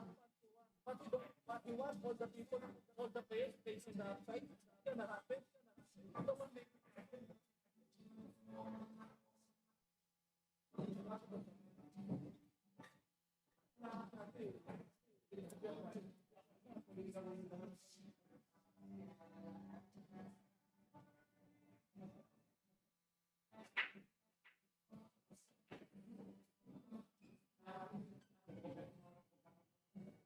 This is the real one. Head to head.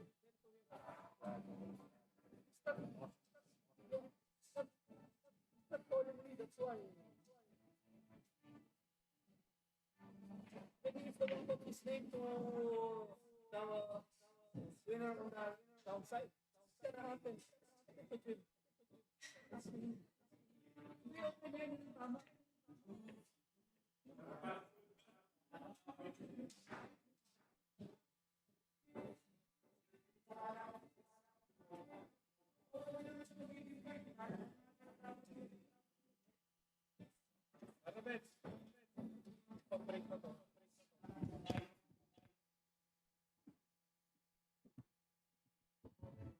All right, so it's 5-5. There's a lot of stuff going on here with the draw. There was a mistake, and somebody had a double buy, which they shouldn't have had.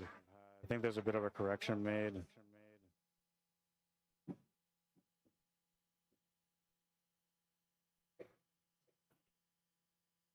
Not sure what happened here. Did these guys stop playing? Are they taking a break? Oh no, they're still playing. It's 5-5.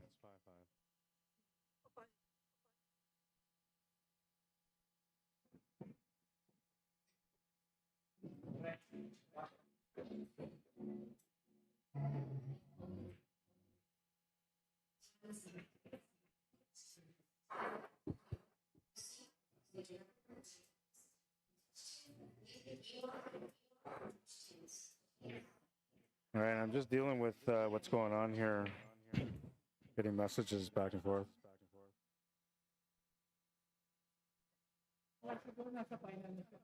Okay. Okay. Give me a second. I'll be back.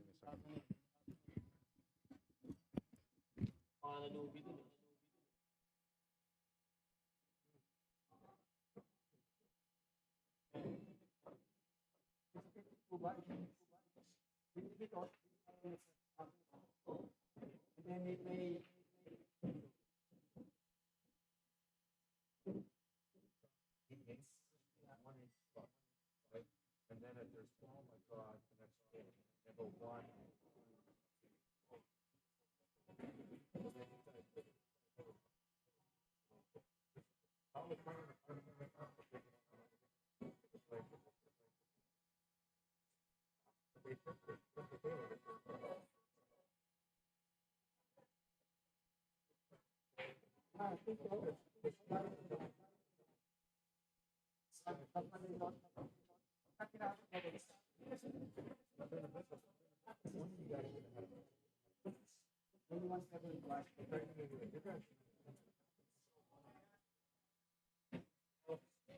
That was the one who's high. He was complaining with this guy. He explained that his FARGO is too high, but they were already started. So then he got so the minute they told him off.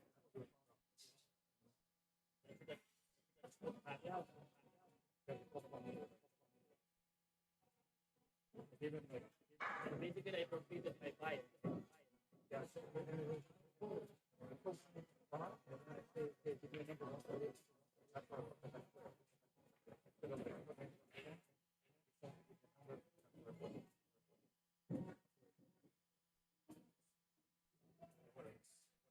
You know,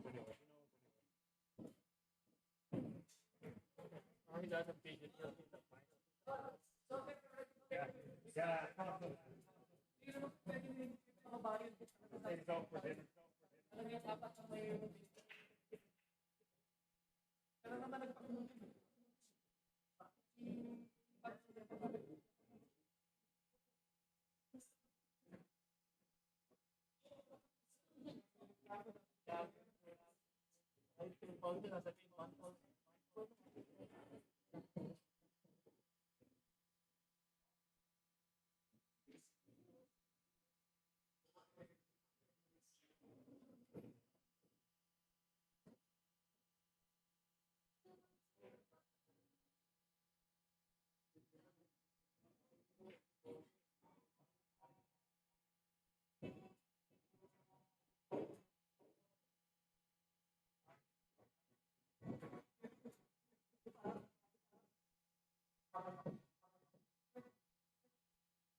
All right, that's been figured out. Okay, the draw is all good to go, and it's a paper draw, so we're not going to be able to post it for you guys to see.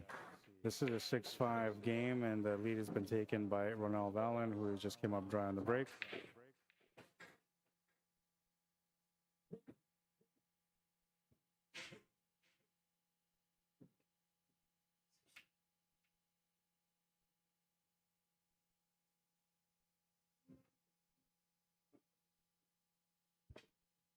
Didn't want to leave anything on the one ball, but he's left the full ball available here for Elmer to be able to, or sorry, for Ronaldo to be able to play safe.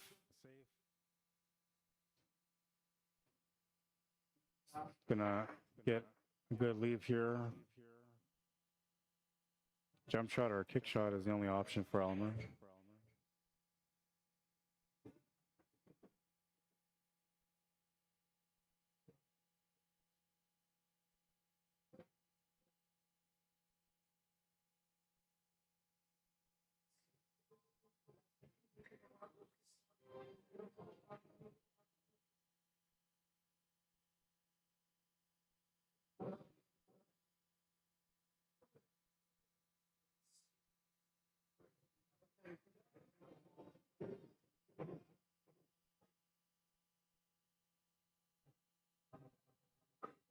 Not sure about it. Wonder if he's thinking about the tangent line, because it kind of looks like if he hits this to play safe that he might have a scratch angle. Or if he's just thinking about like how he hits this and the lead that's going to happen after that. Might think that maybe the kick shot is better.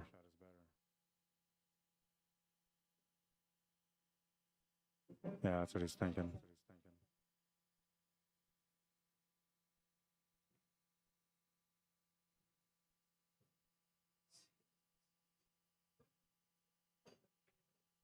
Perfect hit.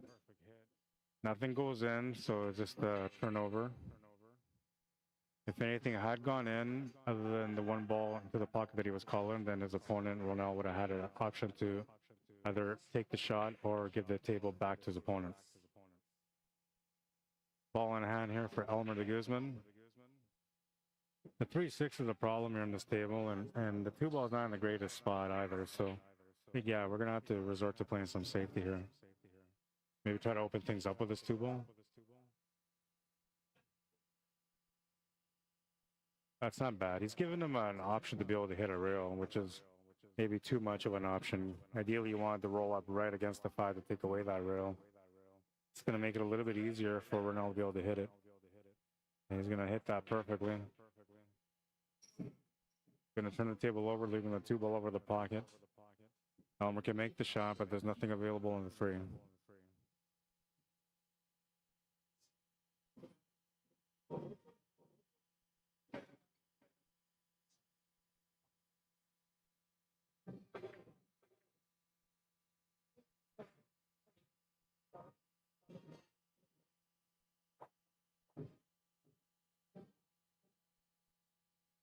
Just left him a peek at the 2 ball. He actually missed that edge of that 2 ball, but got lucky and hit it on the backside. And now this is still okay because there's really no option here for the 3 ball. The only thing he can possibly do with the 3 ball is just play a safety, and that's going to be what he's going to have to do after this 2 ball if he decides to make it right now.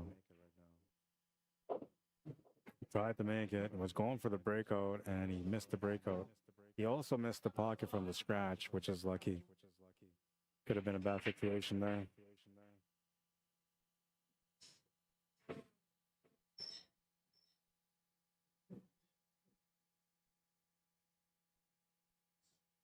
You see enough with the 2-ball to hit it. Looking for a good lead, which it looks like he's going to get it off that 4. It's a 2-ball hook. Really tough to hit on a jump shot.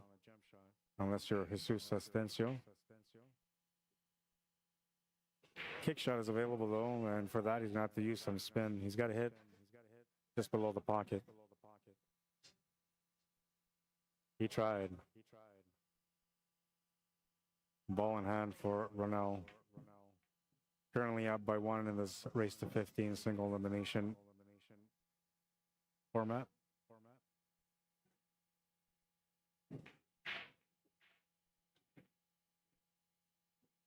We're about an hour and 10 minutes into this match now, because when the clock started, these guys were already 7 racks in, which I guesstimated at 40 minutes.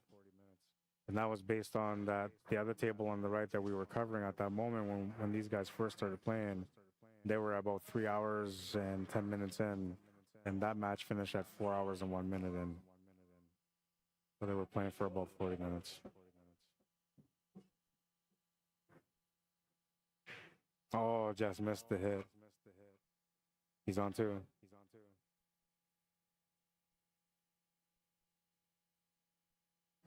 Is he on 2? I think he's on 2. His opponent didn't say that he's on 2, so he's going to try to play a safety into that 6-ball now. Trying to open up that 6 and 3 a little bit, and now they are, like, the combo goes, so he got what he was trying to do. Unfortunately, though, he's left a peek at the 2-ball. And if his opponent can make this too, well, he'll have the 3-6 combo waiting for him.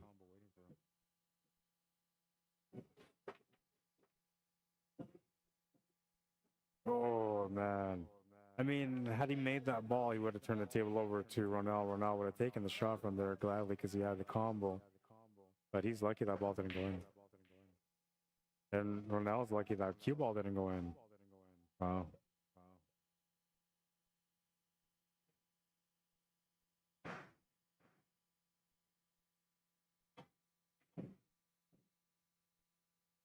Trying to get over for the 3-ball, he was on it. He didn't disturb the 3-6, so that worked out good. And he got a little lucky here on the hook on the 4, but he knows, you know, it wasn't intentional. He put up his hand to his opponent to let her know that he apologized for the lucky roll.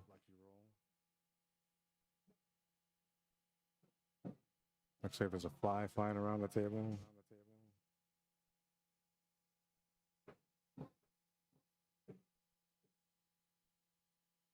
Did a great job to avoid that side pocket. That's going to come up tight on the 3 by a little bit. And this is the worst part about this, is that it's tough for him to be able to hit this off a kick shot. He's going to have to do a jump shot or a mass save. You can see it, any of it. No, he's just going to tie it up. 3-ball and 6-ball frozen to the rail, so something else has to hit the rail after contact.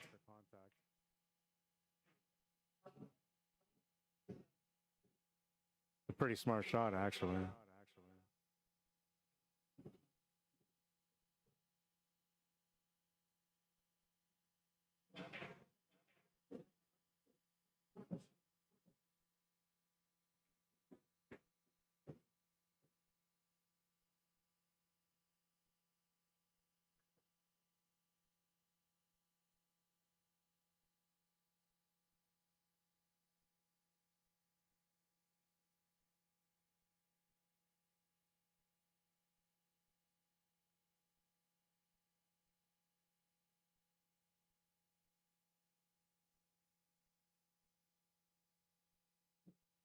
That's interesting. So, like, he took an intentional foul on his opponent's foul to be able to create a harder situation for his opponent.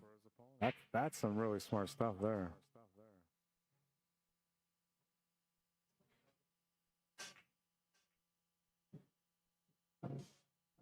That changed the whole game right there, that decision to be able to take an intentional foul. And now they're just picking at this ball. They're trying to get the best option out of this. Elmer can see, I think, half of the 3 ball, so he can do a cross bank safe or attempt a cross bank corner.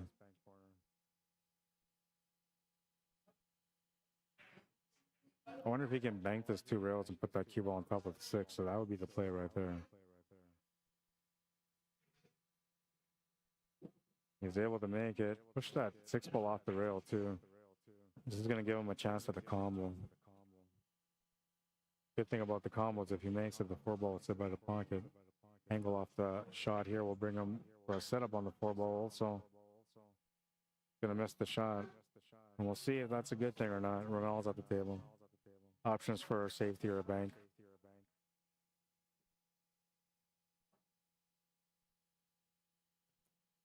It's 10 balls, so the player has to call or nominate their pocket. He calls the bank and he makes the shot. Gets nice setup here for the 5 ball.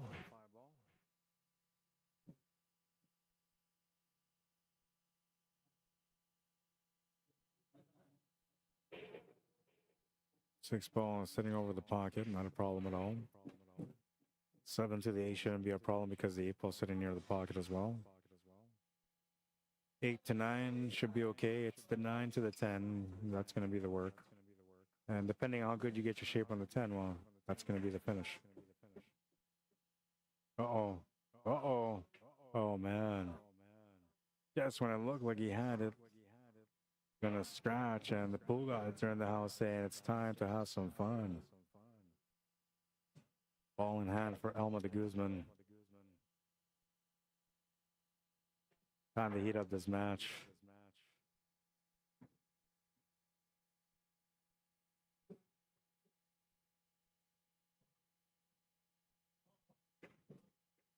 Makes the shot to the corner. He's on the 10. Little straight on him, man. He would have liked some angle. A little awkward on this one, but he should be okay. It's a standard shot.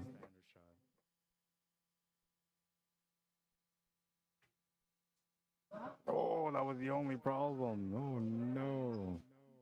Must have been the flames. Must have got in his way. Okay, we'll take that off. That's enough of that.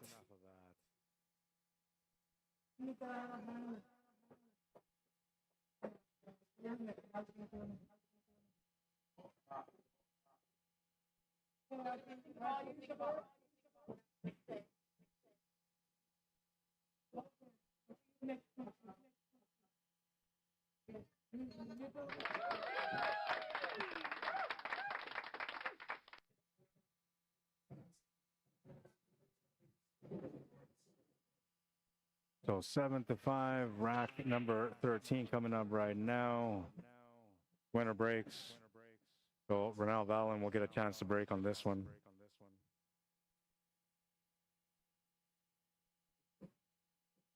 Elmer gets onto the table right away from the dry break, makes the 1 ball, and can see the 2 balls. 3 balls in a good spot. 4 ball is going to be a bit of a challenge, but the 5 ball and the 6 ball at the top of the table, so it might be something that kind of comes into play, getting onto that 4 ball properly. He's opened up the 4 ball a little bit more, so now I believe it goes to the top left corner. But he's going to come up short on the 3. 7-5.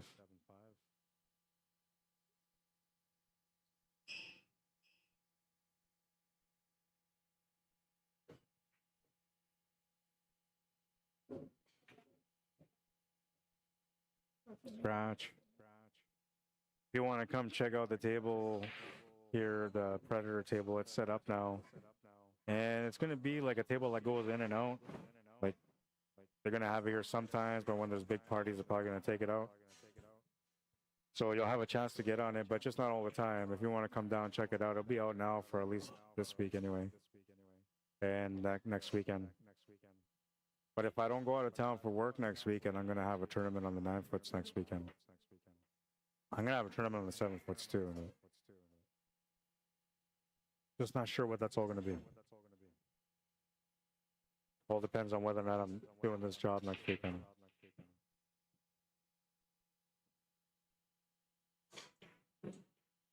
Oh, he popped up on the shot and he's going to come up short. Turn the table over to Elmer de Guzman, who is looking at the table thinking to himself, man, There's no way I should be getting back on this table. Try to take advantage of the opportunity here. Ball is deep in the pocket, but he can thin it off the edge to get behind that 5 ball. Bumping into the 9 ball slightly. He's going to bump into the 5 ball instead. No, I don't know if the 5 goes past the 6. It probably doesn't. But you can play a safety here still.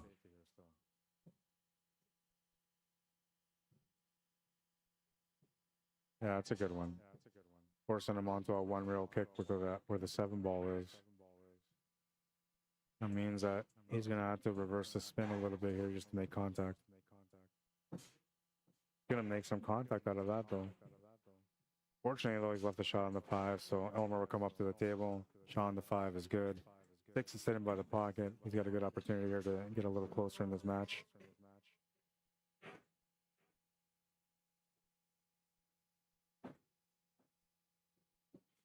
Oh, I got some people going on here on YouTube. What's up, guys? How you doing? Sorry for neglecting you. Usually I'm all interacting with everyone, but it was quiet all day. Roberts, Bigfoot Billiards, what's happening, man? Says, what was the entry and number of players? Double elimination or single? A single elimination, $550 entry, race to 15. And they originally had a dozen players, which is why it's marked as 6,000 winner take all. But I think they only had 9 or 10 players, so it's less than 6,000 now. And only because one player got eliminated today because he was over the FARGO rate. And then I think another player didn't show up. Dan Anderson, what's up, bro? Says, hey, Rod, nice game here. Pretty evenly matched. Yeah, these guys, it's going to be a nice matchup for sure. Same thing with Mike's match and Vince. That was a good matchup too. They were pretty close anyway, neck and neck almost to the end. Joel Lusk says, hee, that's got to hurt. Holy hell, Jesus. Somebody help that man. Says, hola, watching from Mexico. How you doing, man? Bienvenido. ¿Cómo estás, amigo? ¿Cómo está la tequila? Ooh, you got to be drinking some tequila out there, no? 8-5.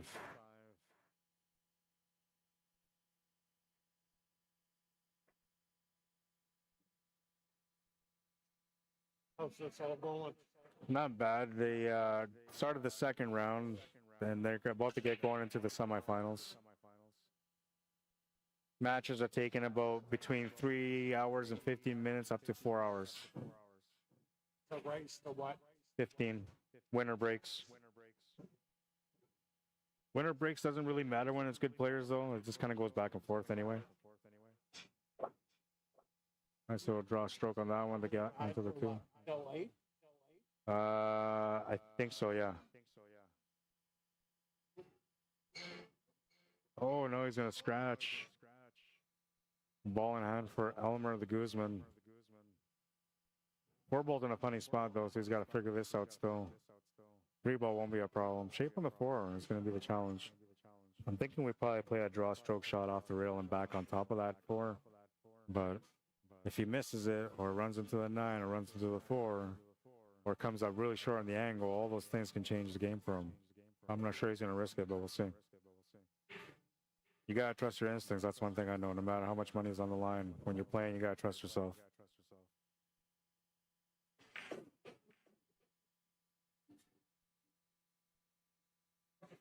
Yeah, so these are all the things that I was worried about. This is one of them. Like if he comes up short on the angle. Now, he would have been a little bit better off if he just committed to run into the 9, then he would have put more spin onto it, more stroke onto it, more power as well. And then he may not have gone straight on the 8 ball. Or sorry, on the 4 ball, but he would have had a shot on it anyway. Using what he's got, he's playing the safety. That survival skill right there, money player.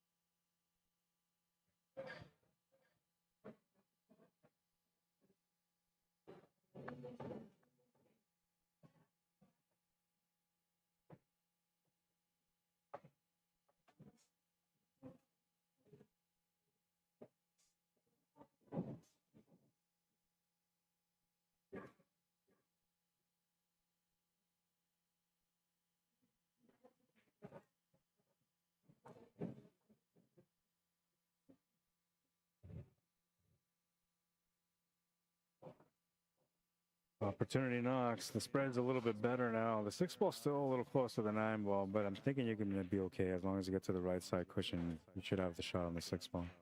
He's going to open up the 6 right now. And unfortunately, because he decided to open up that 6-ball, he's pushed the 9-ball in front of the cue ball, taking away the shot on the 5. Still a pretty makeable shot. A jump shot will get you the 5 into the side pocket. The angle on the 5, though, when the cue ball makes contact, is a little funny here. So you should be able to get the 6, but there's a small percentage chance, depending on the contact from the cue ball to the 5, that you might shift that cue ball over and end up behind the 9 on the 6-ball. Oh, he missed the jump shot. He got the cue ball to jump over, but he didn't make the 5. And that 6-ball is not a concern anymore. It is now Ronell's concern, and he's taking a look at this 5. He knows he's set up here. Has to take another game lead, currently up by 3 in this matchup.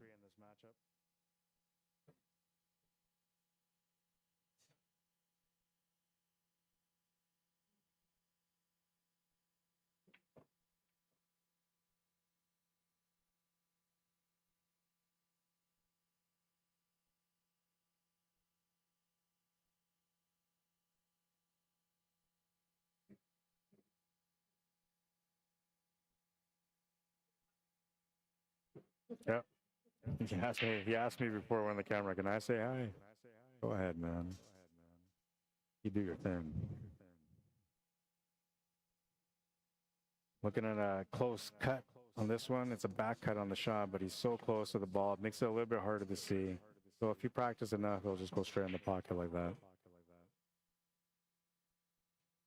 10 balls good, says Elmer, and that puts Ronell up 9-5. Dolly Parton.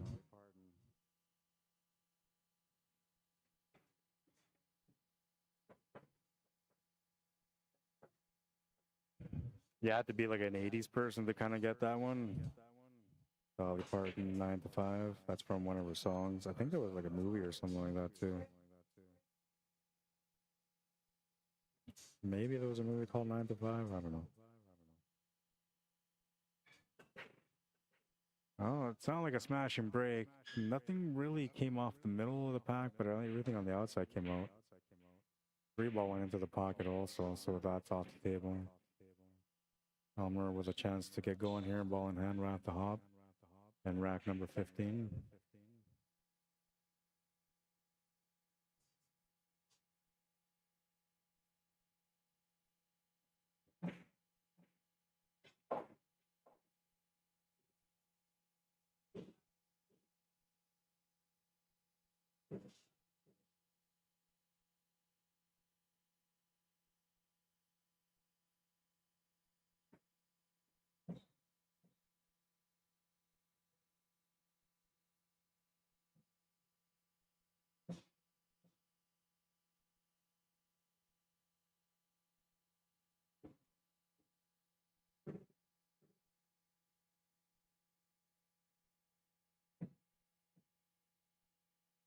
Now, I feel like I should share a little bit of an important piece of information when it comes to the tournament today and specifically this table. This table was just set up. The first day of being set up, I believe, was yesterday. So nobody really has had a chance to be able to play on this Predator table. So I think this table is kind of playing a part in how things are going for some of these guys. Some of the shots that normally will go in on the diamond are not going in on this table. Some of the speed on the shots that they're making are not meeting up to what they're supposed to meet up to. And all of that is just because of like the cloth and the table, the rails are different. Pocket cut is a little different too. Like a shot like that on a diamond would have gone in, but on this one it's going to spit it out.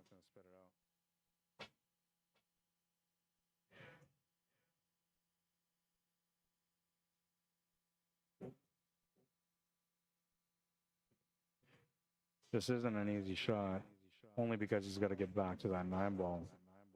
He had to play real first, and he was still at the mercy of the table, but that was a nice execution. I like the way he played that one. It ended up being perfect on the 9. And all he had to do there is just a matter of how thick he hit that 8-ball, right?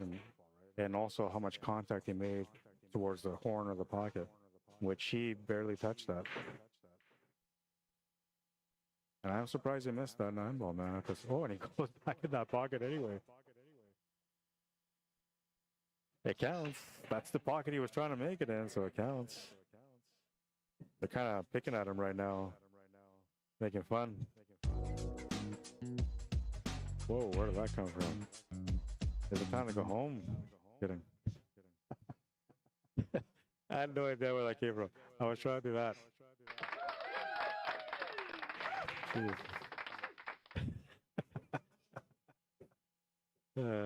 Life is just funny some days for me.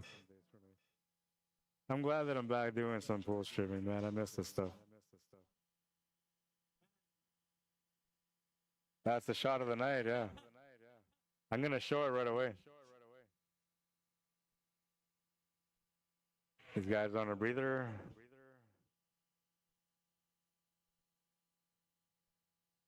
And I had no other table to match up because these guys are playing on a table far away from here. Well, not far, but not within the camera area. I can maybe turn it to a diagonal angle. I don't know. And I can also ask these guys to move over, but I'm pretty sure they decided to play on that table because they wanted to have some separation between them and the other players. Just to give them some more wiggle room, you know, when you're trying to do some crazy shots at the pool table. That's the new version. I don't know. They threw it out, man. I forgot to take a picture, too. Yeah, I don't know why I didn't think of it. I thought about it.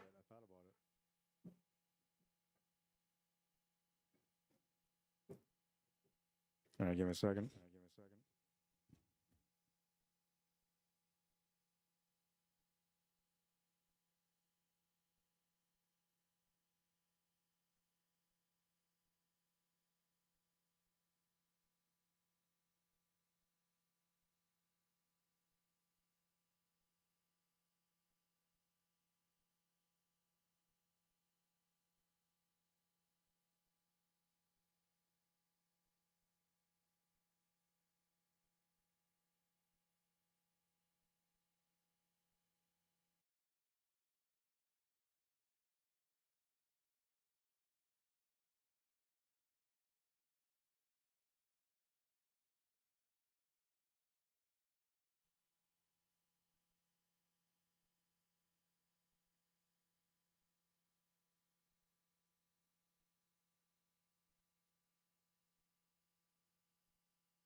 Oh my God, I came in at the wrong time, didn't I?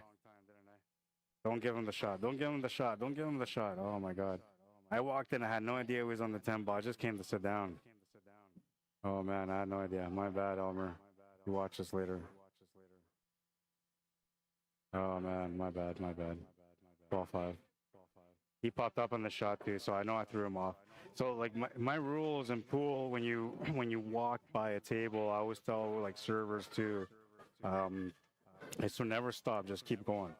The minute you stop, that's when you're throwing somebody off, because that's like, oh wait a minute, they're watching me, right? But if you just keep walking, they're like, oh, it doesn't matter, it's just part of the atmosphere, you just keep going.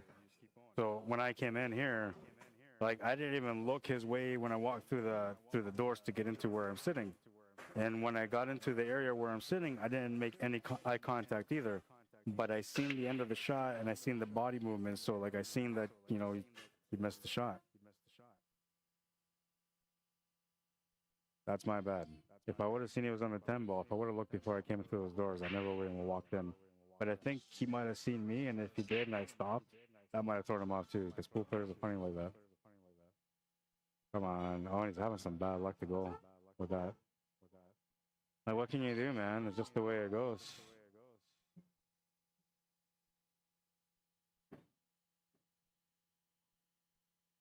Having some bad luck. He's having some bad luck. Elmer. And then he's shooting on the 10 ball, and I walked in. I didn't look his way. I just walked in and sat down. But because I walked in when he was shooting, he missed the 10 ball. I know he looked at me and he probably got thrown off because of it. I feel bad now. But there's nothing I can do. The worst thing would have been for me to stop right there and then look at him while he's shooting. For sure he's going to miss. I just kept walking, right? I just sat down.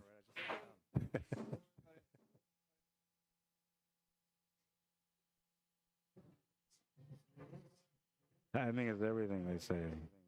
Come on, give him some luck here. Got to make up that rack. Maybe two, because I kind of took away some of that momentum when he missed that shot. I don't really root for players, man, but I feel like I owe it to him.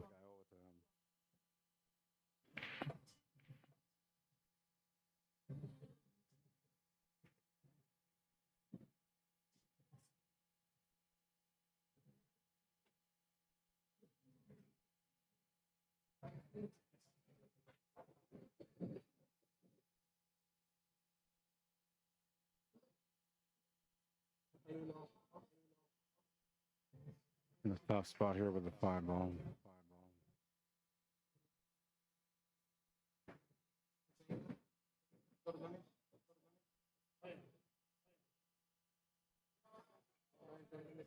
I was commenting on live play. Muy bien, gracias, says Joe Laska. I'm sorry, I'm not catching up with some of these comments. I should have just stuck here on YouTube. My bad. Lots of scratches in this match. Dolly Parton, got it. We used to call a dry break Dolly Parton. All bust me off. That's funny. That is funny, man. We got to give him some laughter with that one. All right. There we go. That was funny.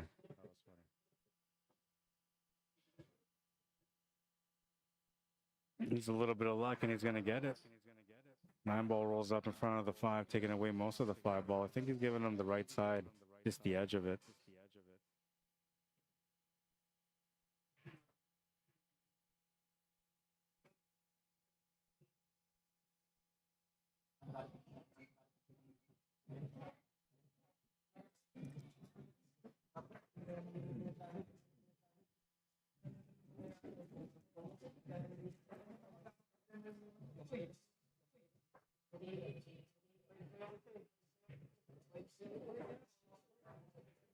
Oh, just overcut the 5 ball a little bit, and it looks like he might have left the shot to the side available for Rennell. Natural line for the 6, so there's no effort behind the 5, just has to make it to the pocket. The thin cut though, but he made it. A little bit more effort required here from the 6 unless he wants to settle for a long shot on the 7. There's that effort, trying to get a little closer. He'll get to the center of the table. Because he got that close to the ball, though, that means he's going to have a tougher cut.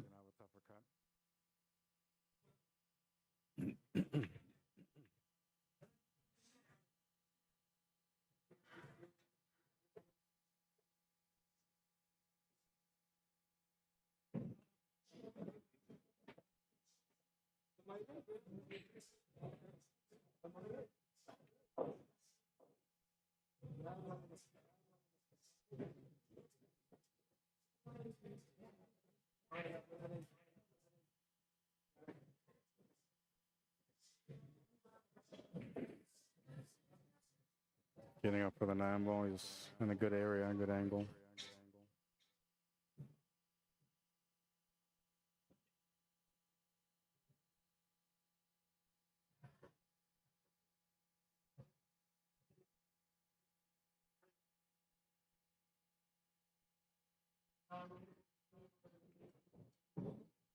Makes the 10 ball. He's on the board again.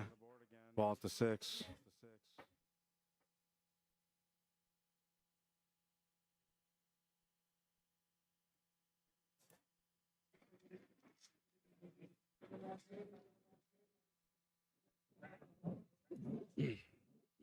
Gotta mute my mic for a second.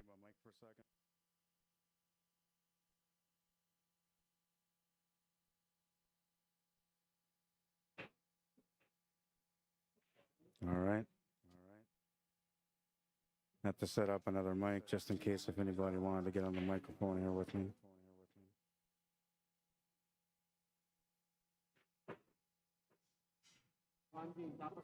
9 ball's gonna go in the side pocket. 1 ball is set up by the other side pocket. 4 ball rolls up against that cue ball, but it's okay.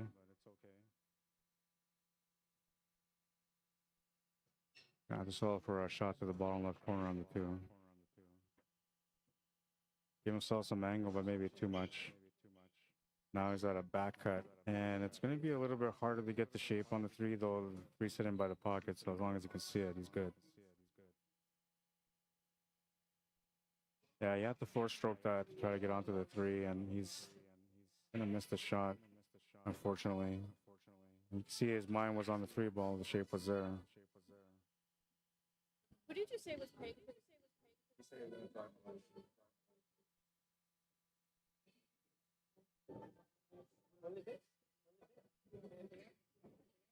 Not for me.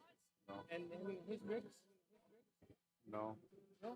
If it's just pop type, Yeah, usually, yeah, they're okay with that. Thank you, man. What other options do you have? Thank you to Ellison DUQUE from Birchwood Honda West for my lunch, man. Appreciate it. Once again, I'll say it, if you guys are looking for a good person to deal with when you're looking for a vehicle, somebody you can trust that's not going to try to give you the runaround or give you a lemon. I'm telling you right now, like I've gone to so many different dealerships in my time that there's always been one that's kind of giving me a lemon. Oh, I forgot to take this off. I got to take that off. This guy here is a good guy. I've known him for a few years now, and he's got a lot of clientele that come see him, and those people come back with their kids for their vehicles and all that. Check him out, Ellison DUQUE, Birchwood Honda West, located at 3965 Portage Avenue, unit number 75. You can contact him via email at ellisonduque@birchwood.ca. Yeah, I gotta take this. Apparently, I have it's been a while since I've done anything cool. So, no, I didn't need that to happen.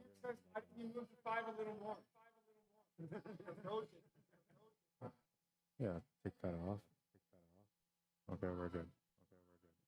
I didn't know there was closed captioning on there, so that's so annoying. My bad. Hopefully I was not doing closed captioning on YouTube. You guys will let me know, right? And how's the sound, by the way, on my voice? I don't know. Do I still sound like me or not really? Hey, so I thought, like, if you... Oh, he made the ball, but he fouled. Okay. I thought the ball came back up. It's not.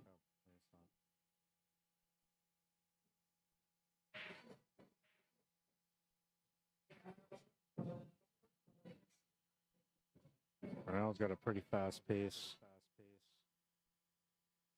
Always has been that kind of player at that pace.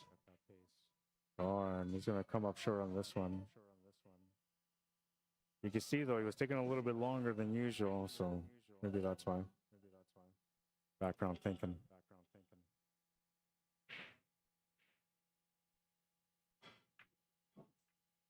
Palmer's going to miss the 7 ball, pops up on the shot.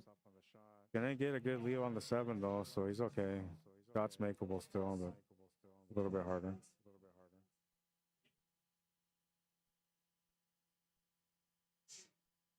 Gonna overcut that shot. Crazy.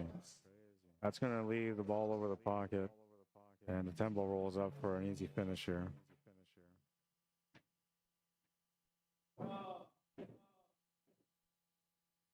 Oh, he missed the shot. Oh no. He laughed. It was just a touch shot. I usually don't laugh, but you were sitting next to me and you still laughing, so I had to laugh with him.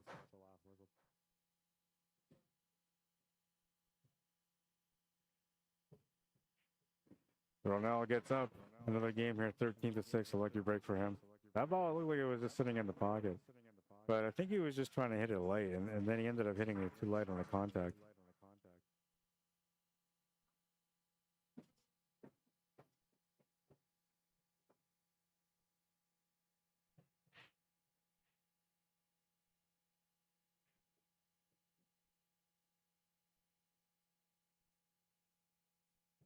All right, and we keep on going. This is going to be rack number 20. It's a race to 15, single knockout.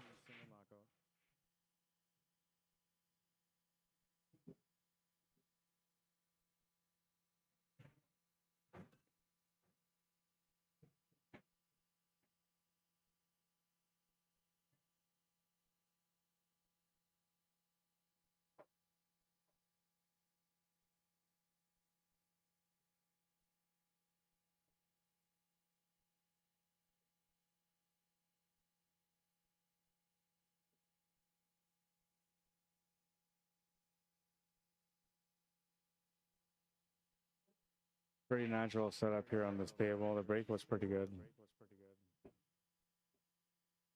Looks like everything is kind of lined up for a nice finish on this rack. 8 and the 9 is where all the work really comes into play. There's no combo available with the 8-9, only a safety shot, or unless you get behind on the right side of the ball, then you can make the 8 ball in the top left corner where he's standing right now. A little bit of body movement on this shot, though, and he's going to come up short on the 5. 5 runs into the cue ball, which is interesting because that's going to give Elmer a better chance on this 5 ball now.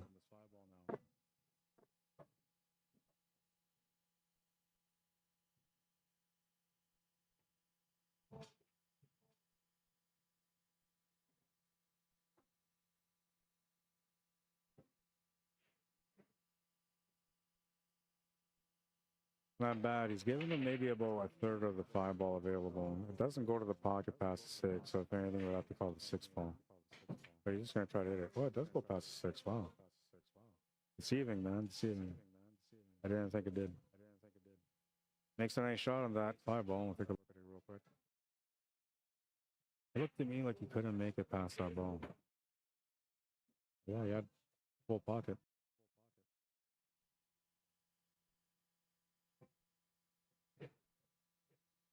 Makes the 6, 7 ball sitting by the side pocket, but he's going to get the opposite angle of what he needed to get up for the 8 ball.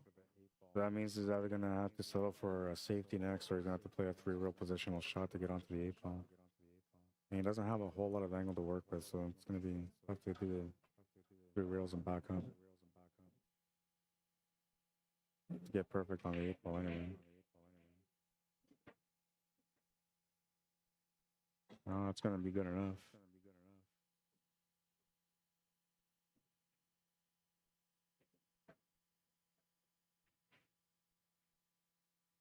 Gonna miss the 8 ball though, and he's gonna leave it near the pocket.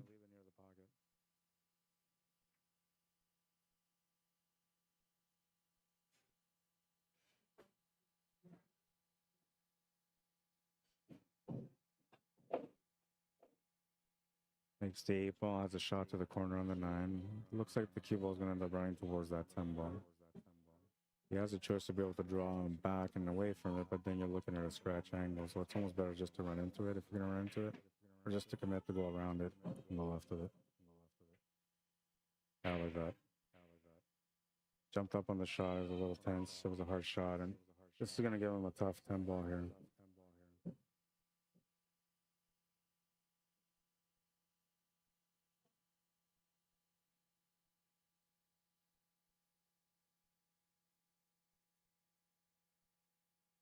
No, he's going to miss it, but he's going to miss it on the pro side, unless that cue ball keeps going. Oh, this is going to give Ronell a good chance to be able to make this, especially if the 10 ball pros up against the rail, which I can see it's off the rail slightly, but still a makeable shot. He'll make it. If I was Elmer, I'd take a break right now. But maybe the break's not a good thing. I don't know, because right now Ronell would have to try to close out, and maybe the pressure's going to be on him to close out. For Elmer, he just has to shake this off and, you know, just reset. Time to hit survival mode, one shot at a time.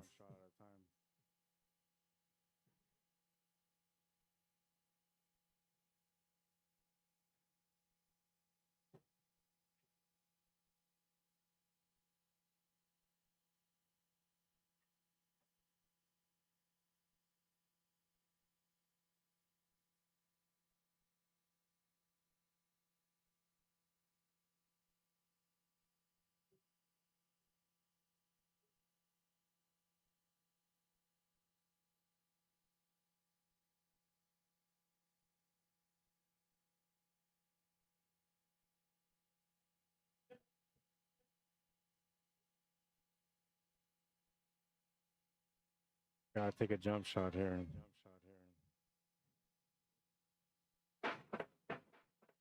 Gonna get a good jump. Needs a little bit of luck on the lead, but he's gonna leave the 1 ball near the pocket. I don't know why that is, but whenever you play 9 ball or 10 ball, the game kind of goes like this, you know, things aren't going your way. You're just trying to do your best to survive, and it seems like every time that you touch a ball, you end up leaving the shot for your opponent. Especially when you're trying to be like tactical and you're trying to play a good safety game, you know. I don't know why that happens. I guess I do know why. Like, a lot of it has to do with the thought process of the player and how much time they take in executing the shot that they're looking at. Sometimes you take too long and things just don't work out.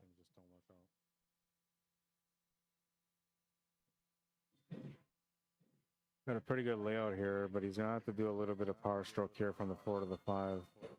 Unless he just pushes through and tries to stun over to the right a bit. No, he tried drawing back. And that's what he had to do. He had to get over to the right somehow by drawing.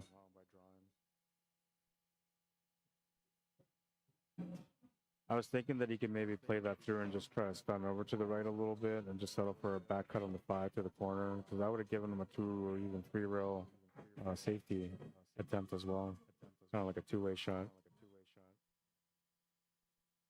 And Elmer's gonna come up short on that table.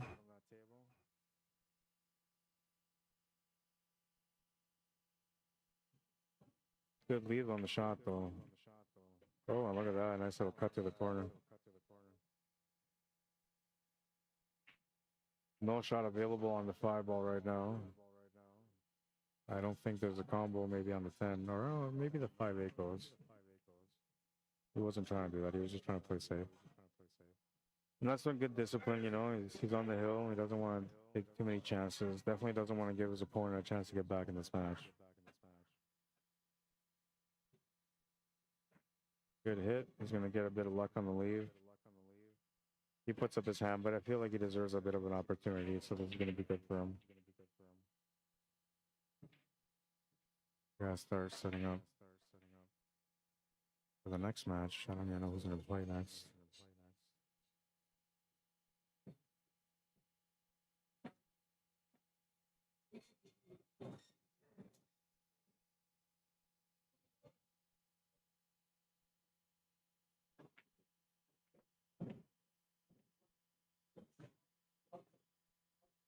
That's a pretty good safety.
Comes off the rail with a 5, which widens the angle and gets up perfect for the 6 ball.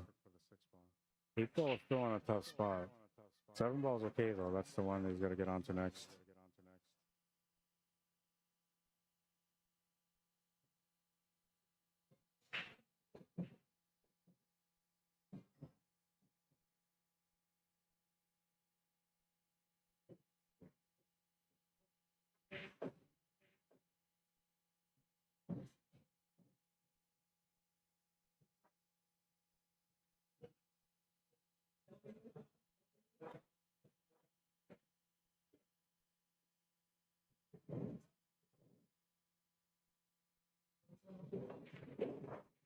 Oh, I didn't think he could see it, man, but he almost made that.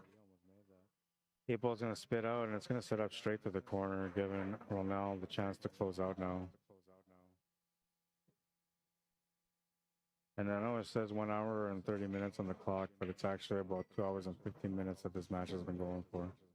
Because they started about, when I started streaming this table, it was 7 games in.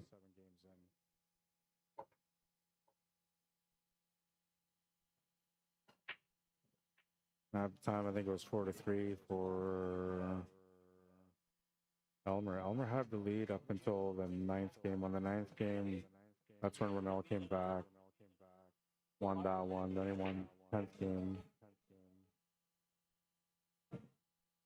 And then I can't remember. At some point, he took the lead anyway. And since he took the lead, he's been in the lead. And that's a good hit.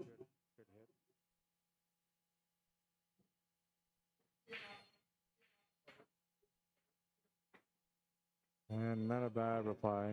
Decent. See what Elmer decides to do on this one.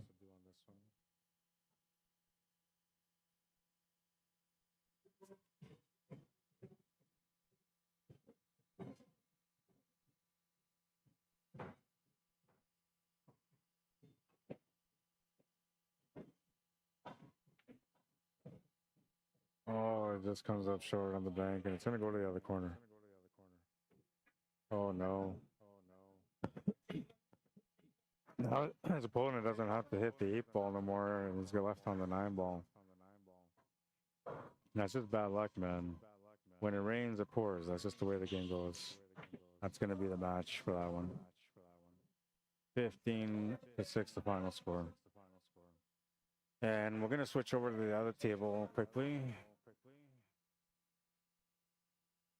Oh, we're going to bring this back.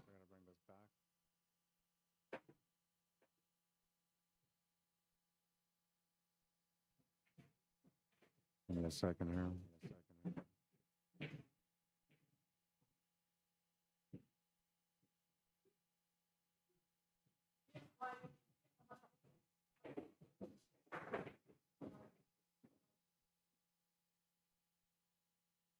Let's do that.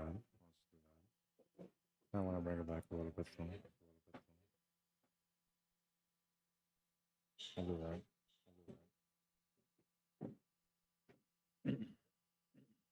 All right, this match has been going for roughly about this amount of time. And it's 8-5. I have no idea who's ahead, but somebody's going to be ahead right away, so we'll know. Or closer to time, I should say. There we got oh, I'll do 0-0 for both. This is Earl Cameron.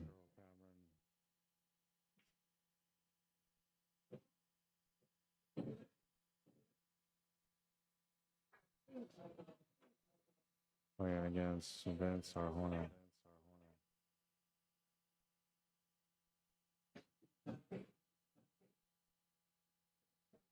And I gotta reset their Fargos here too, because one has a Fargo. I'm not sure if the other guy does. I think.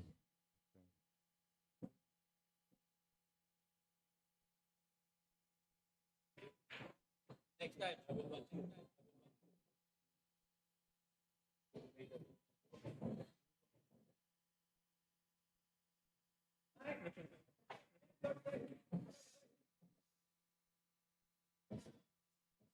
Earl is a 6-17.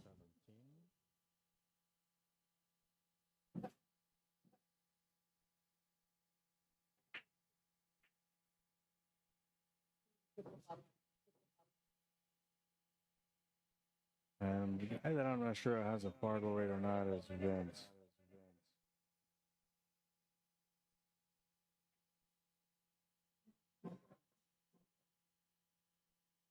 What's our oh yeah, so it's Arjona's last name is Arjona's, and he's a 574.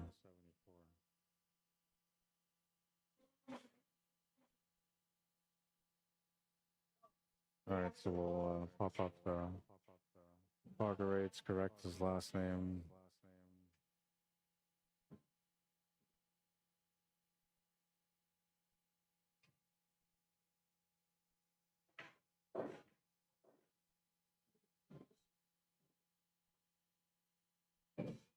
Earl Cameron is 617 Fargo. Vince Arjona is 574 Fargo.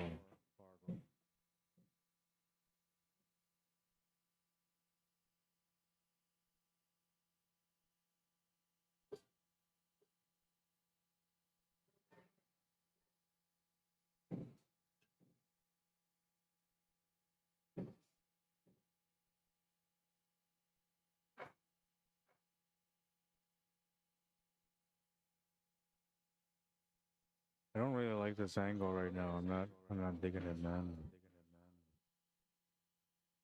We got another match that's starting up right now, so I think I'm just gonna switch the camera over to that. And right here, I have to bring down the Fargos again.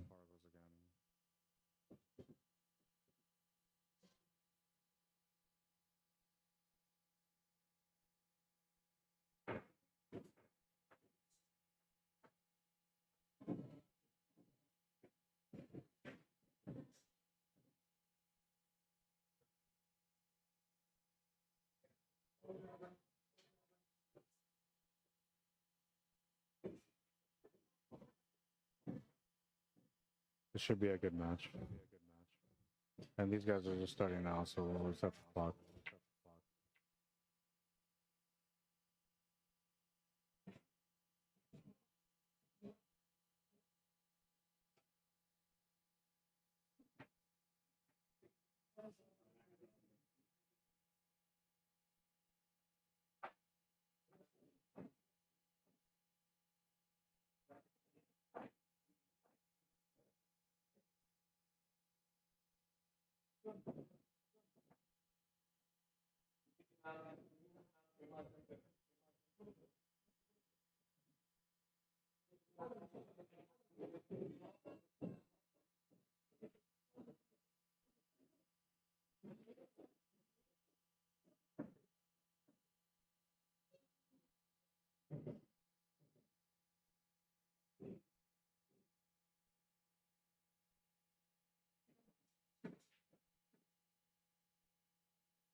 This is probably toughest a match as you can get in a draw for this event today.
Oh man, he missed an end ball. He's gonna give him that rack.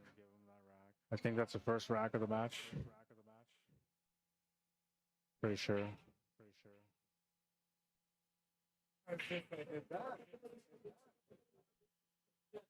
That was only the first rack, right?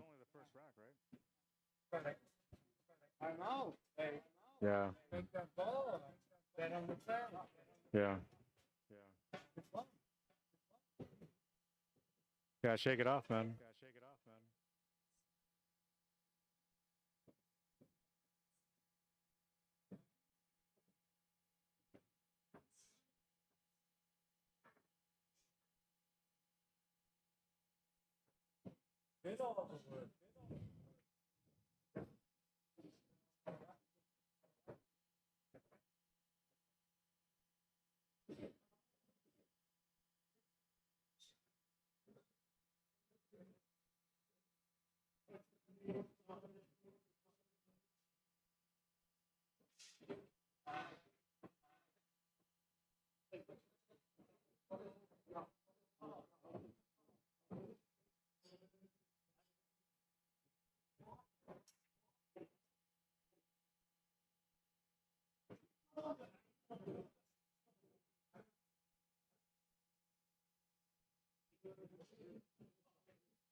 Oh, I'm on the wrong table. My bad.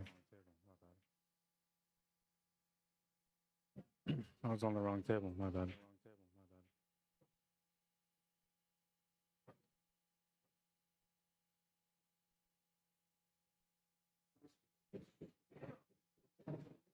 Ends up funny here on this 7 ball. Still a makeable shot, but he's right tight on it. He can definitely put the cue ball in there though, so that's not an issue.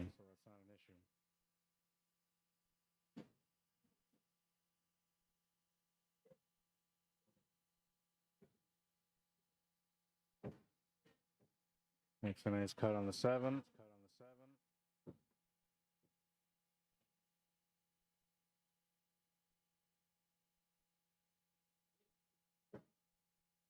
Oh, a lucky bump into the 10 ball gives him the perfect shape on the 9.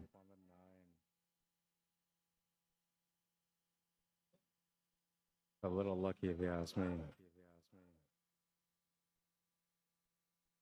You need a couple of lucky rolls to be able to win a tournament like this.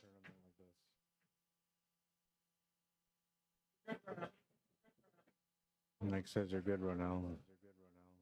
So it's at 2-0 for at the moment.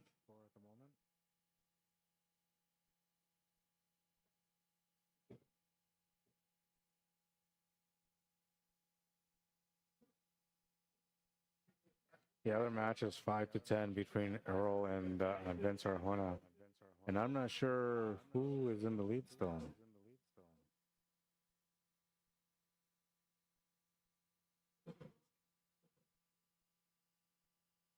Rack number 3. Winner break format. Excuse me. Golden break doesn't count. 10 ball combo is allowed, but it's not a win. It's just a respot. 10 ball is the last ball to be made.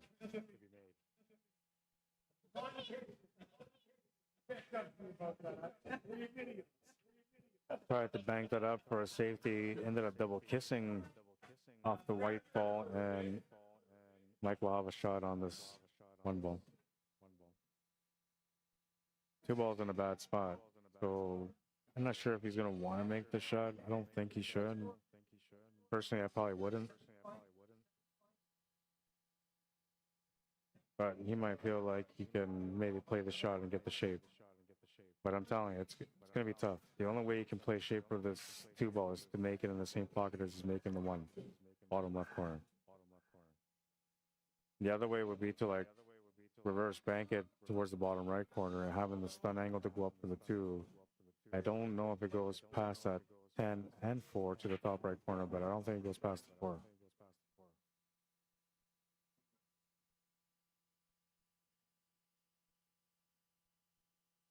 Gonna play the cut. This is the only possible way. He makes a great shot. That was the only way you can get on that 2 ball, and that's a confidence builder right there, man. It lets you know that you're hitting the ball right, that you're seeing the speed properly.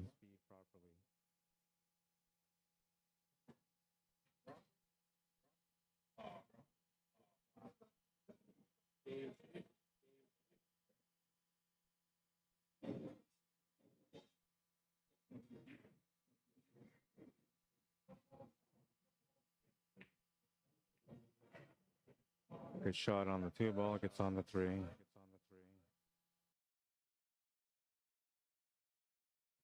This was a nice little shot, man. Shot to the corner, big bounce off the rail, pass the 4 ball, perfectly on the 2.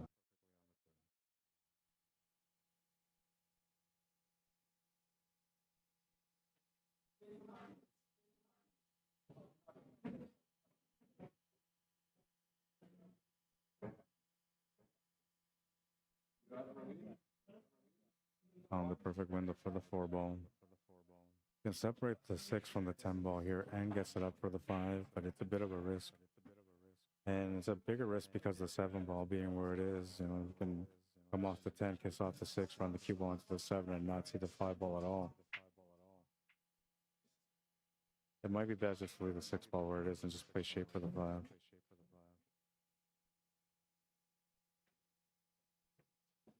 Oh, he's going to hit that perfect. Gets a 6 ball out. I believe he has a shot on the 5 ball.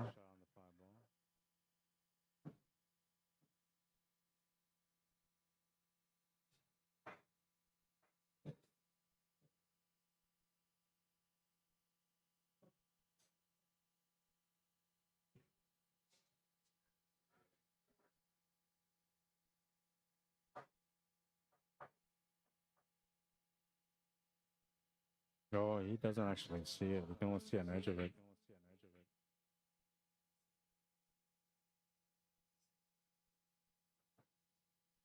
On this angle, it looks like you can actually see it.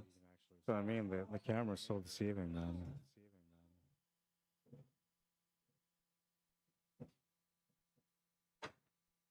Oh, nice shot.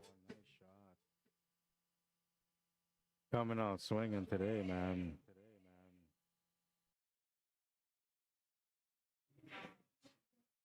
Beautiful little jump from the 5. Set up on the 6 is there anyway. Not an easy shot, but he's got one. Anytime you're against the rail like you are here in this situation, there's going to be a little bit of deflection. So these shots are a little bit funny. It's more about the feel, but it's kind of a little bit about knowing the deflection, adjusting to it. And you can only know this if you're practicing the shot. Beauty. Absolute beauty. They served a little bit better there on the 7 ball, but you know, what can you do, man? Gotta see your bank game now, see if you got one.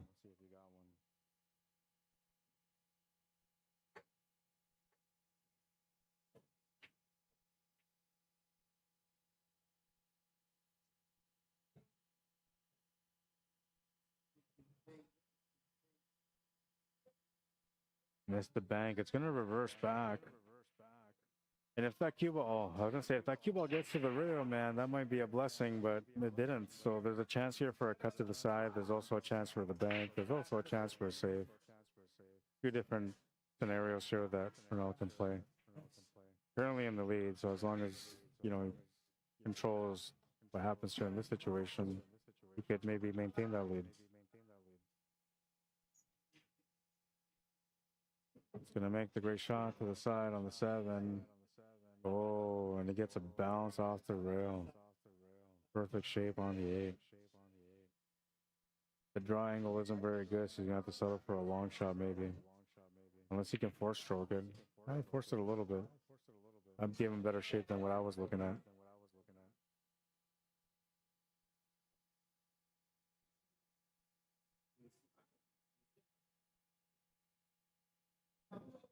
Green L, a lucky break for Ronel Valen. He's had a couple of those so far at the beginning of this matchup. But I always say, you know, there's always pockets of momentum, and, you know, that's what's going to happen. There's going to be a turnover at some point.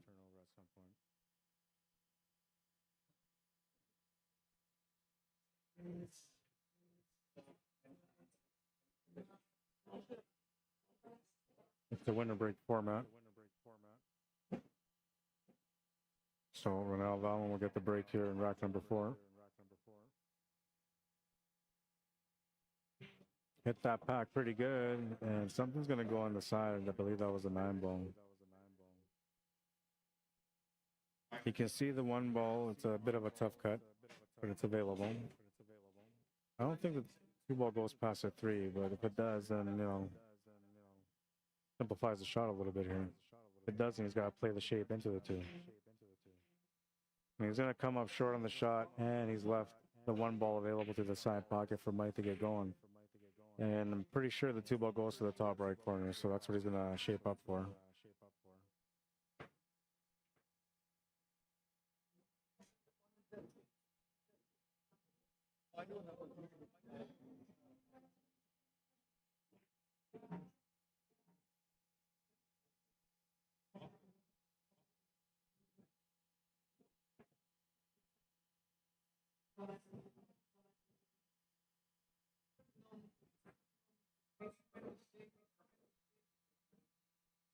I guess the 2 does go by the 3. Yeah.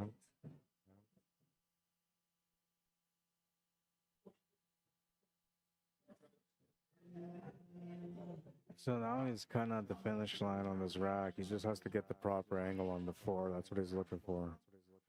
What's the right angle to get down for the 5? And do you play the 5 to the left or to the right corner? I guess it's shooter's choice. So I think if I get the proper angle to follow through, I would probably make this 5 on the left. Well, he drew back, and instead of setting up for the side pocket, he's decided to set up for the corner. Unless that wasn't part of the plan, and this is something different than the plan. If that's the case, then he's got to push, no matter what, he's got to push his cue ball over to the left. He's got to find the window between the 7 and the 5, either on the right side of that 7 or on the left side in between them.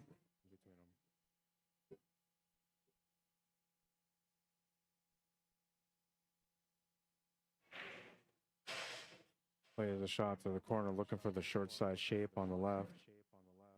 You need to get in here. Who's 11? Who's 5? 5, but if he cannot come like he's still waiting for long No, time. I'll message him, but who's 11 and who is 5? Vince, Vince is 11? need to do that. If I'll message him right now. he's got to waiting for long time, right? Yeah. That it's already in the match. Yeah.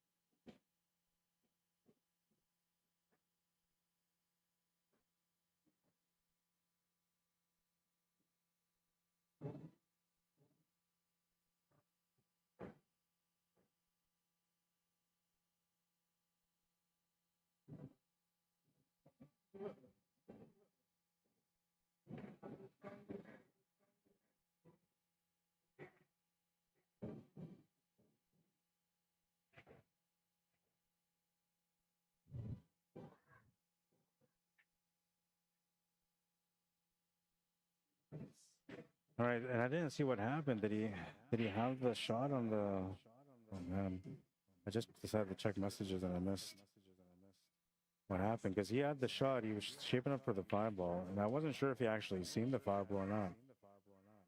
I didn't think he could actually cut it, so maybe he banked it. I don't know. You guys can tell me.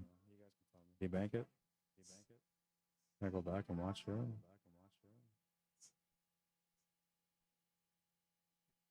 Sounds back. Pretty far.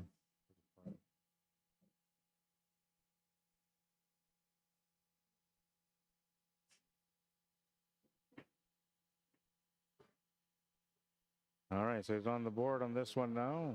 3-1. Winner breaks, so he'll get the break next. Now, one thing I'll tell you, like Mike Latour, he might be a 6-9, but he plays on average like a 6:30, 6:40 even sometimes.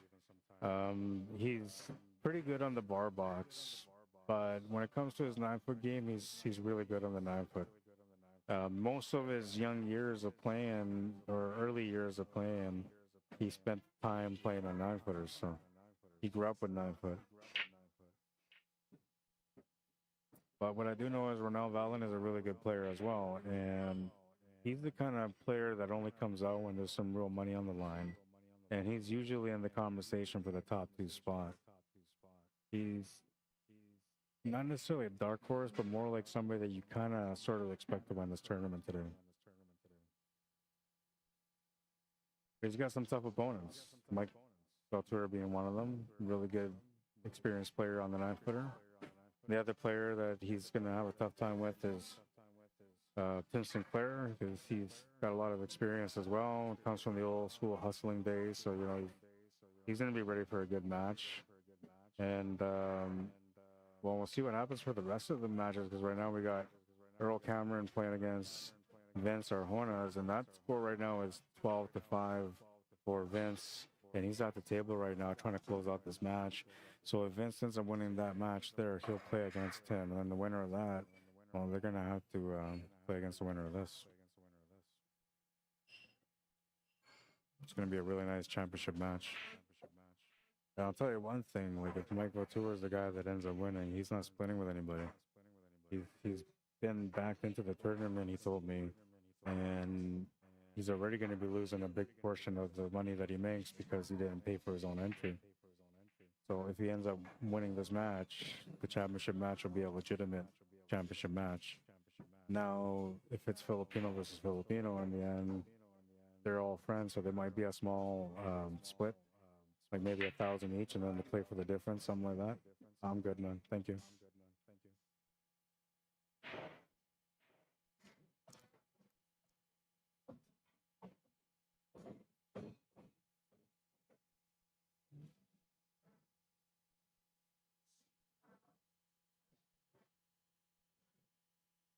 You know, this match here is slightly ahead, so whoever ends up winning this match, they're going to have a bit of a chill out time where they're going to be sitting, waiting for the next match to catch up, which technically may take them up to 2 to 3 hours before they get to play again. They're going to have options to play, shoot around the 9-foot, especially because some of these guys have practice time. So they'll have that option to practice on the 9-footers. But warming up like by yourself is not the same as playing against somebody. There's the pressure factor is not there. The battle ready is not there. You know what I mean? Because you're playing against yourself. So if you miss, you just shoot again. And so there's no real commitment behind your shot. And even if you are that kind of player that like me, that takes every shot the same way, approach the same way, it still doesn't imitate what you feel when you're playing against somebody. When the pressure's on the line, if you miss the shot. So you can maybe keep your stroke and, you know, your potting ability on par. But mentally, you're not going to be quite ready. And so it might take a few racks. Fortunately for these players, all of them that are remaining, it's a race to 15, so they'll have plenty of time to get warmed up and get ready for the battle. But you always want to have a good start. You don't want to, you know, trail by a few racks throughout the hop. You want to be able to stay within battle, and that's what Mike's doing right now anyway. Down by 2.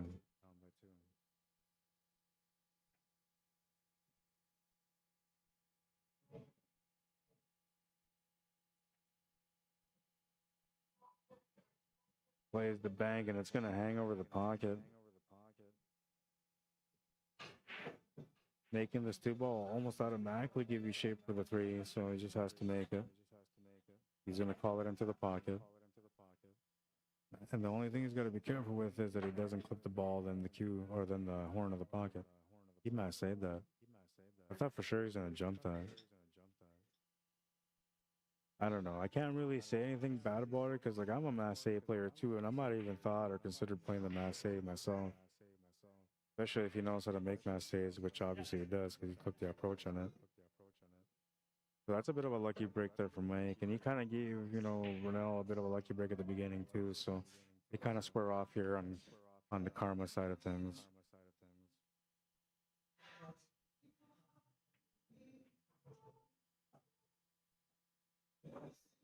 Smart to play the safe there. It would have been tough for him to get back up for the 4-ball.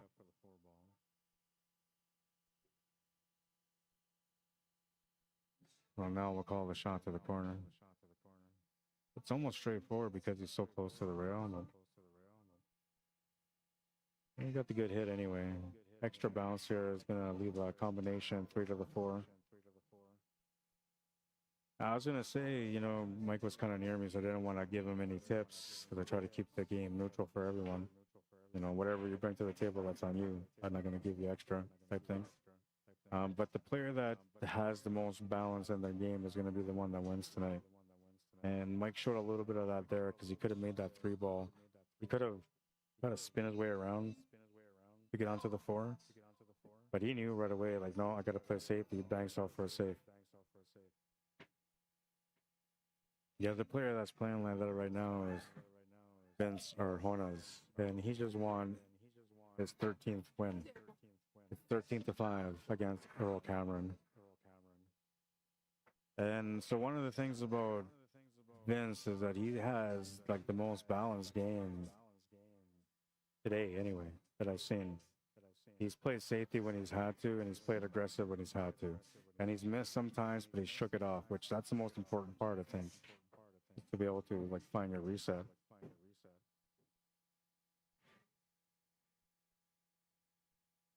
I was going to call a 3-ball. Bit of a money player, so he knows he's got some experience on getting out of trouble, but he's going to come up short on that one.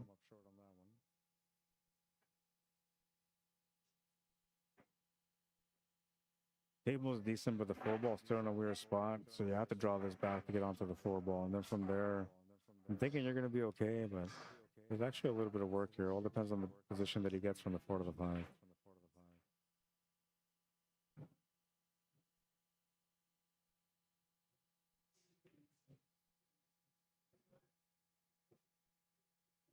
These guys are only 10 points apart in the FARGO, but Ronell only has less than 200 games anyway. So technically, he could be a higher level player, and technically, he could have a FARGO higher than Mike. But Mike is a really good player too, and his FARGO rate doesn't necessarily reflect how good he is. When he's on the game and he's feeling it, like it looks like he's feeling it today, he's usually playing his best game. You have to play against players like that. So, I don't have it, man. No, they did it on paper. Tim plays the winner of that table over there, and this is the match for the semifinals. So whoever wins here plays against the winner of Tim and that player. So they're technically behind 1 round right now. They're technically behind 1 round or half a round right now.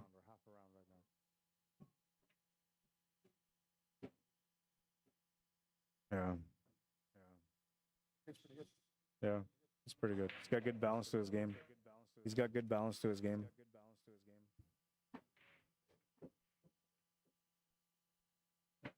Oh no, Mike's gonna miss the 5-ball.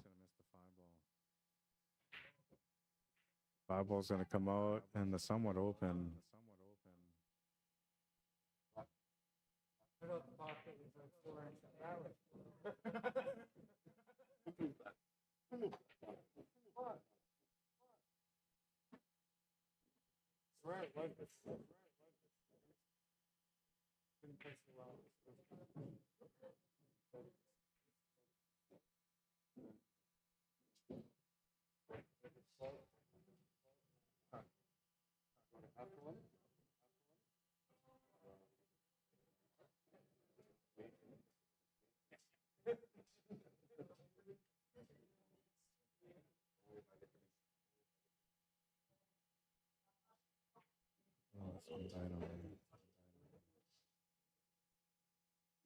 It's between 20,000 to 20,000. And that's why I go for the mess.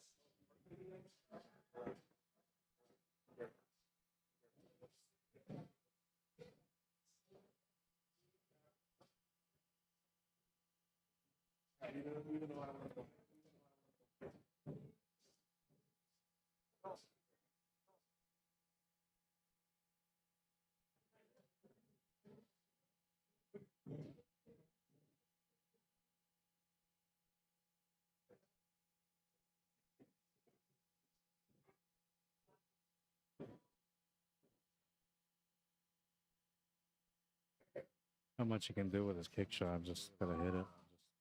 Ideally, you would like to get it past the 7-ball zone. Oh, that's not gonna work out. He's left the 5-ball. You can see the angle here on the 5. Giving him a bit of a complementary angle to get onto the 6-ball as well.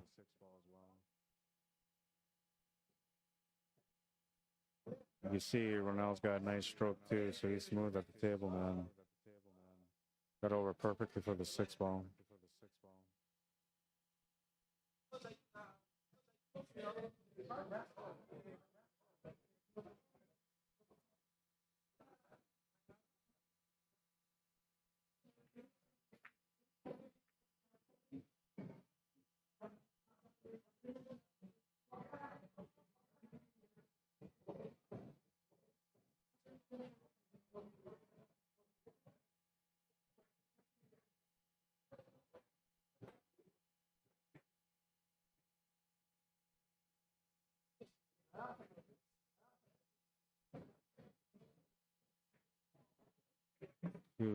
Smooth stroke on that one too to get to the 9-ball.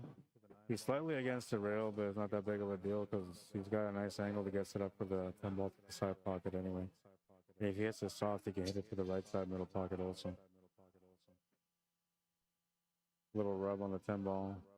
Didn't really change much on the position of the 10-ball.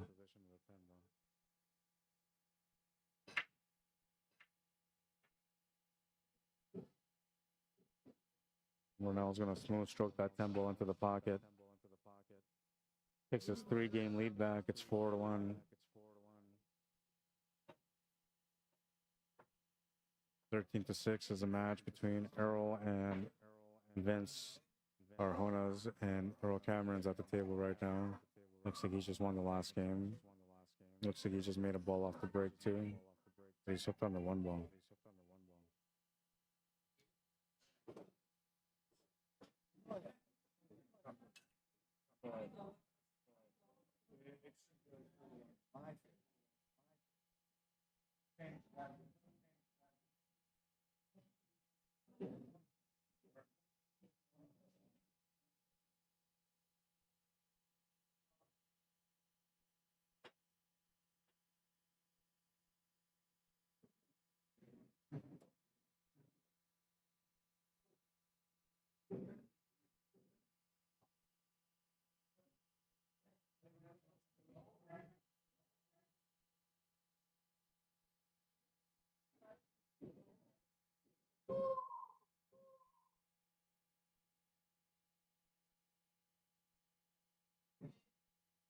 I wonder if I should, yeah, maybe I'll do that. Matthew McGrath, I have no understanding what you're saying, but I wish you'd give me like a translation option. Welcome to the stream anyway. Then he says good. Thank you for tuning in. This is a $500 entry winner-take-all tournament. Single elimination, race to 15.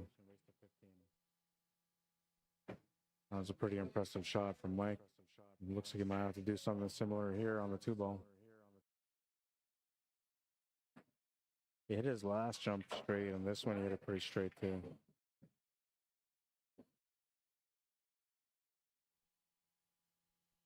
Those are all signs of a player that works on that specific craft. You don't just wake up one day and make shots like that. No, you work on it. You're working it till it becomes something natural.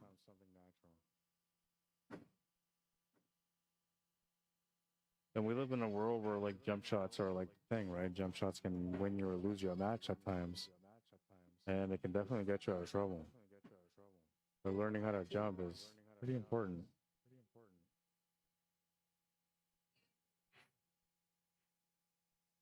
Take a look at it from this angle.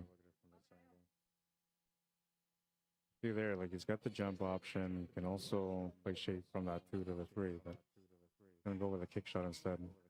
First thing he was looking at was the jump shot, because he knows he's hitting the jump pretty good, so you can kind of rely on that. Second thing he's looking at is just a simple kick shot, which technically is not a bad idea, because as long as you hit the ball, you're gonna send it over towards that 9 and 8, and the cue ball should sit somewhere roughly where you hit contact with the cue ball.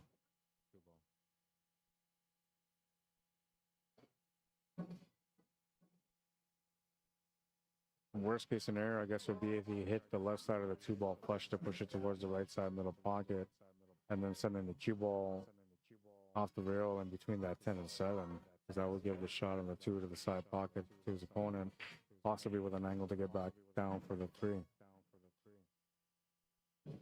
Back down on this screen, back up on the other.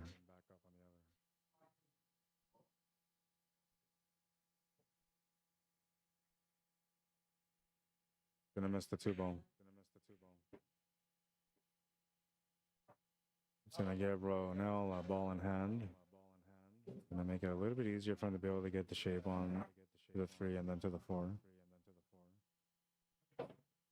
The 8, 9, and 10 are still a little bit of work. You kind of have to break out one of those, or I guess, yeah, one of the either the 9 or the 8 off that rail. But likely you're gonna end up moving 2 balls when you go up there. Could be either the 9 or the 10 or the 8 and the 10 or the 8 and the 9. Which if you hit 8 and 9, then you'll probably move the 10 ball too.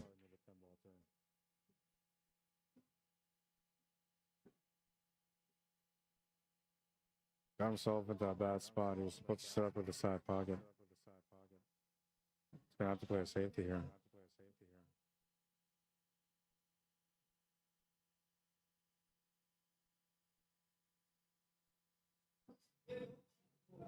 No rail. 10 ball last, so you can combo the 10 ball if he wants to, but it's not a win. He just gets spotted. Got a nice little advantage here, though. There's a lot of protection, so Mike can play a safety and just bury that cue ball into the 9 and 10. Ronell kind of knows that too, so he's kind of just sitting there because he knows he's going to be up right away, and when he comes up, he's going to be in a tough spot.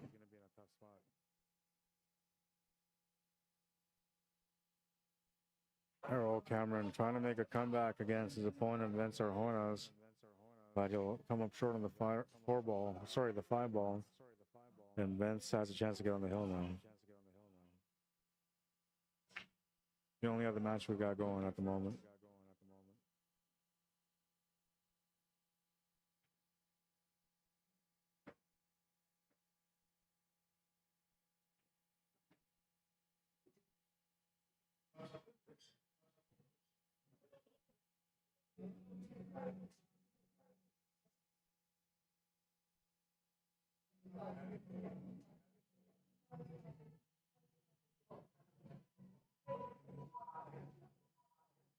Oh, nice hit, man. That was good too from Mike. Like he put that 4 ball like in the middle of the table almost, not necessarily like in the middle, but I'm saying like away from the rails. And usually when you leave a ball close to a rail, it's easier for your opponent to hit it. When it's away and when it's more to the center, it makes it way more difficult to be able to hit it because now you have to hit it directly. Unless it's a too short rail contact, then you usually go 2 short rails.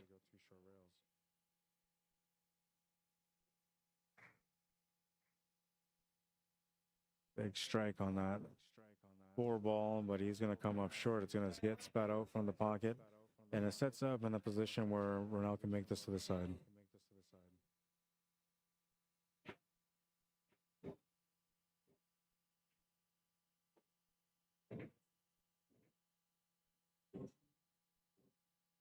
And he gets a little bit unfortunate there. Cue ball rolls right up to the 6 ball, taking away the shot on the 5 ball. Looking for a good kick. Oh, and he got it. Really nice kick. Unfortunately, though, he's left the shot on the 5 available here for Mike. What's up, Bruce Stewart? Welcome to the stream.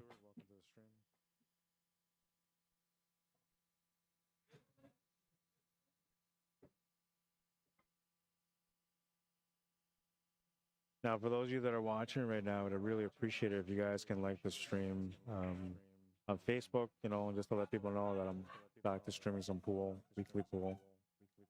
And on YouTube, because, well, that helps me with making some money from ads and whatnot, and getting subscribers to come in and maybe subscribe to the channel, which supports the work that I do as well.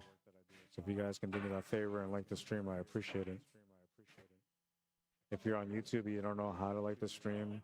If you're on a phone or tablet, you can just tap on the screen. On the bottom of the screen, I'll show you how to like or share or to subscribe and like. And if not, then you just close the chat. Once you close the chat, then I'll give you the option to share, like, and subscribe. You can do all three if you want, or just, you know, like the stream. If you're enjoying the coverage, you know, you can always subscribe as well. I'm usually pretty consistent on the way that I stream and my coverage. Sometimes I'm a little bit funnier, sometimes I'm not. I like to sing every now and then too. I can be funny. That's what my kids say anyway. Not really. They never get my jokes.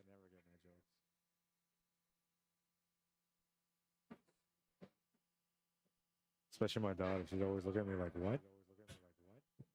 Like, never mind. I was trying to be funny. Forget it.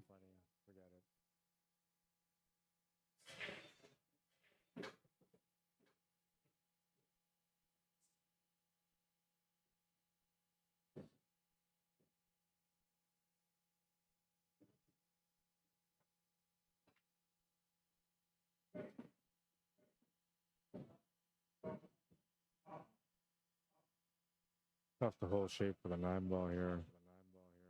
You gotta hit this super soft with lots of spin. Or super hard with lots of spin. That works too. But still win a little bit too much with it. Leaves himself in a bad spot for the 9-ball. Has to go for a kick shot down. And this is the hardest thing about the fact that he's got to go for that kick shot, is he's got to go for a kick shot and not leave his opponent to finish on the rack. And you can see, like, Mike's playing some really good pool, but it's mentally he's starting to get affected a little bit here, especially because the rolls aren't going his way.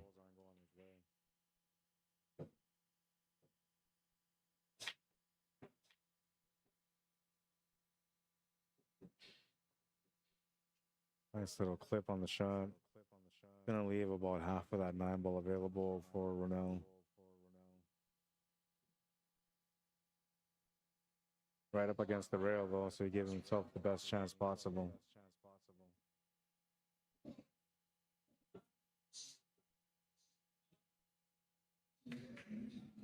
Yeah, there you go. There's a little bit of a flaw. You put him in that spot, right against the rail, makes it a little bit more uncomfortable, so the player has a tough time guessing how the cue ball's going to come off and the point of contact and what the result's going to be. And there's uncertainty. Usually a player would come up short on the table. Mike might have to power stroke this too. No, he just jabbed at it. Poke stroke. Heated the pocket a little bit too. That's why it wiggled his way in. It wasn't clean. He forced it somewhat with some spin. Makes the 10-ball, and that's going to feel good for him. He gets a rack back that he lost earlier. These guys are definitely on par for their karma anyway.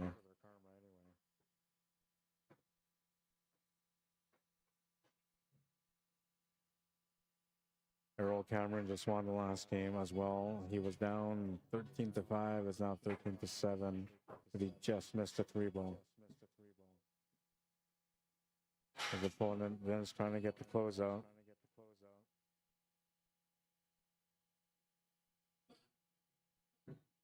Hey, the 3 got funny on the 4.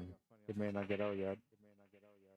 What I'm saying, man, when it comes to momentum, like, the pool gods will always give you a chance. You just have to figure out when that chance is yours and then just try to take advantage of that momentum, because it doesn't always last forever. It's not like you get the momentum for the whole match. It comes for small periods of time. Almost like the pool gods just want to use you as their toys to be able to battle for them. So they give each player a little bit of momentum and it's balanced. But as you get deeper into the match, they usually kind of lay off there's no influence, and it's just down to who shoots the best. Which so far these guys are interacting a little bit with momentum. Both players have caught a little bit of momentum. So when we get to that point where it's like 10-10 or 10-8 or 10-9, 11-9, 11-8, something like that, at that point we're going to see the real game.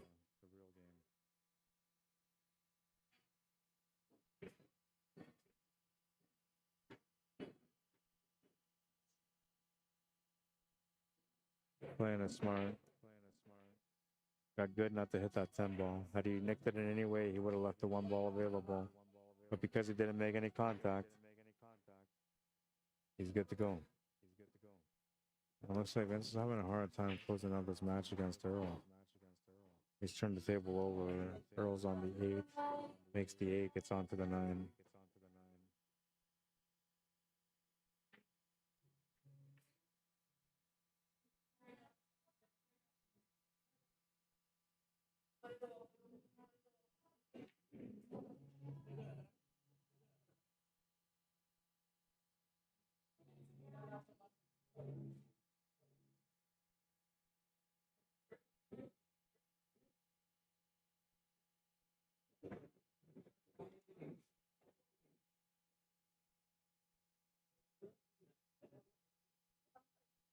Oh, it looks like Vince Arjona has a chance to win this game and get on the hill.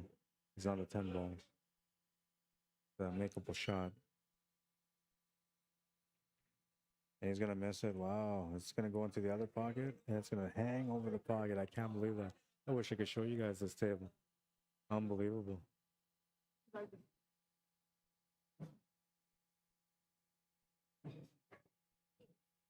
So Earl surviving another rack over there.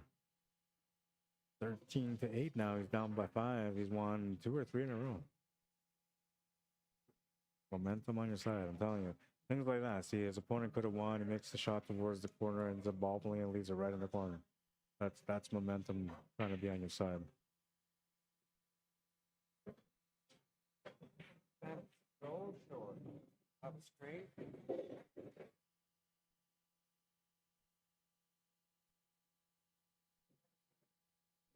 Good hit, and he's trying to get a good leave out of it. I think it will be a good leave as well. Mike's done a couple of jump shots. He might take a jump shot here also.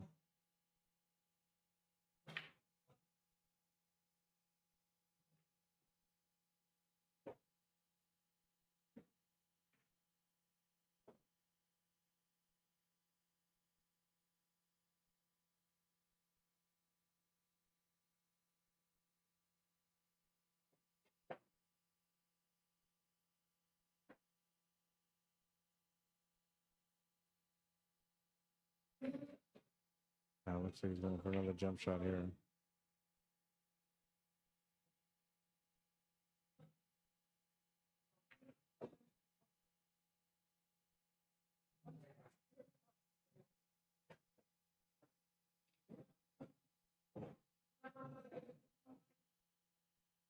Nice execution. Got the shot on the 4 ball. He's got a good angle on the 4 to get set up for the 5. Peter's choice on the pocket. The few pockets are available.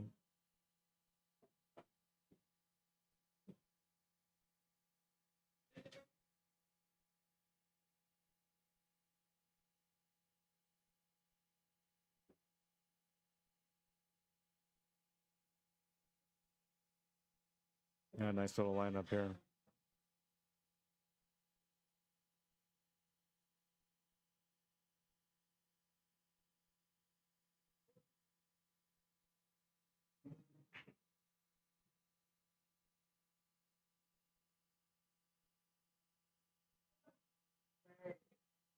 Mike's gonna miss the 5 ball. He was set up for the 6 ball.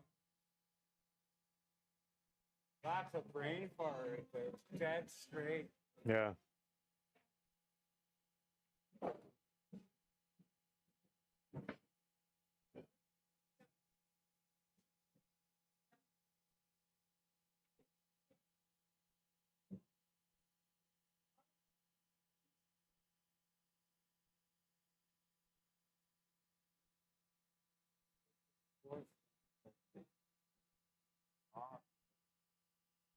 Yeah, you play nice shape for that 5.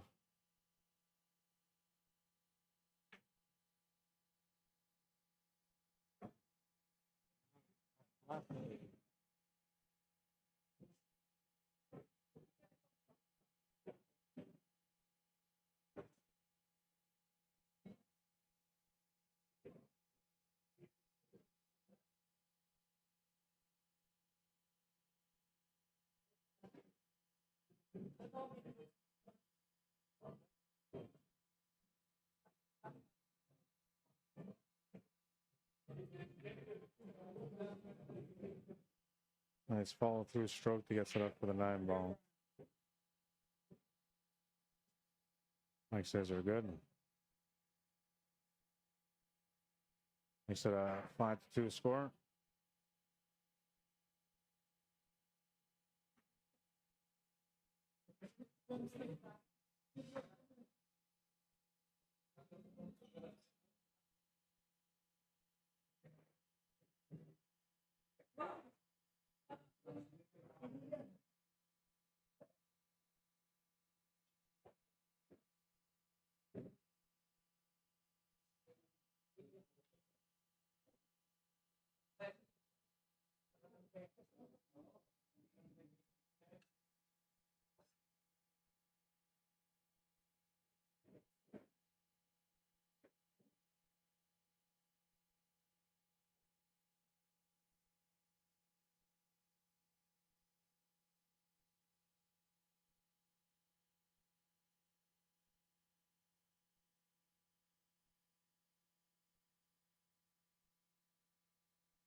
Not much of an opportunity here on the 1 ball. You can see it, but there's really no pocket available. The combo is a bit of a stretch.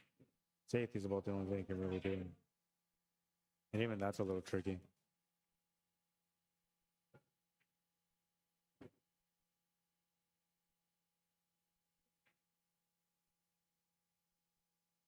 If they draw, now the winner is go straight to the final. Yeah, that's what I said. But technically, they played 2 matches. Each one does.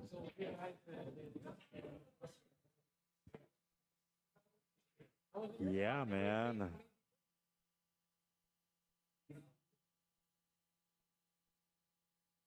Not bad, not bad. Good save. Bit of a masse shot, jump shots available too. It's about a half ball, as you can see, maybe even less than a half ball. Just a straightforward jump wouldn't really do much though. You might want to try to like play the safe this one. So maybe like hit on our screen on the left side of the 1 ball, banking the 1 ball to the top right corner, because then you have 3 balls over there that can provide a block for you. If you just hit this straight and bounce it back up, there's 2 things that can happen. One, you're gonna shoot over to the left side corner where there's a little bit more room for the ball to become available, or you're gonna double kiss it and leave it right where it is, sort of. But the cue ball will give your opponent a shot on it.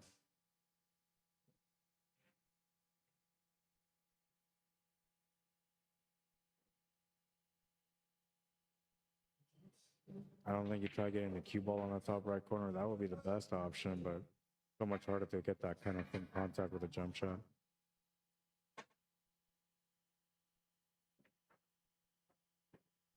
That's not bad. Worked out okay. Get some good food. Huh? Get some good food. I ate earlier. Yeah, I had some wings, fries. Should order like the big steak or something. Make the time worthwhile. Yeah. I came here thinking about sriracha wings, man. They got some amazing sriracha wings here at the Hidden Pocket. If you ever get a chance to come check it out, 121 Scurfield Boulevard. Usually Robin is on most of the times. He's the head chef, and man, he does an amazing job with every meal that he makes.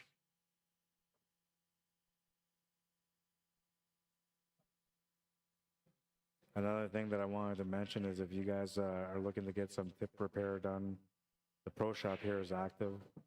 You can come get that stuff done. They're selling all sorts of accessories and pool merchandise, pool cues, cases, chalks, holders, all sorts of stuff. Wherever you're looking for, these guys can help you out. Come check them out here at 121 Scurfield Boulevard. And I'm going to make a mention to Ellison DUQUE again. Thank you for the lunch, man. I appreciate it. He is a product advisor at Birchwood Honda West. They're located at, sorry, I got to look at this, 3965 Portage Avenue, unit number 75. And yeah, he's a really good guy to deal with, man. He's honest and he'll help you out. He'll get you into something that you want at the price that you're looking to spend. And that's going to be the best part of it all, man. All the times that I bought in cars, I bought a few cars in my time so far from dealerships. And at times I don't even get a choice. Sometimes it's not even the budget that I want, you know, and you're kind of forced into a situation where you got to pay just a little bit more. So you're like, yeah, okay, well, it's just a little bit more, so we'll do it.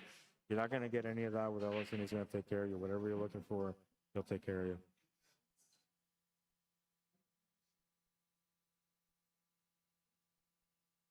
He's a very reputable dealer as well. A lot of people know him. A lot of clients follow up with him.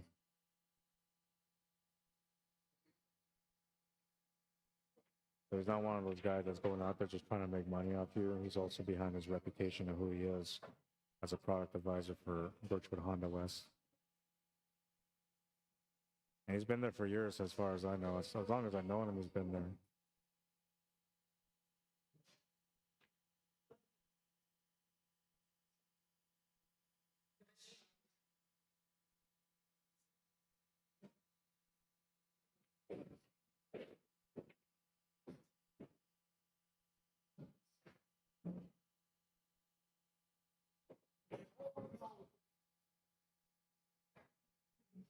You would just try and play a little soft patch shot to get onto the 3-ball. Cue ball just bounced off the rail and he ended up putting him in a really bad spot. And now, like, he can still make a jump shot here. He's against the rail too, so that's going to help. It's a little bit of a crutch for the jump shot, but he's lost control of the table. Gates out the door. Although the 6-ball is near the pocket, so as long as it makes a 5, he might still be okay. The 8-ball kind of provides a block on the 6, which normally wouldn't be a problem, but the angle on the jump shot kind of sort of makes that 8-ball come into play. So he's got to take into consideration that 8-ball also. Either that means you're going to hit more power onto the jump shot or try to hit it a little bit softer, which I'm thinking he's probably going to want to hit it with more pace just to make sure that the contact from the cue ball to the 3-ball is clean and good.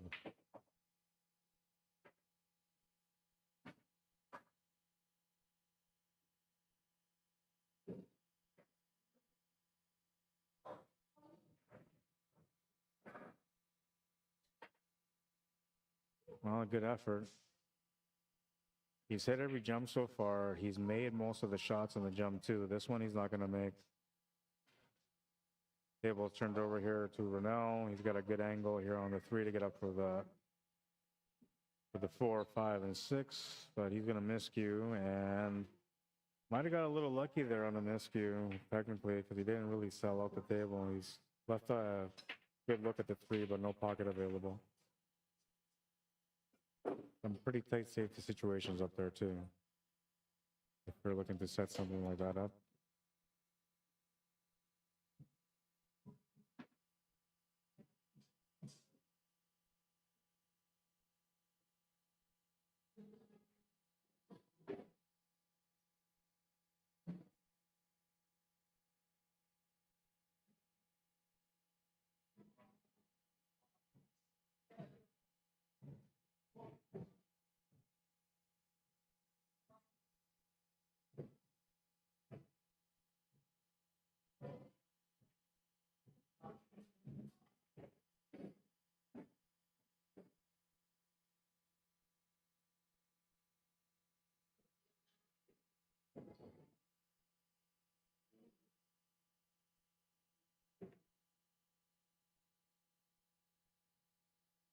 Really nice effort, but the cue ball is going to come on in the open. The 5 is going to become available.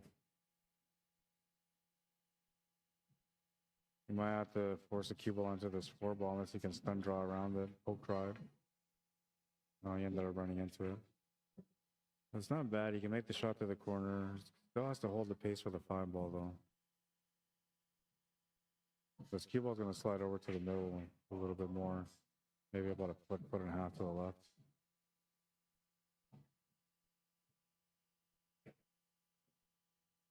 Felt pretty good. Got the shot to the corner, line up to get it up for the 6 ball.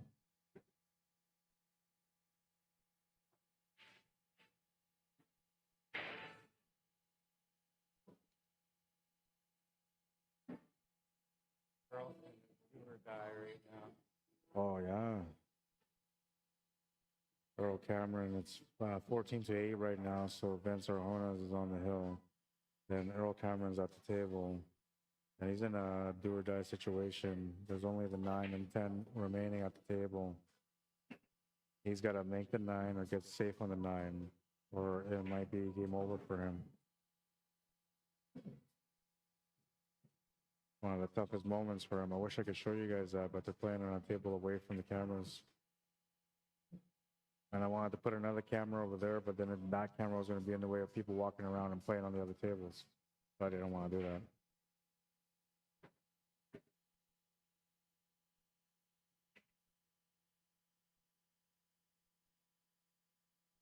Big bank, and it looks like it's going to go to the corner on the double. Oh, it's going to stop just short of it.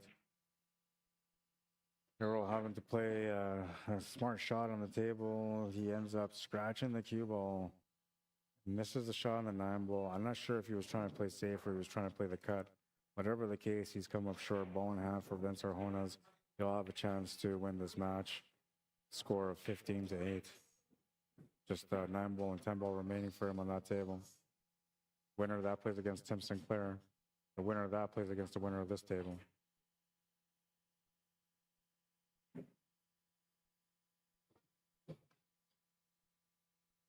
Yeah, that's the match. Vince Arjonas wins the match 15-8, eliminating Earl Cameron from the tournament.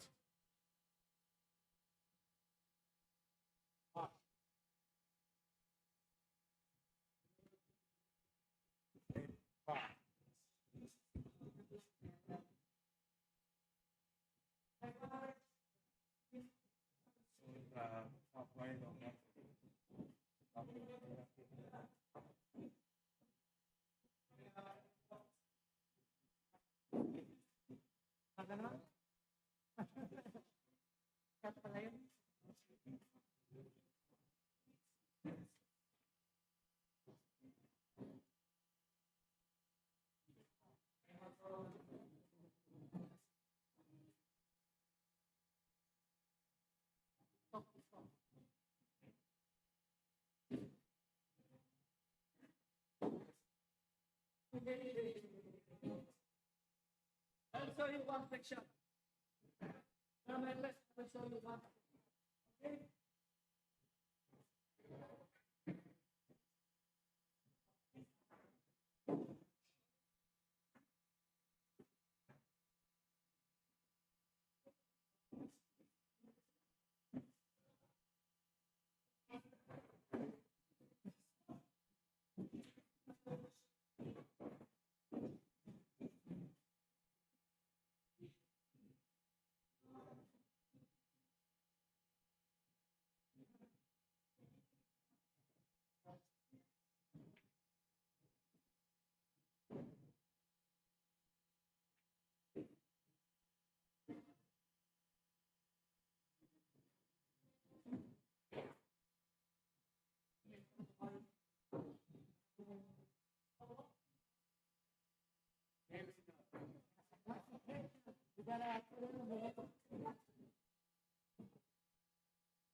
Thanks, brother, for your time.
All right, I'm back. So, and I left it on this angle. Jesus. All right, this is better. I don't mind, like, I like this angle here because you get to see from the backside, you know, it looks all good, but it looks a little fisheye to me. I'm not sure if it is fisheye, but it looks a little fisheye to me. And I'm OCD, man, so, like, my lines have to be straight.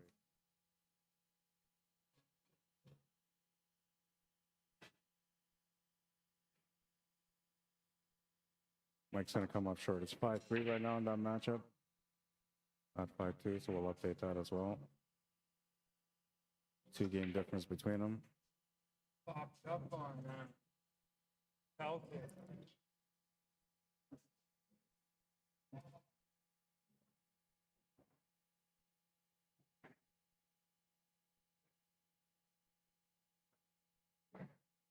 I've been doing that lately too, and I think that I've been playing soccer from the national but I started playing pickleball and it's been jumping up.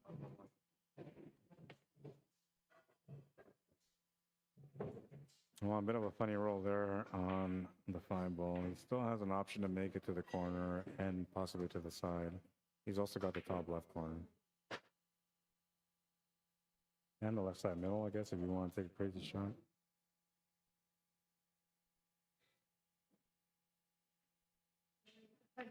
Makes the shot on the 5.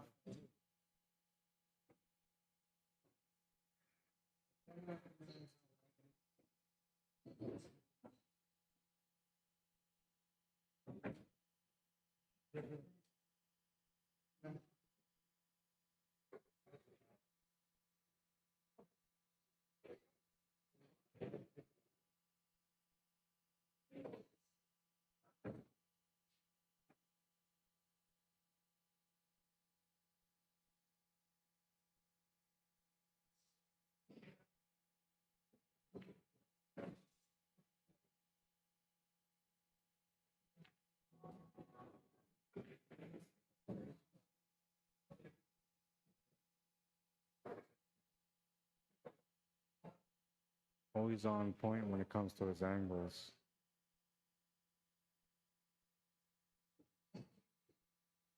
Kind of lost control of the cue ball a little bit there, but this angle is a comfortable shot to me. You don't have to worry about scratching either. Most people actually put a left-hand draw on the shot to come off 2 rails. This is the natural 9-ball shot. Yeah, just like that. Very natural.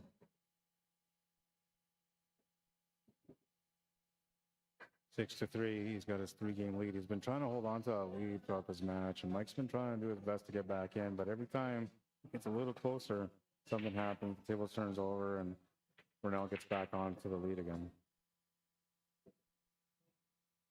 That's all momentum stuff, I'm telling you, that's going to change.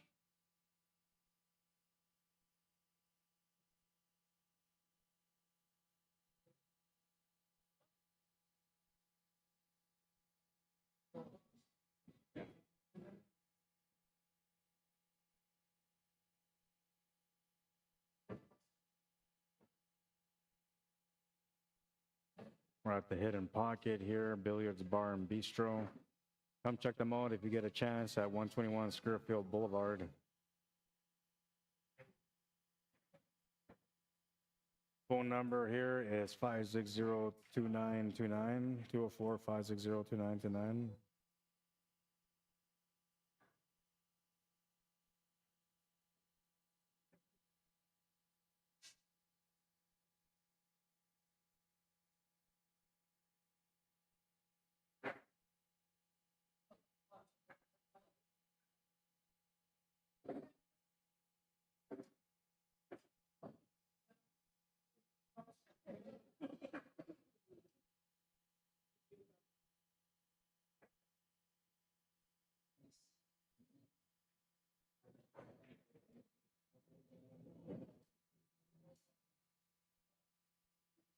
Bryce Johnston, what's happening, man? Says, hi, Rod. Long time no see. Yeah, it's been a while, man. How you doing? Welcome to the stream.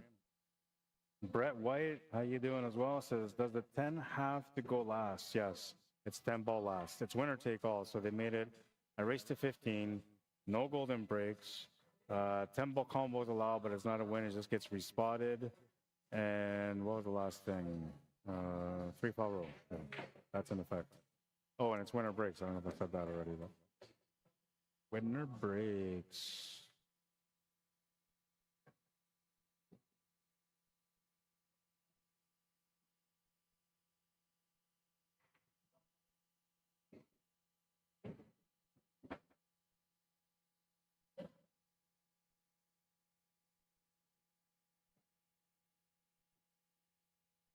Kind of rushed that shot a little bit. Missed the 2 ball and got lucky on the leave. Unbelievable. Momentum is obviously on his side at the moment. Everything's kind of rolling his way. But I think partially it's a little bit, you know, like Mike's maybe getting a little frustrated too. So then usually when you're feeling a little bit of frustration, the game kind of starts doing weird things to you. Almost like the pool gods want to test you to see how frustrated they can get you before they give you a chance to get back in the game. Trying to keep us cool though. And you know, like your opponent's going to get some lucky bounces here and there. It's bound to happen. Just got to know it's part of the game.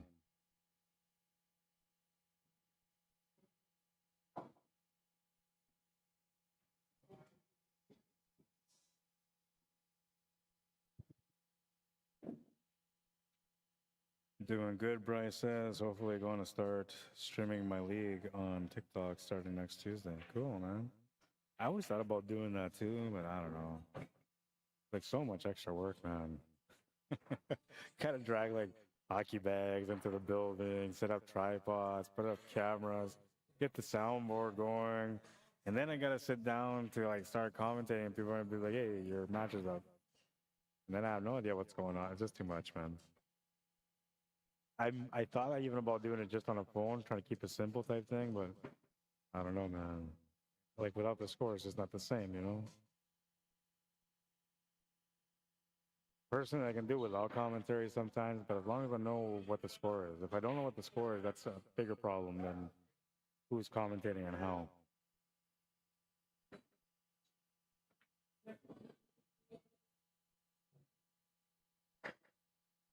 He's been hitting those jumps all day, man. Hits another one there. This one doesn't go in either, like the last time he took a jump on the 5, but he at least hit the ball. He avoided giving his opponent a ball in hand. Although right now, the way Ronaldo's playing, as long as you give him a shot, it's like giving him a ball in hand because he's playing on point.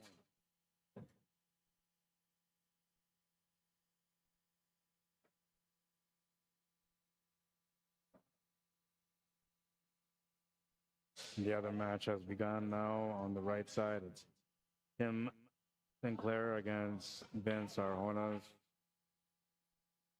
That match is likely not going to get streamed. They're on a table that doesn't have cameras on it. They don't want to play on a table on the left of this stream table right now. So they're playing on the table on the right.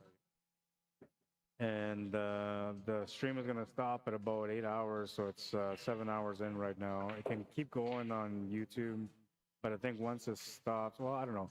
Maybe I'll keep it going on YouTube until that match on the right is done with Tim. Once they're done, that'll be the championship match. So then I'll come back with a fresh stream for the championship match.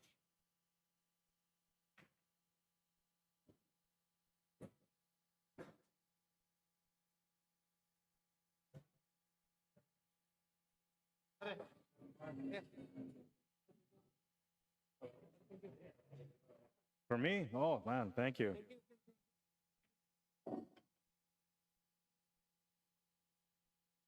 I got a slice of pizza, man. Oh, I'm getting spoiled. What do they call this? I think it's the Hanger Special. I think that's what they call it, but it's delicious. It's amazing. Come check out the food here at the Hanger if you haven't had a chance to check it out yet. I'm telling you, it's worth every dollar, man. Chef Robin, the head chef here, he does an amazing job when it comes to his meals. And he's consistent in how he teaches and trains the other chefs into making sure that everything is more consistent flavor-wise and also visually, because I think that matters. You know, like if one guy does garnishes, the other guy doesn't.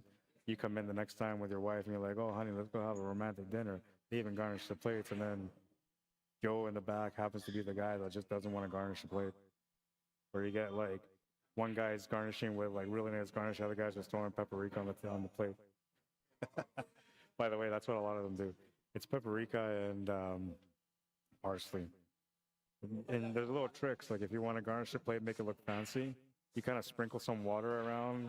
You kind of like do it with your finger, like a zigzag thing, and then you sprinkle the spices onto the water, and it just leaves a nice little garnish on your plate. That's the cheap way of doing it, though, so don't be that guy, all right? You gotta make like roses out of like carrots and tomatoes. That's the best way to go. Palm trees out of watermelons. I can do all that stuff. I used to do it for years. I was a chef. I wouldn't recommend you doing it, but it's a lot of work, man.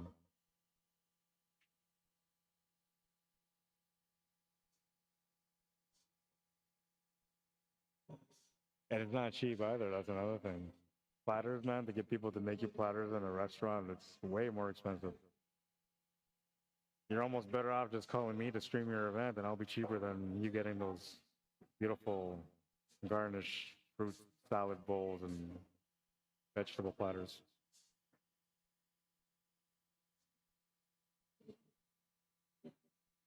Oh, just avoided the scratch in the side pocket. A nice little bounce too. Gives him a shot on the fine ball.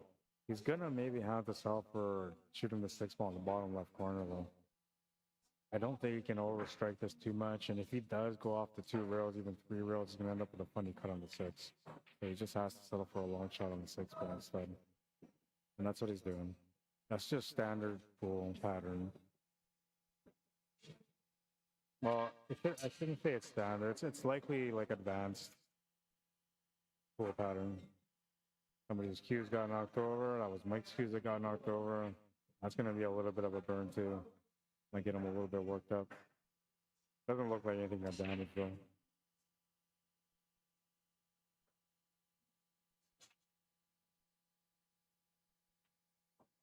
Makes the 6 ball, forces the shot a little bit too, just to get over to the middle a bit more, making the 7 ball a little bit easier. This is going to be interesting how he's going to get set up here, because I don't know if that 8 ball goes past the 10, but it doesn't look like it to me. Take a look at that.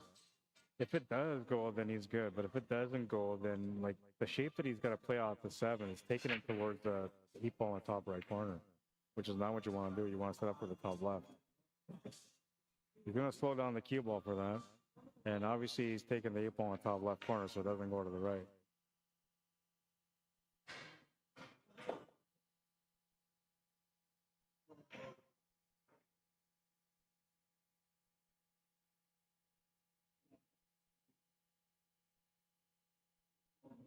Now next Saturday, if I'm out of town, I won't be able to do any streaming for next Saturday because I'm supposed to be going out of town, but it's not confirmed yet. And it's going to either be confirmed or not confirmed or not. I'm going to know by tomorrow, basically. If I end up going out of town, I'm probably not going to do an event on Saturday because I'm going to be out of town working. But Sunday, I should be covering an event from Bourbon Street. They're having, I think, a 9-ball tournament on the 9-foot crowns. And they asked me to come over and stream that event. So I should be there for Sunday. You should be able to catch some good coverage out of Bourbon Street next Sunday. Should be some good competition there too.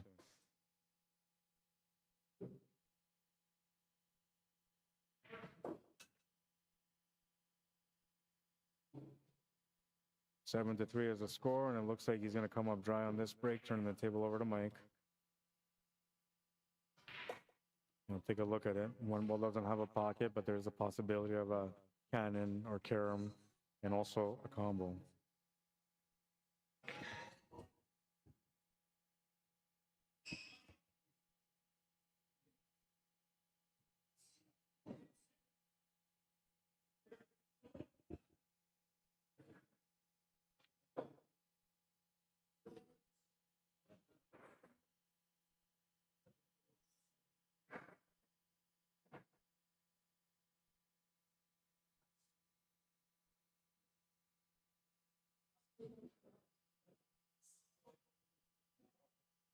He went for it. Did not get it and turned the table over to Renault.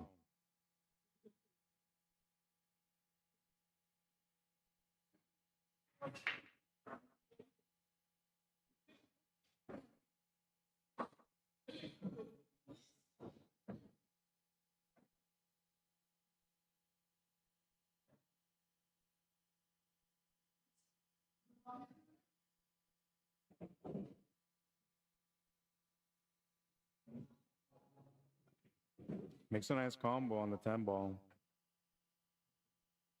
Yeah, he did hook himself on the 2.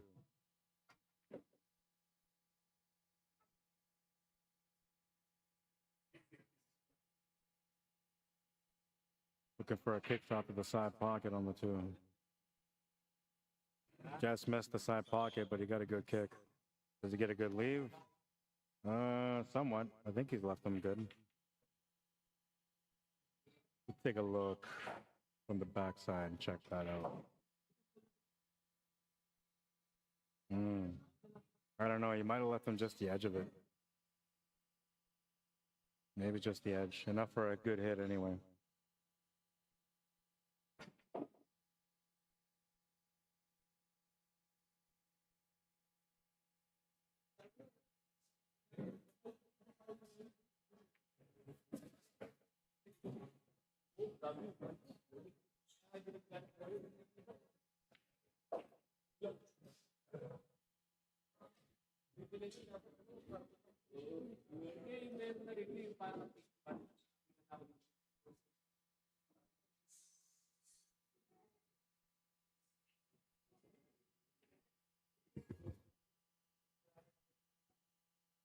What's up, Happy? Welcome to the stream, man.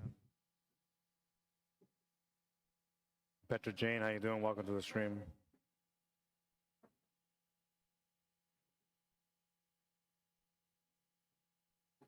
I'm just killing myself here. Still a tight match. Lots of time.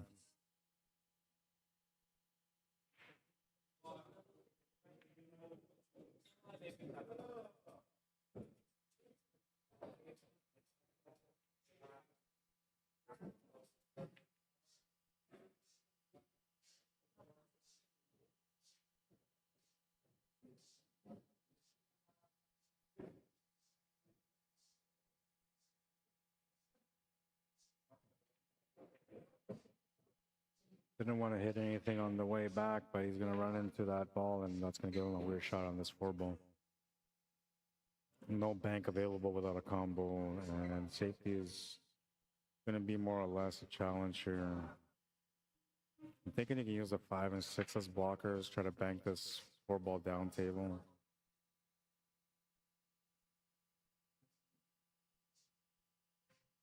Yeah, something like that, but the ball's going to come out in the open. Leave him make a shot on the 4 ball. Now he himself is feeling a little bit, off right now. Not necessarily frustrated, but just a little bit off. So he's having some doubts in his mind as he's walking around the table. And there's going to be moments where he's going to be challenged.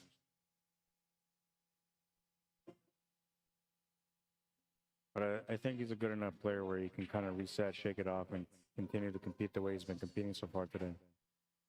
We'll see, though. A bit of a challenge here on this one, only because he's been struggling a little bit on this rack. But it's pretty straightforward, so I think he should be okay. He's got to play through and up. Get to the middle of the table, he'll have the shot on the 5. Right there would be good. Gone a bit too far. I don't think he's got the shot on the 5. Maybe. I don't think he does, though.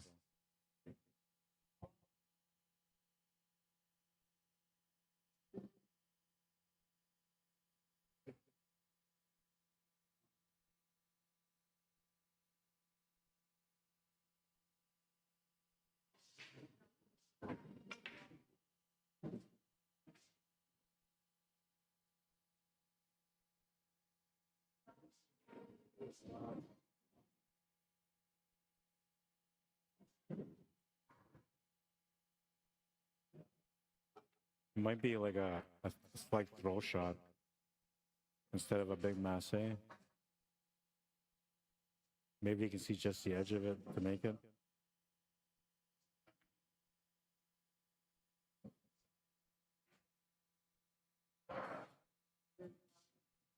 You overcut that. Wow.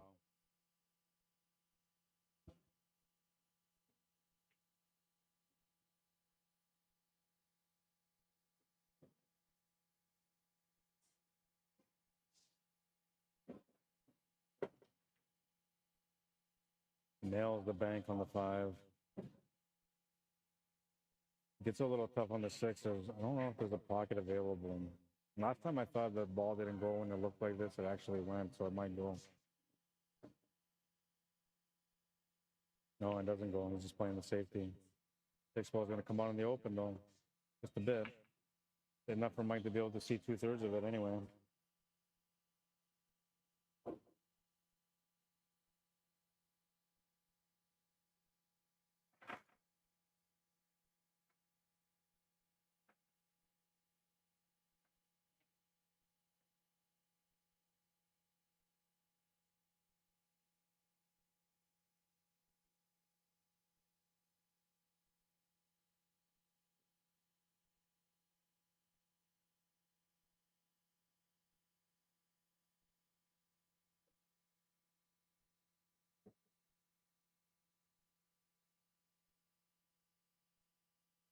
I was wondering if he can throw that ball in there. Because like you can see 2/3 of it. So usually when you can see that much of it, you can spin your way in.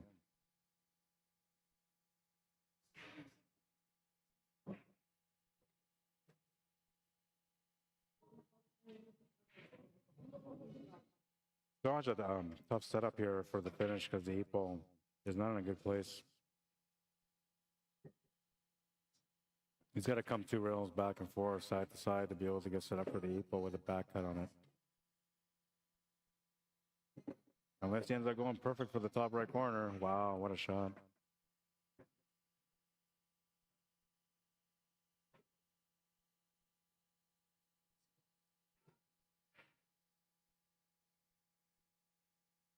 I don't think you could have played that any better, man.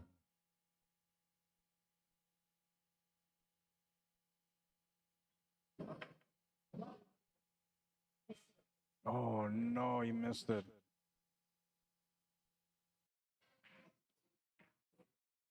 That's unfortunate. This was a really nice cut. Bounce off the horn. He was perfect on it. It's gone.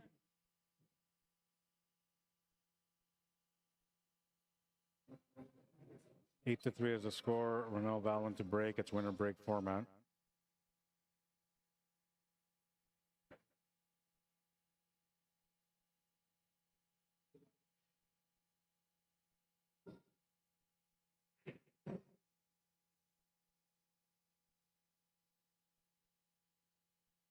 Let that one rip, and looks like the 9 ball is going to go in.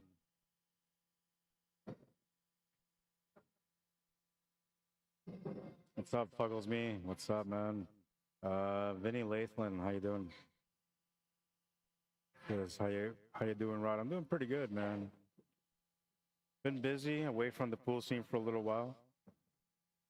Took a little bit of a break, but I thought it was a break that was kind of needed in life. I never realized how busy I was until I took that break, to be honest, man. But I've been all right. How are you? Puggles Me says, is there a bracket somewhere? They did a paper draw, so there's no bracket. And all that's left now is the winner of this table plays against the winner of the table on the right. So that's where they're at right now. Championship match coming up in a couple hours. Fuggles Me says, the hanger or hidden pocket? The hidden pocket. Well, the hanger, it used to be the hanger. It's a hidden pocket now. Fuggles Me says, can't find the search to find the bracket. Yeah, no, they don't have it. It's all paper, man. But it was pretty much down to the last 2 players now. Well, there's 4 players, so the semifinals are going right now. And that other match is at 1-1 right now between Vince Arjonas and Tim Sinclair. Winner of Vince and Tim will play the winner of Mike and Ronel. Winner take all.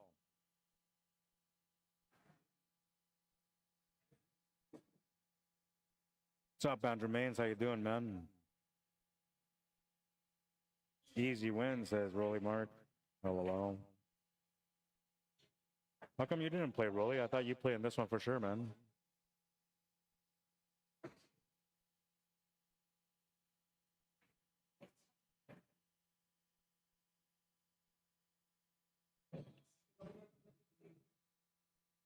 Happy, I'm not sure what happened with your event, bro, but I didn't know about it, man. And when I knew about it, it was already too late.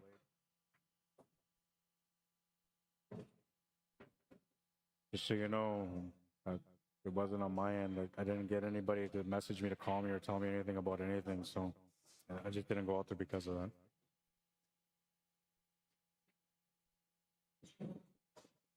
I was looking forward to being there. It's always great competition, man.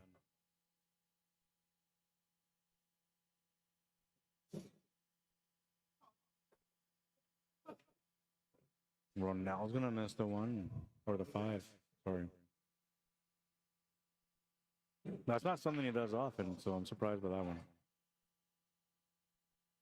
Someone did walk by though as he was about to shoot, so maybe he should have reset there, but he didn't reset, he just shot through.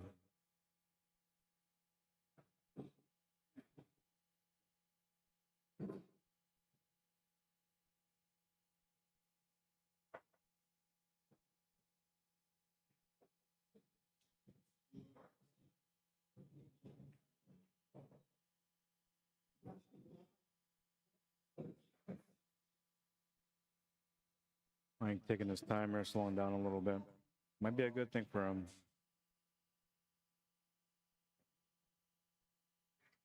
You don't want to slow down too much though, right? You want to have the perfect rhythm. Because if you slow down too much, then you start overthinking, and that's a problem. Always a problem. They don't want me to join. They don't want you to join. What's your Fargo, really? I didn't even know you had a Fargo, man. I'm going to check you out.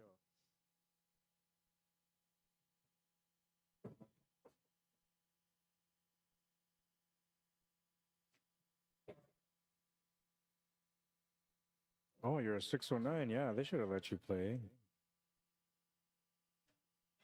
It was 620 and under, so they should have definitely let you play.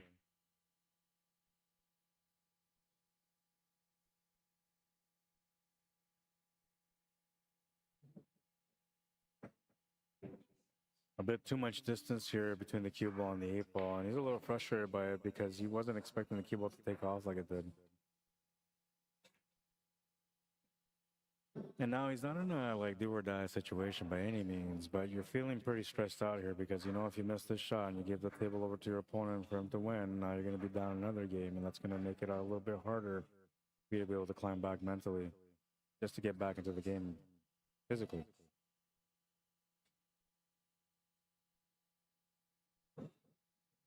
There's many times where I play pool and I feel like I should see a shrink after I'm done the tournament. There's so much mental and emotional damage done.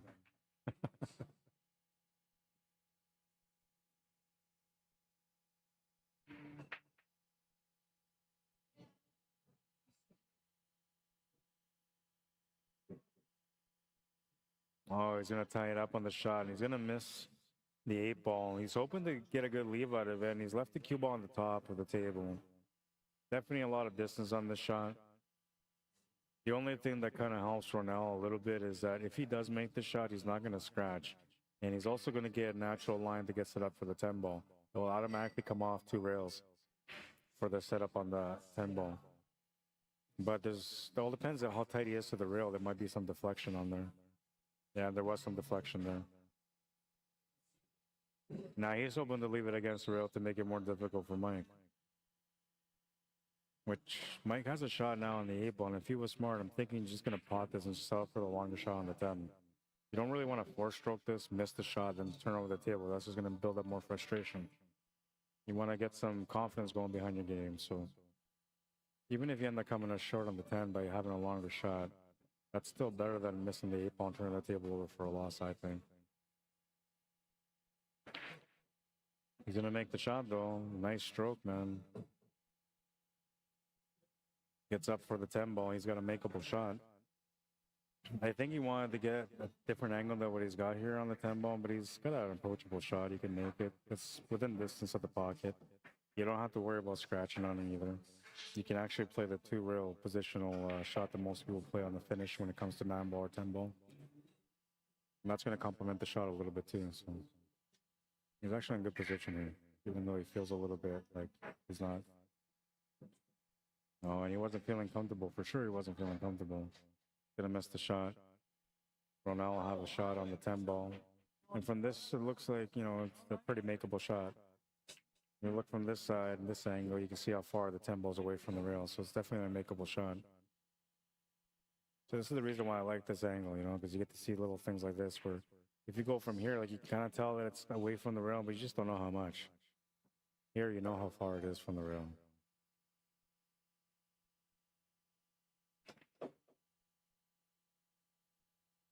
Oh, and he's going to make the fine cut on the 10.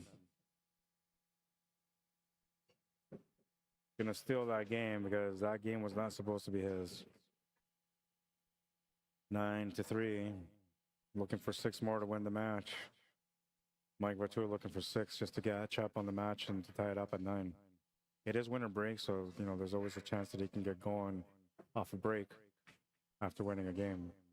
But the deeper you get into this race, the harder it becomes to come back into the match. So right now, 9-3 is not a bad situation to be in, but you have to stop the bleeding. You got to get on the board next.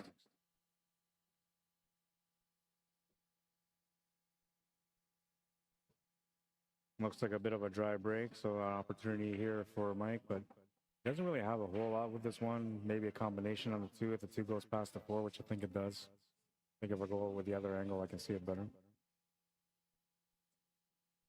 Yeah, it looks like the 2 ball goes. Really tough shot, though. I don't think he's going to go for it. I'm thinking we're going to be a little bit more disciplined here and just play a safety.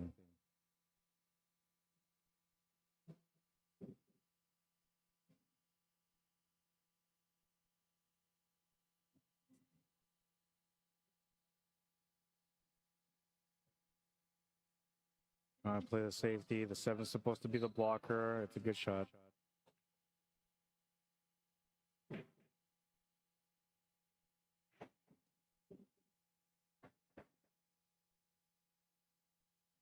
John Hool, how you doing? Oh, my phone just died. I was going to get my charger earlier too, and I forgot. Give me a second. I got to take care of that. Just in case if there's any important calls from the family. You never know.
All right, that wasn't that bad.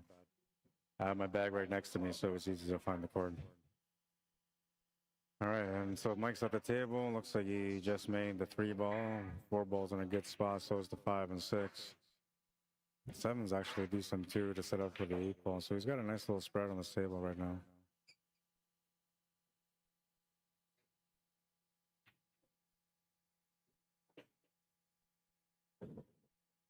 Played through on the shot, and he might have overstroked it a little bit. He still has a shot on the 5 ball. He's still okay.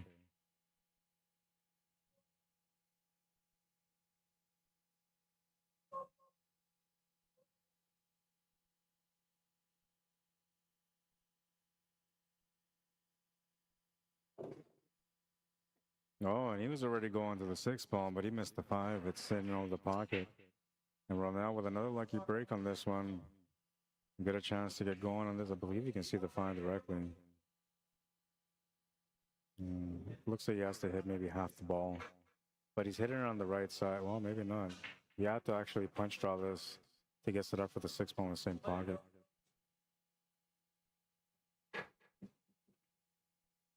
He was trying to set up for the side, I think. And it's not bad, honestly. Like, you can make the shot, still get on the 7, still get out, but you've made this a lot harder than it had to be, I think.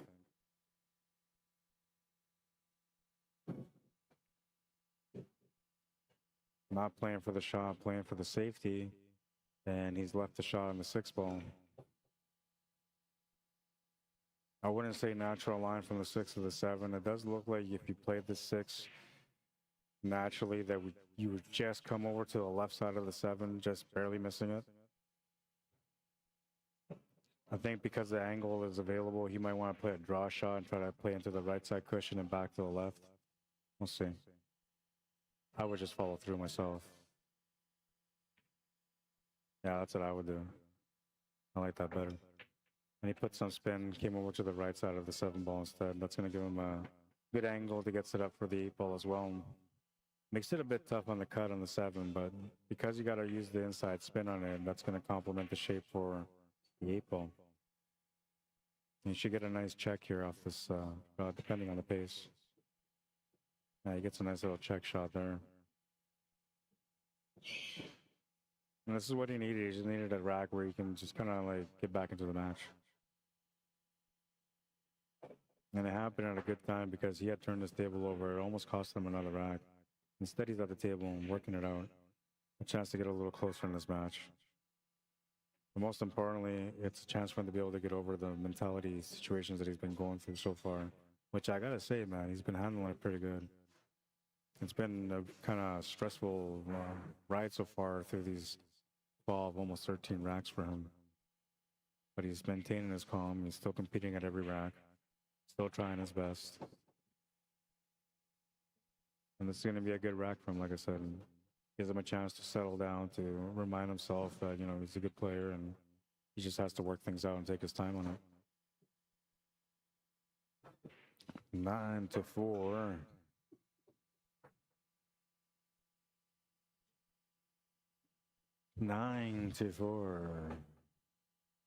And we have 25 minutes left before the stream cuts off on YouTube. Or not YouTube, on Facebook, sorry. If you want to keep watching the stream for this match, because I'm not going to cut off this match until it's over. I have technically a couple more extra hours with YouTube, so I'm going to keep the YouTube channel running after the Facebook one cuts off. If you're wondering where the YouTube link is, you can find it on the post, on the Facebook post that you're watching right now on Facebook. If you click on the post, the write-up, like right almost at the beginning, you're going to see their YouTube live stream can be found at, and you'll see the link. Click that link, that'll take you over to YouTube. And you don't have to have a subscription on YouTube, or you don't have to have an account on YouTube for you to be able to watch it. Unlike Facebook. Facebook, you can only watch something on Facebook if you're a member of Facebook. If you're not, it won't show you the video.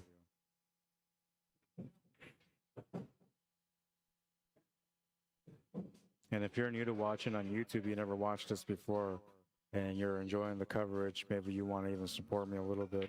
If you haven't subscribed to the YouTube channel, you can do that. That's a good way to subscribe and to support at the same time. Subscription doesn't mean that you're going to pay anything for the subscription. All it means is that anytime that I go live with any event, you'll get a notification. At first, when you get the notification, you click and you start watching the video, and then you always get notified every time that I go live, because the algorithm believes that you want to be notified every time I go live. If you subscribe to the channel and you get a notification and you ignore it, and then you ignore it again another time, and then you ignore it another time, it stops feeding you that live feed. Like, you'll still be able to search it and look for it, but it's not going to come up as a notification in YouTube notifications. So subscribing doesn't cost you anything. It just allows you to be able to have the ability to be able to tune in when I'm having events. And sometimes there's some big events like this one, is winner take all one. And sometimes it's just weekly tournaments, right? But even the weekly tournaments, man, I'm telling you, these players here in Manitoba, they got a lot of heart and a lot of competition. And when they come out to play on the stream, man, they put it in work. You're going to catch some action whenever you tune in. Might be worth a subscription. That's what I'm getting at. If not, you could always just like the stream. That's another way to support. By liking the stream, what happens is that the algorithm will say, well, this guy likes the stream or this lady likes the stream, so we're going to share it to other people from that area, or we're going to show it to people that are friends with her that she's subscribed to from that area. And then next thing you know, it starts expanding more and more to other people that normally wouldn't be able to see the stuff that I do. So it kind of helps to promote my work as well. And that creates opportunities for me, which eventually leads to you guys being able to watch some more events. And I travel everywhere, so like, you know, you're gonna see events not just from Manitoba, but from Saskatchewan, Alberta, the United States. I do some events out in the States as well. But most importantly, if you subscribe to the YouTube channel, I also stream different events. In all my events, most of the times, if they don't have a YouTube channel and they want it on YouTube, I'll put it on my channel too. So then you'll get a chance to watch other things like elections, sporting events, concerts. You can see all that kind of stuff on my YouTube channel. I do everything, man. I'm not shy, and I don't want to say I'm like gifted, but I have talent, and I try to deliver consistency whenever I work. I make sure that the service that I provide is consistent and that it's something that people enjoy when they hire me to come out and cover their events. Anyways, I'm blabbing. Must be late. I'm starting to blab, man. I'm going to have a break soon. After this match is done, I'm going to stop this stream, and then we're going to come back with a championship match. So in between there should be a couple of hours, which is going to give me a chance to relax, go say hi to some of the people that are still left in the other tournament, and maybe catch a bite to eat and pick up on my kids, you know. They got to be doing okay, I'm sure. But they got to be missing me, especially the little one, you know. My little Bella. Her name is Isabella, and I told everybody, like, you can't call her Bella. I named her Isabella, right? But I call her Bella all the time. My wife always says, like, how come you call her Bella and nobody else can? Like, I don't know. It's because I'm trying to get her to recognize Isabella. So by saying Bella and I say Isabella, it will like make her connect 2 and 2, right? But that's the hope anyway. But yeah, I'm technically doing the one thing that I said I didn't want anybody to do. Typical dad, right?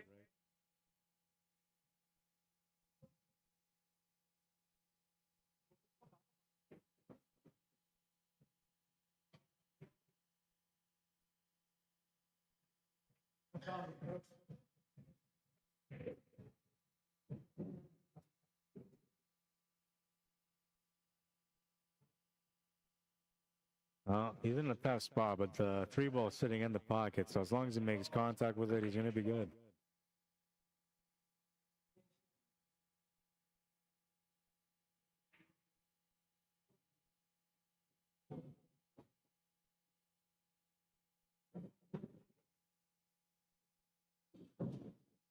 Nailed it.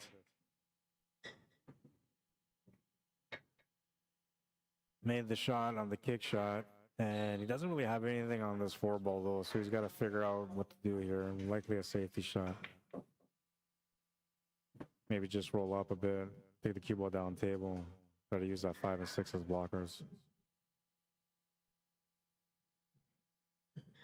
Yeah, that was the idea, but it's bounced off the rail a bit too far.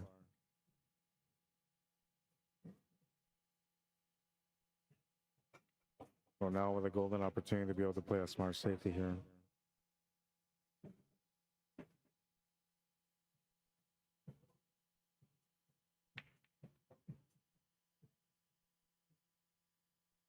Not bad, not bad. He's still left him a bit of a peak on this 4 ball. See it from this angle here.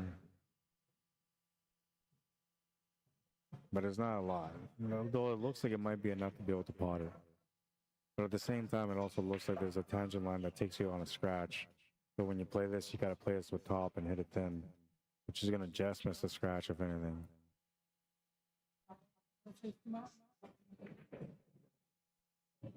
Beautiful shot, Mike. That was a shot right there.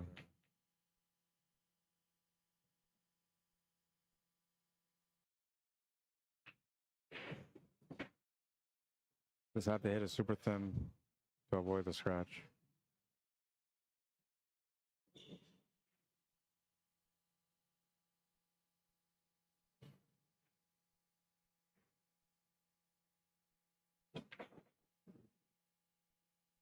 So here he was trying to set up for the 6 ball so you can stun draw the cue ball up towards that 8 and 10 to open those up. Also giving him the shot on the 7 ball. Ideally, you want to run into that 8 ball, not the 10 ball. It's not that big of a deal if you run into the 10 ball as long as you pot it.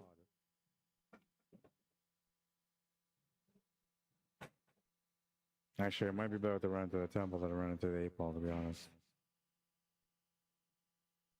One's predictable result, the other one is not as predictable. And he was trying to make that 10 ball. He's going to miss both the 8 and 10. And now he's got to take a look to see if that 8 ball actually goes past the 10. If we can maybe go off the rail off the 10. And if not, then he's got to look at this angle and say, well, how do I get a good safety out of this?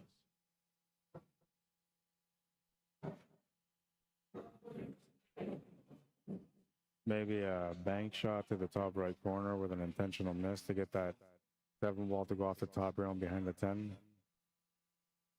But then, like, what do you do with the cue ball? The cue ball's going to hold up somewhere where you're going to be able to hit it, so that wouldn't work anyway. Maybe it goes. He's going to go for this 7 and make it. Oh, he went for it. Maybe he wasn't thinking about 8 ball. Maybe he's thinking about playing the cannon shot off the 8 into the 10. I don't know. That's another option. He called something to the corner anyway.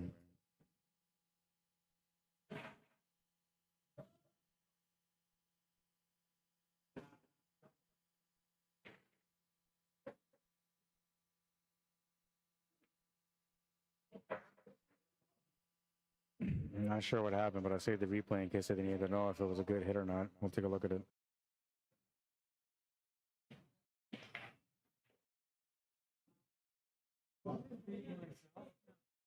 I'm pretty sure it was. Let it play again. It looked like he just hit it. Oh, I don't know, man. He might have hit that 10 ball first. Either way, his opponent's playing it through, so it doesn't matter. He's got a chance to win this game anyway, so to him, it really doesn't matter.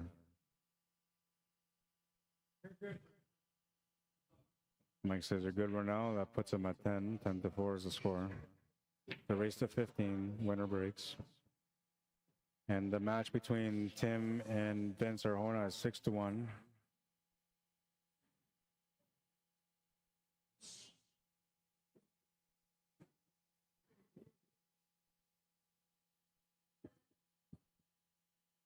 Who's up? Who's up? Who's up in that match? Tim? 6-1. 6-1. Yeah, Tim's up in that match over there. That's the other semifinal. It's 6-1 for him against Vince Arjona's. And Vince has been playing some pretty good pool, man, but like he's playing against an experienced player in Tim. And not just a 9-foot experienced player, but he's from the old school, man. So this guy's like used to playing for money. He's used to the hustle, the sharking, all that stuff. So it's a tough opponent that he's playing against now. And you can see the score being 6-1 that obviously, you know, it's becoming a bit of a challenge here for Vince Arjona's, but he just got a chance at the table now. He might be able to make something work here. Down by 5 racks is not really that bad in a race to 15 winner breaks. Especially if you have a pretty good break going.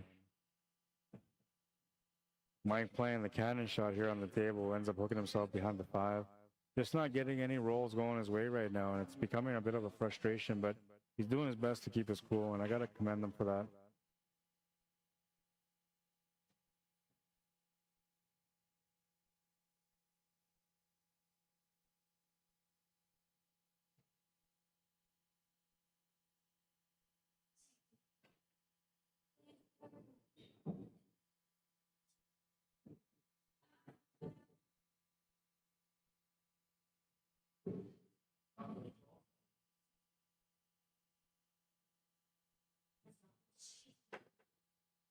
Makes the jump shot, jumps over the 5 ball and hits the 1 ball anyway. He will not make the 1. He gets a great leave out of this though. No shot on the one for his opponent right now. He'll have to do a kick shot or a jump shot. Jump shot is more direct way to go, but he may not be comfortable doing that, so he might go for a kick shot. And he must know his system's pretty good, because that's a second or third time I've seen him kick a shot quick without having to do too much calculation. So he sees them naturally, or he knows the system really well.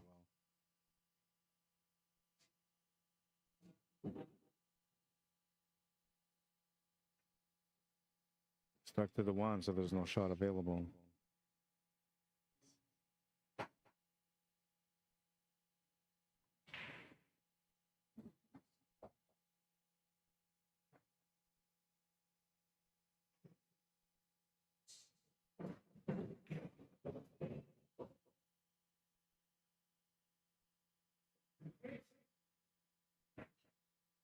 So he's left the shot on the one ball to the side pocket. The idea there was to like wedge in between that 4 and 6, but ended up nicking on the outside, which got the cue ball going off the rail and back to the middle.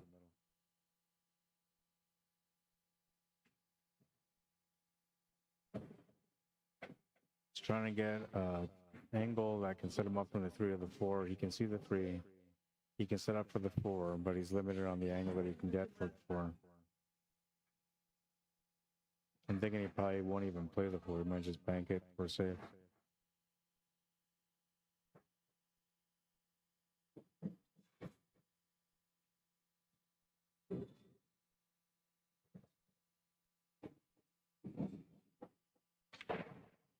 Tried to force it to get a little closer to the 4 ball.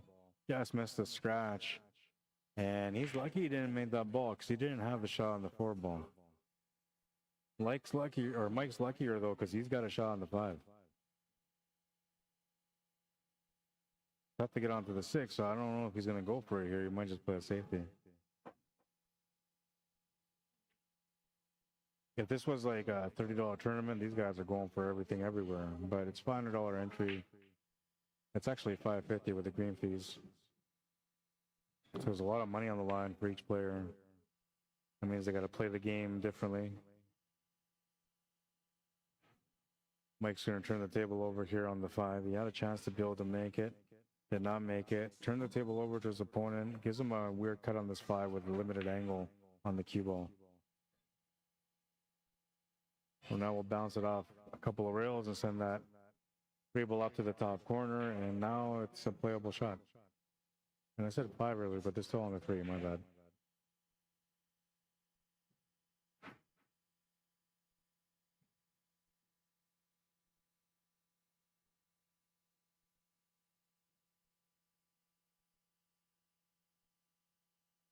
Oh, pet shot there for a safety. 3 ball's going to come out in the open. Not wide open, but he can see it.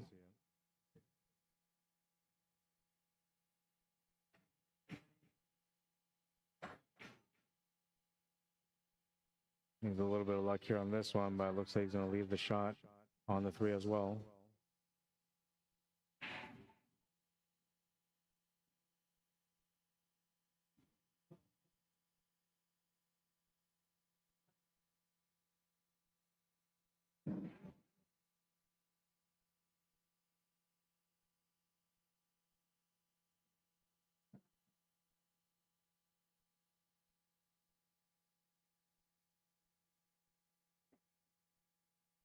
Foul said it. Yeah, I thought it was a foul, right, Rolly? It looked like a foul to me, man. But it was a missed opportunity because he's looking from an angle where he couldn't see around the body of the opponent that was shooting at the table. So he just missed it blindly. But if he was watching, let's say, on the stream, then he would have seen there on the replay.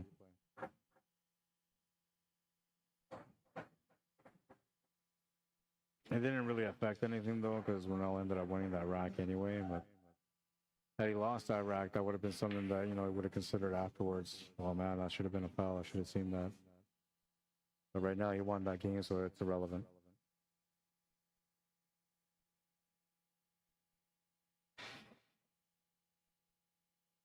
Looking for the perfect shape on the 6 ball, and he's going to hit it. I think he's got a nice lineup to draw back here for the 7 also. No. Well, maybe. It looks to me like he's got to go forward.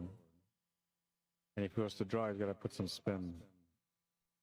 Left-hand spin to get that angle to reverse for the 7 ball in the same pocket as the 6.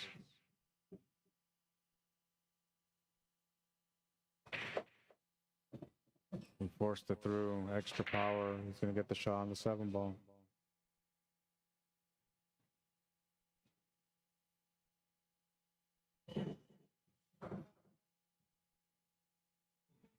Don't forget to come check out the hidden pocket, 121 Scurfield Boulevard in the south end of Winnipeg. If you live in Winnipeg and never been here, you gotta take Route 90 south and drive until you get to Scurfield Boulevard. Turn left at Scurfield Boulevard.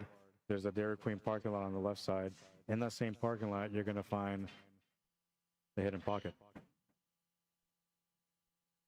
It's right next to the car wash.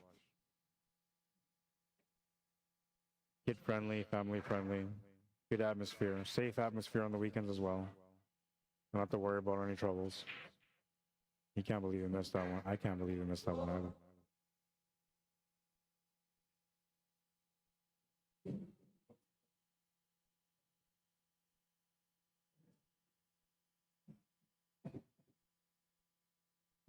And for those of you that are watching on Facebook that might have just tuned in, Facebook stream is going to cut off in about 6 minutes and a half almost. When the stream cuts off, you'll be able to continue watching the stream on YouTube. So if you just go to the post from the Facebook page that you're watching right now, excuse me, if you look on the post, at the very beginning almost, like it's a couple of words, and then you'll see there's asterisks around it. It says YouTube live stream can be found at. And then it gives you a link. Click on that link, it'll take you straight to YouTube on this stream, and then you can continue watching this.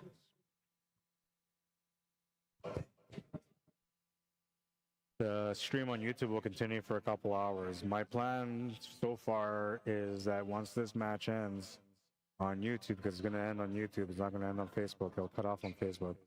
Then I'm going to stop the stream and come back with the championship match.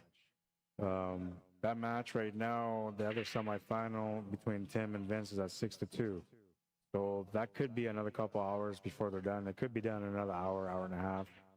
Whatever the case, the championship match is going to be re-streamed again.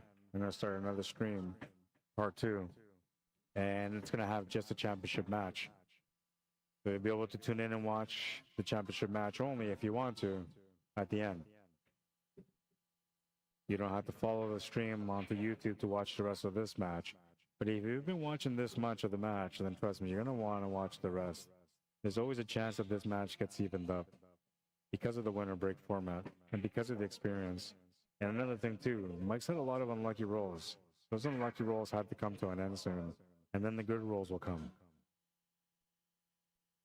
So you might want to keep following this stream on YouTube to watch the ending of this match before we cut off the stream and come back with a championship match. However, if you miss it, don't worry. I'll tell you what the score was.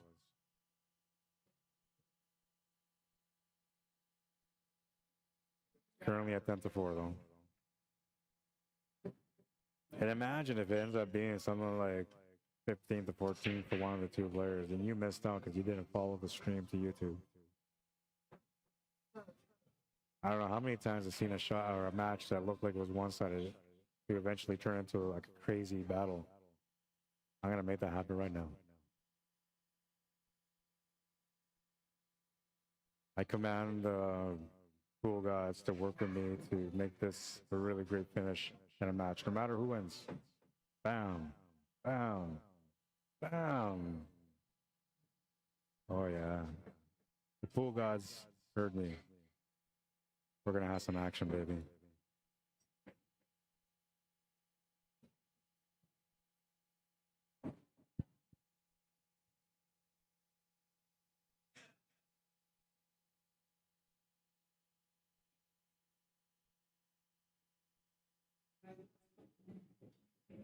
At the very least, he needs a good leave, and he actually got it. It's not too bad. Take a look at the flip side of the screen. A good hit there from Ronell Valen. Needs to get a good leave out of it, and it's going to work out decent. Slight table change, 3 ball rolling up to the 5. But the 3-5 combo's available, so it's not that big of a deal. And if you get a proper angle on it too, you can possibly break out the 3.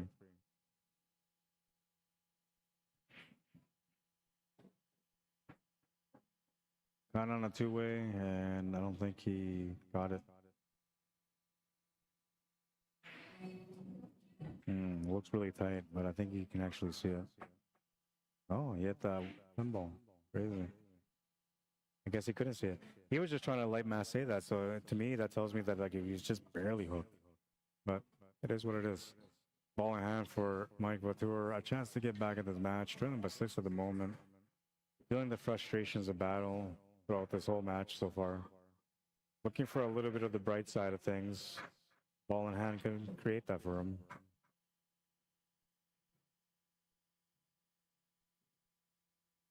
Six to 3 for Tim Sinclair in his matchup against Vince Arjonas. And Vince was down 6-1 at one point, so he's won 2 games in a row.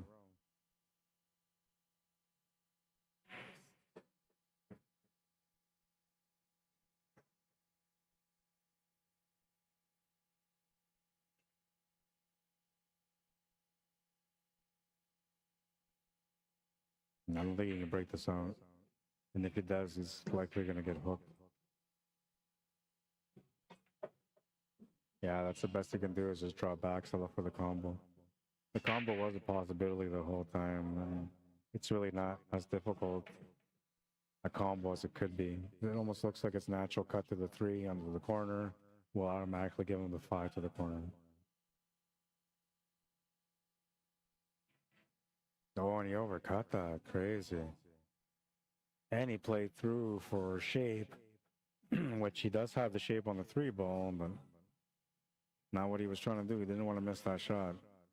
And now Ronald will take a look at this table, and he's got a great opportunity to get another game under his belt.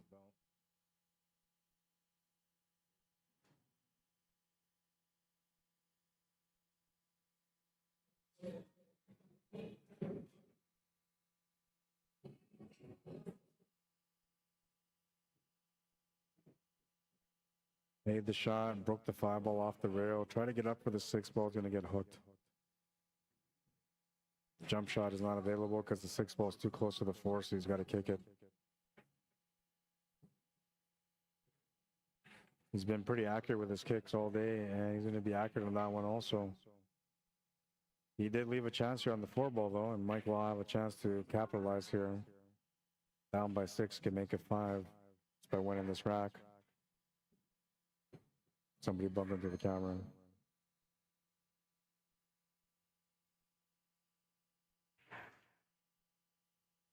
Tim makes the 10 ball on the current rack that they're playing in. It's 7-3. YouTube has now cut off. Or sorry, Facebook has now cut off. YouTube is still going.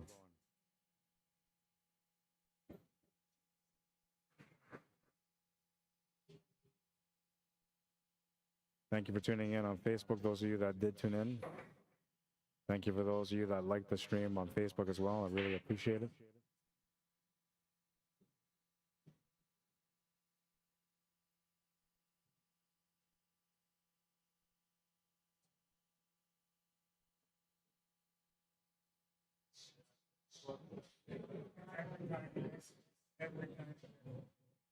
You got a bit of a lucky roll, and Mike is showing us a little frustration right now.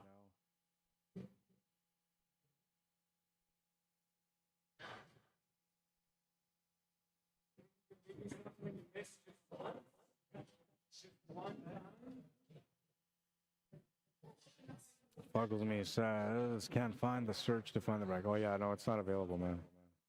Paper trail only. Kind of funny because like a lot of these guys try to avoid FARGO rate. They try not to get rated. So tournaments like this, whether it's like paperwork only, they're happy with that. They can play their absolute best and never worry about what the FARGO rate's going to look like.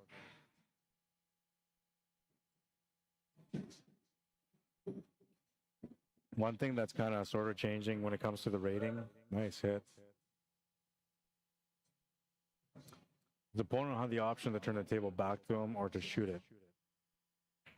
Only because that ball went to the side pocket. It's a nice little kick. 2-rail, hit it flush.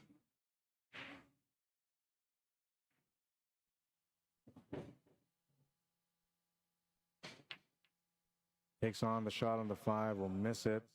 Needs a little bit of luck on the lead, but this time he's going to leave the 5 ball available. 6 ball's in a funny spot. It almost has to like make you shoot with the draw, because if you shoot forward, you're not going to have an easy 6 unless you set up for the 6 ball in the bottom left corner, which I think that's what I would maybe do. Though I think that this 9 ball might be in the way.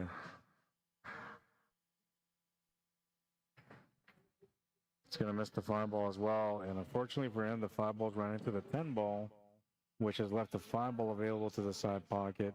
Easy shot on the 5. Easy setup for the 6 ball as well. And Ronaldo just jumps on the gun right away because he knows this is a great opportunity for him.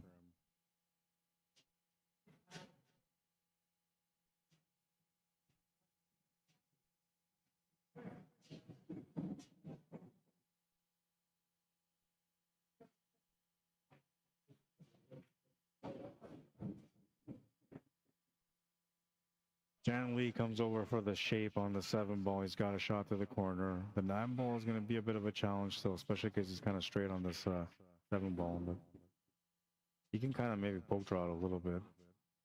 Settle for a longer shot on the 9, but it'll be a little bit straighter. Got to force the shot. He's going to come up short. And once again, he's going to leave a shot for his opponent. This time, he's got to capitalize because there's only 3 balls remaining on the table.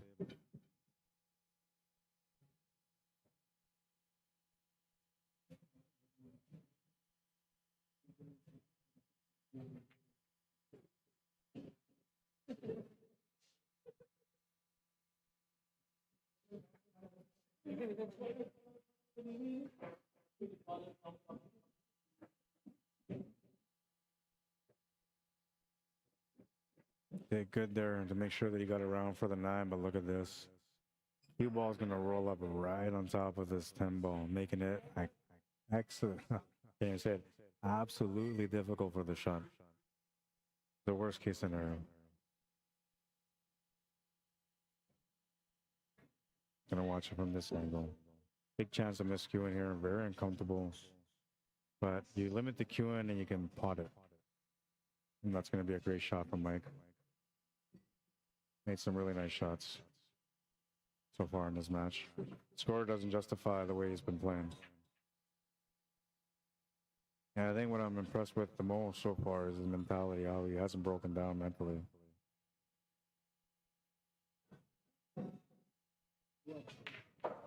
Makes the 10 ball with some authority. He's down by 5.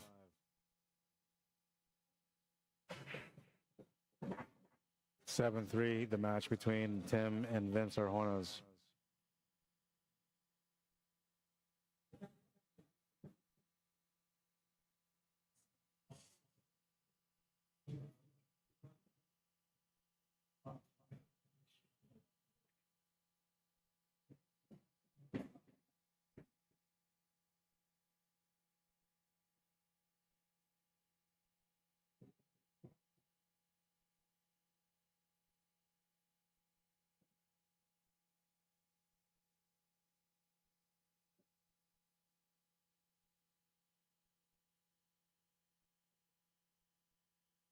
Looks like they're on a smoke break, and there's nothing I can do in between because I don't. Well, I guess I can go try to turn this to the side. No, I can't really do that. Okay, well, I gotta do it this way, I guess. Put this up this way. I'll work on this for now.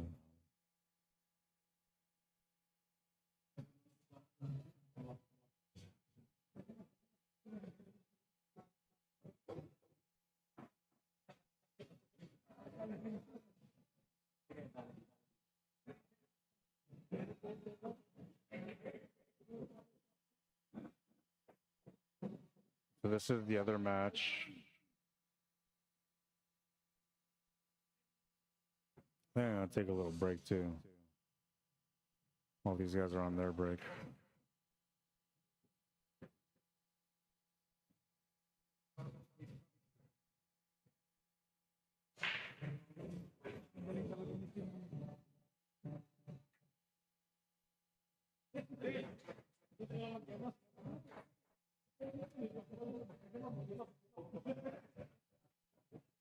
All right, and the score on this one is now 8-3.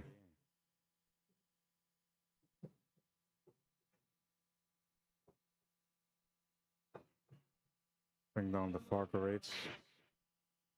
I'm gonna do another shout out to Ellison DUQUE. Thank you for the lunch today, man. I appreciate it. Product advisor for Birchwood Honda West.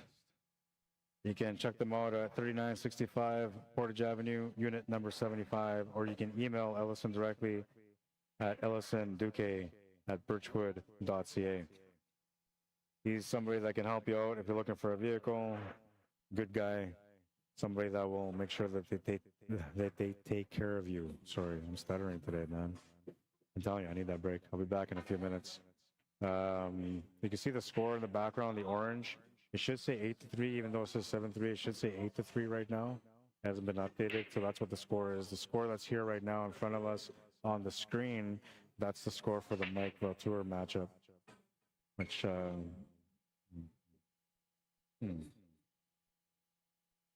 now we'll leave it at that.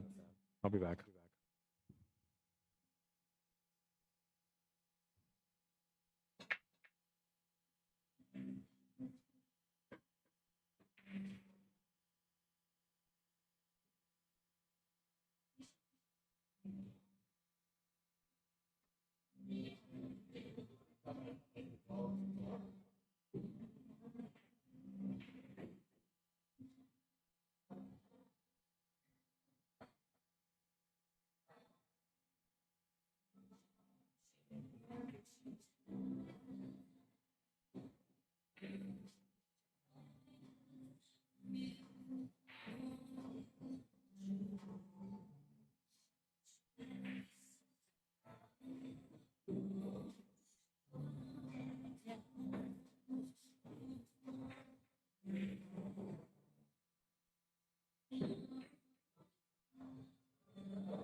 All right, and so it looks like these guys are all coming back. So we'll switch over here real quick. We're back into this match. 10-5 is the actual score. No, it's 11-5. Sorry. I thought it was 10-5. It's 11-5. You were right. You were right, Tom Walker. My bad.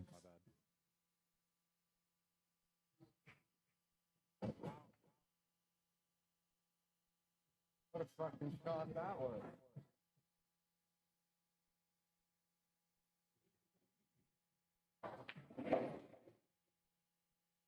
Followed by another.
It's just past the side pocket, so like the cut is like it may be available, but it would be extremely hard.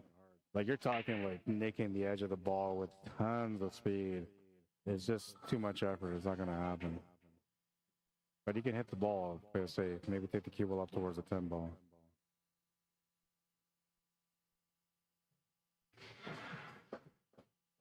Nice playing around the table.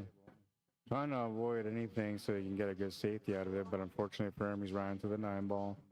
That's going to turn the table over to his opponent, Ronell, who will have a look at a 6. Maybe 10 combo or just a 6. Safety shot. I'm thinking he's going to go safety. Been playing pretty disciplined so far, so I see him going for a big shot when it's unnecessary.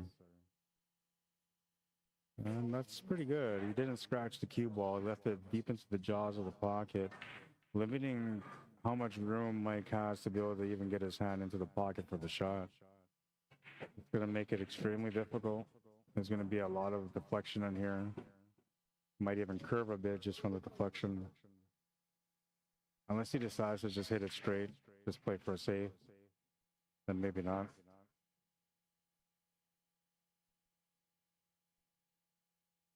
Can do that off the bottom rail kick shot, sending the 6 ball up and leaving the white ball down by the 7 ball.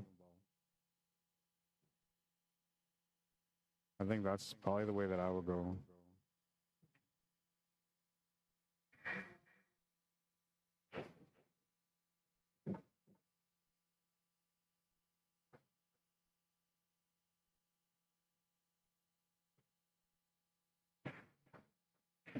So he's figured it out.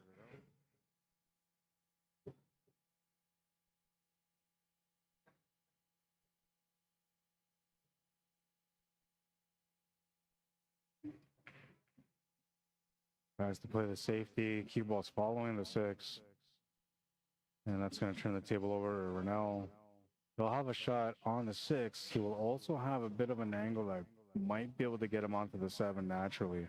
I believe the line on the 6 right now takes him almost into the 8 ball. So you can adjust with a little bit of spin to avoid that 8 ball, get past that 8 and then past the 9, then he'll be okay. Now, if he runs into the 8 ball, that's what the problem is. All depending on how he runs into the 8 ball. But if he does run into it, there's a chance he might get hooked in the 7. He would still be able to see the 7, but it would only be about maybe half a ball available. And the wrong half of the ball. He's deciding to go corner so he can use the 2-rail shape for the 7. And that almost worked out gold, man.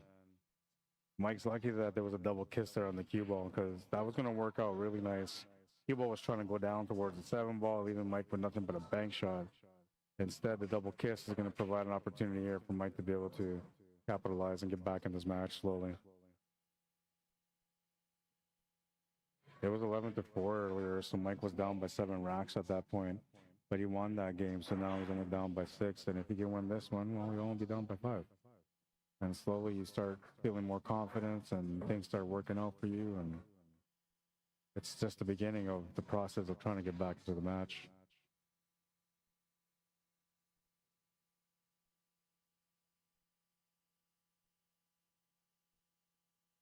Being patient. Score is 9-4 right now between Tim and Vince. 9-4 for Tim, I should say, against Vince. Nice little 4-stroke on the 7 ball. And not bad. He's got a shot on the 8 ball. It's not the greatest shot, obviously. Definitely not what he was trying to do. He was trying to get behind it, but the result was supposed to give him a straighter shot on the 8 ball. He's okay, though. The angle's good. He can play with inside spin, come off the top rail, gets it up perfect for the 9.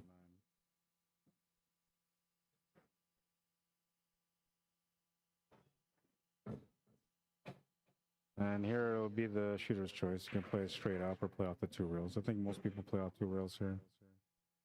Just makes the most sense. So you're not playing with a bad angle on the 10 and you're not hitting any scratch angles.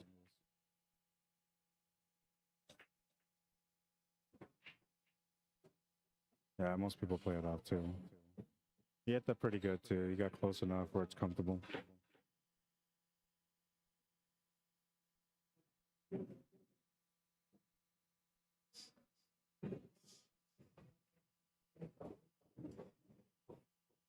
Eleven to 6, he's down by 5, and you never know. This could be the beginning of a comeback. I mean, it's winter break, so anything can happen.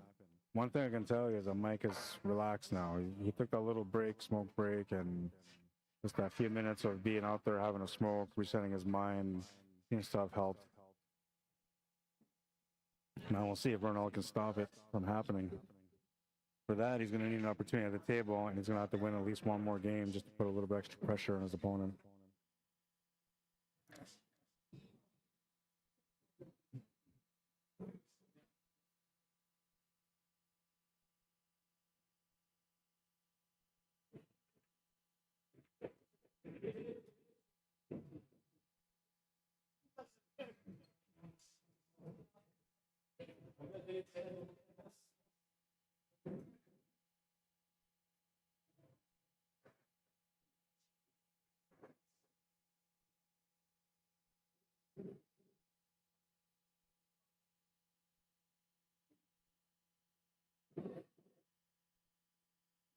Lost the white ball on the break. Ball in hand for Ronell.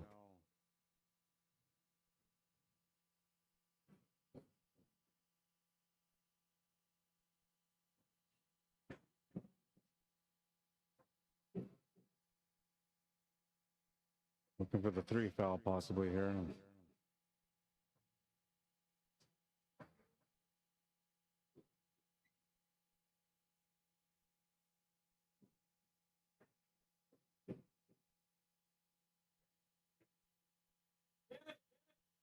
Not bad. Very good shot. Vince Arjona wins his game. Makes it 9-5, Dolly Parton.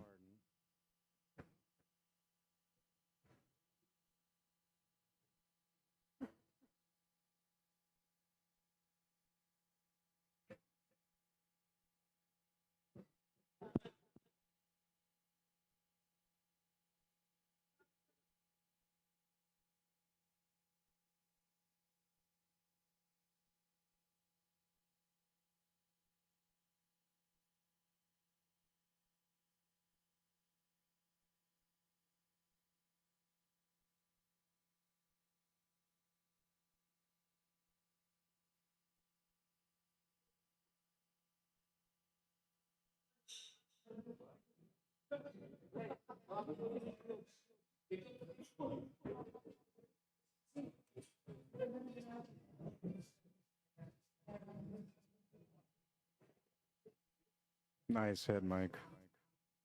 Got a good leave out of it, too. Great shot, great reply. Great safety and great reply.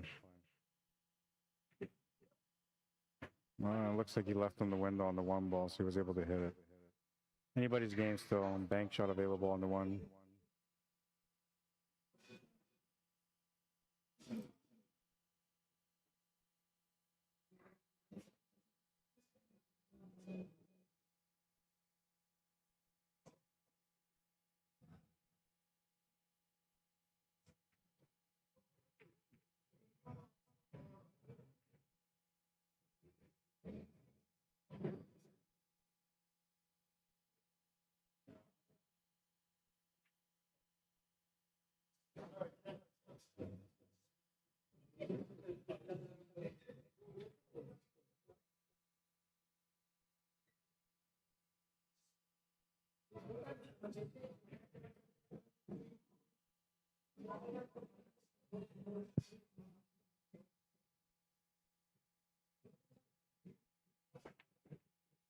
Missed the 1 ball. 1 ball's going to come off the 3 and 8 and set up for the corner here. Ronell, another lucky break. This time it's a good one, though. He can capitalize on this one. Didn't really want to move that 3 ball. He's changed the table. Got to power stroke this now and try to set up for the side pocket if he can get the shot to the right side middle. If not, he might have to do a bank corner. Playing safe. Not bad. That wasn't a miss. He was playing that safe.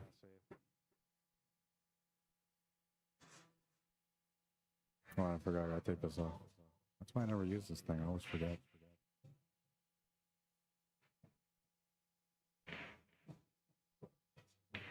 Good hit.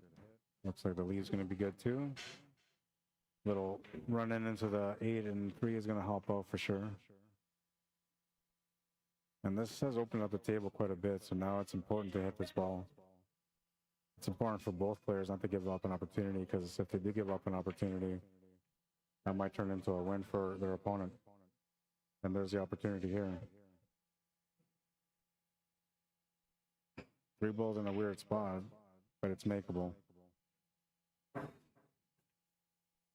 And it's only in a weird spot because of the 5 ball, otherwise it'd be fine.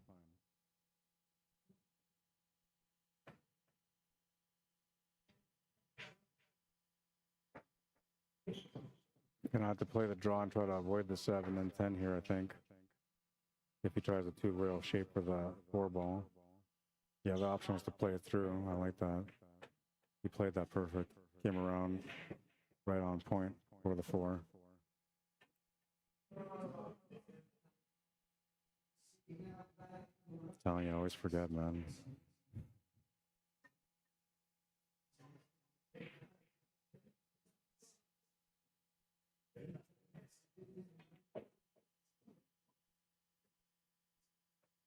Got the shot on the 5, and the shot on the 6 is going to be crucial here because he's got some angle, but it's not the greatest angle.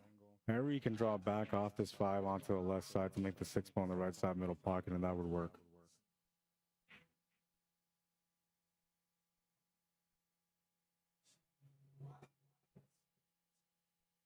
I don't think I would draw that though. Yeah, he didn't either. He's just stunned over. That works out nice. Straight to the corner. Nice follow-up angle for the 7 ball. And he's starting to settle down into his game a little bit more. When he was outside smoking, he was kind of talking a little bit, and you could see like he was feeling pretty good about the fact that he's been not giving up. You need that kind of heart if you're going to be a champion in this game, especially in a winner-take-all format. You need to be able to overcome your biggest monsters, you know, the demons that always ruin every match that you play in. And he's done a great job at keeping his control on the attitude, not snapping, not giving up games, not swiping the table. All good signs, in my opinion, because it shows that he's growing into the right direction as a player anyway.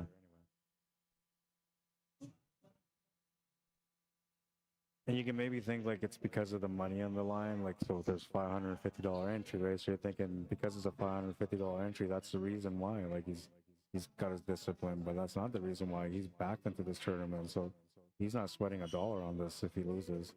But he's trying his best because somebody, I think in my mind anyway, if I was him, is that somebody trusted him enough to back him as a horse into this event.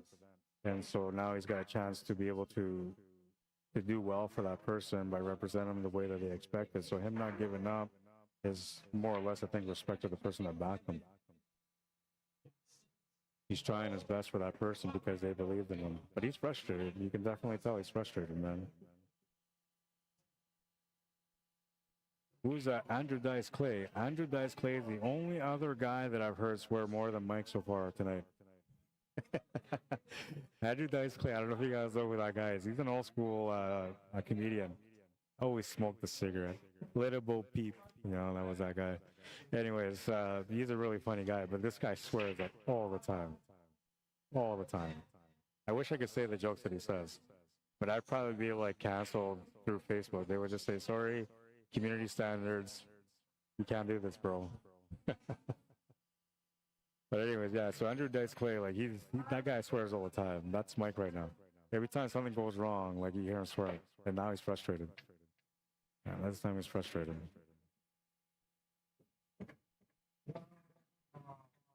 Big break here for Renault Welgas. Got a 6-game lead again, but most importantly, is close to the finish. Needing only 3 games to get to the win.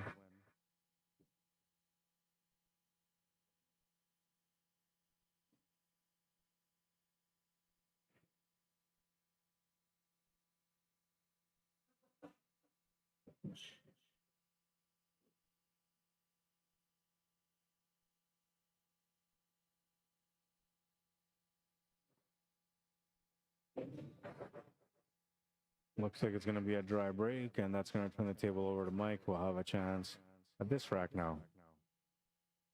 Now he's frustrated, which honestly you can understand, man. It's not an easy game. There's a lot of things going on that are making him a little bit edgy too.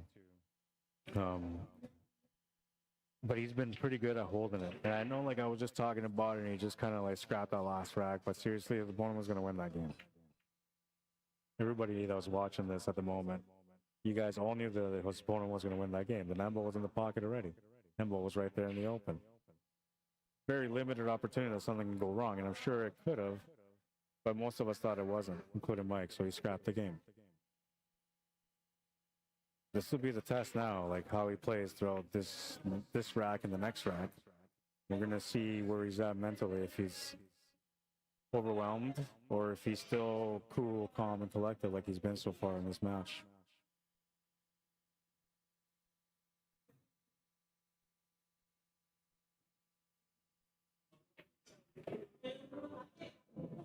Nice bank from Mike there on the 2-ball. I've always said, and like, I truly believe this, that Mike would be a great player if he can just overcome the negative mentality that he goes through when he's competing. And it's not a bad thing. I mean, I'm telling you, like, the fact that he gets overwhelmed and frustrated is because he wants to win. He's trying to play his best, you know? He expects results to work out the way that it's supposed to work out because he plays the game and he works on it. So you can kind of understand, right? But the biggest overwhelming part of his game, to me, is the way he gets frustrated and shuts down when he gets frustrated. So this is a lot of growth for me. I think he's doing really good. As a fan of him, I'm proud of him for continuing to play through this and not being frustrated and giving up. Your backer, I'm sure, is happy for the fact that you haven't given up, considering all the bad rolls you've done so far in this matchup.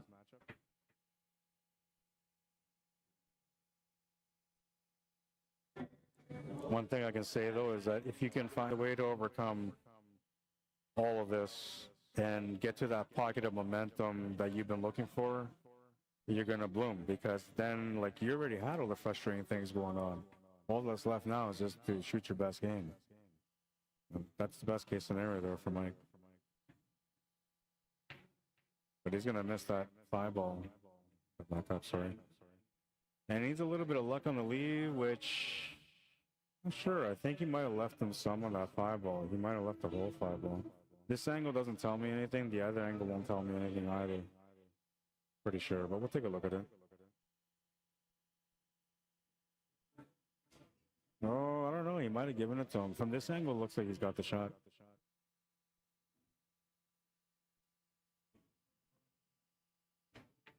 Oh, yeah, he had it all day long. At first, I thought maybe Mike got lucky there, but I was wrong.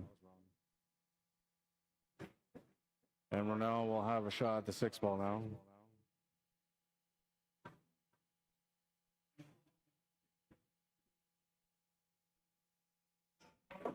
Seven ball sitting by the 8, so he's got to just get on it.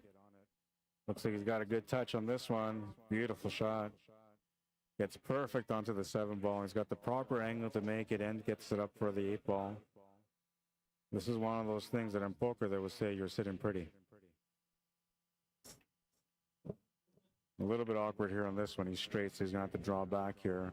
And how far he draws back is going to make the difference on the shape from the 9 to the 10. Also, it's going to make the difference on how this 9-ball looks for a shot. And he's got a perfect angle here. He's just played at a perfect pace. I got to take down these balls too, because I keep forgetting them. I tell you, I get into the game and I just forget. I cannot work for Matchroom. I would have to be like, hire somebody just to do this for me. By the way, anybody in Winnipeg want to just do this for me? You don't have to talk on the mic. I need an assistant, man. Or at least somebody that just like taps me on the shoulder every time I miss a ball that I'm supposed to take off the chamber. Just tap my shoulder, man. I'll know.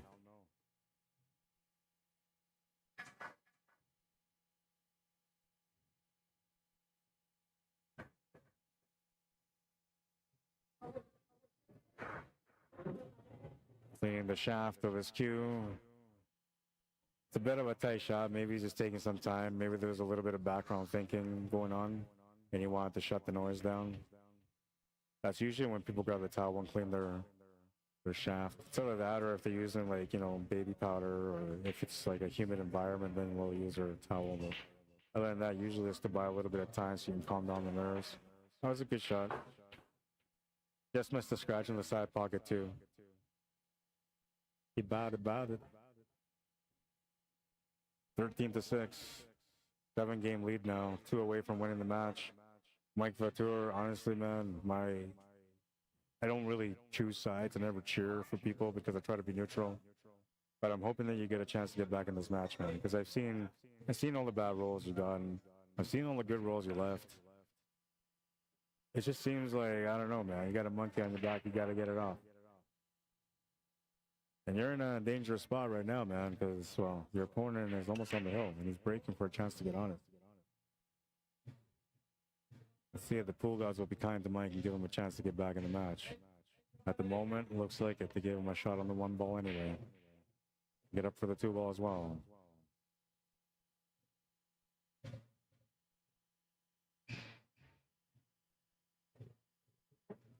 A little bit short on this one. He knows he's playing against a tough opponent too, so that's playing a part of what's going on mentally here.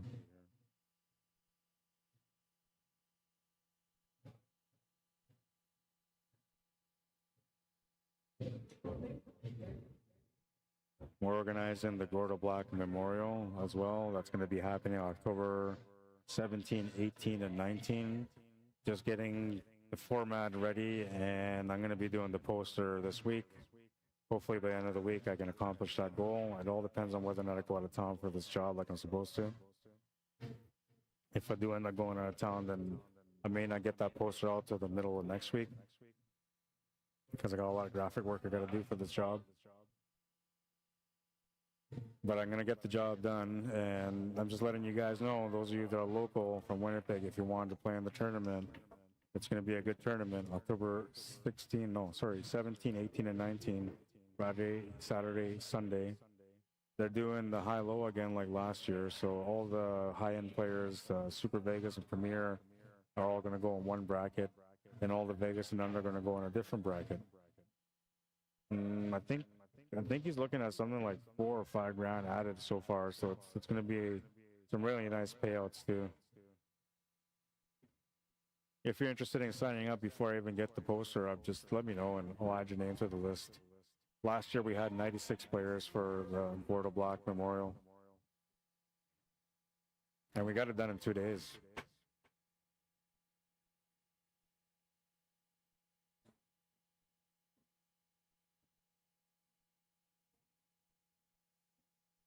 It's gotten pretty good here on this 2-ball. Don't have to do anything here because the 5-ball's blocking most of it, most of the path for the contact on the 2. Is he thinking about trying to play it off the horn? Yeah, he's playing off the horn. This is a tricky shot. It's not impossible, though. I know how to make it, too.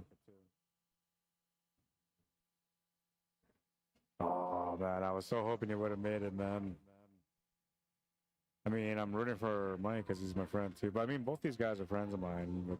Mike was my teammate, you know, for a couple of years, so. Always got to root for your teammates, right? Even when you're not on the same team anymore.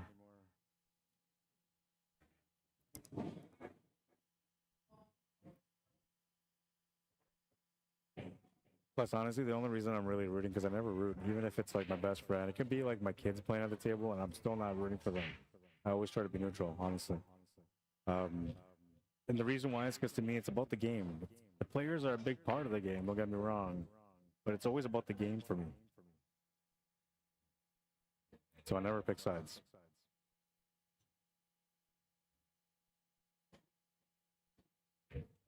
There's been moments in my life where I've picked sides and I've always felt bad. So I usually talk myself out of it and I just say, no, whoever wins, wins, just let it be. And then I usually just dive into commentary and just focus on what's going on at the table only. But I make an effort to be neutral. And Mike was trying to play a safety there. The 2-ball was supposed to go off the 8. I was going to play the safety because then he had him like almost frozen to the 5.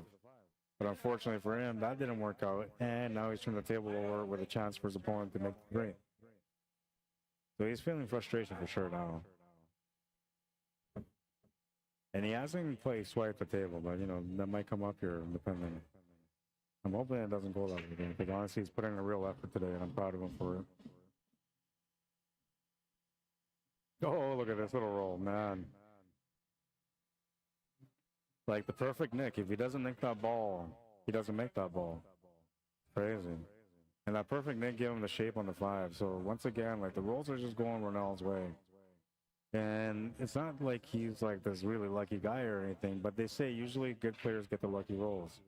And he's playing like a good player today, like he usually does, and he's getting the rolls.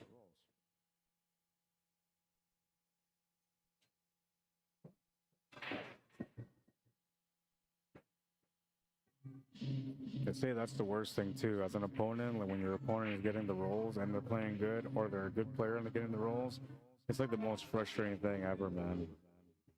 Because you're thinking to yourself, like, you're already good, you don't need the help. And then it just kind of breaks you down mentally.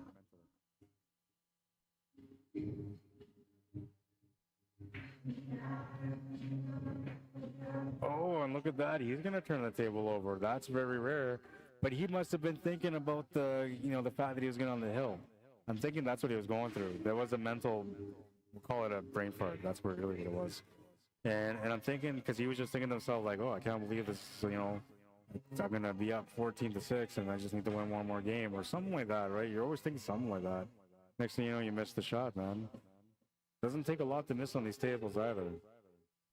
Mike almost missed that shot there. No, he didn't, but it looked like he almost did.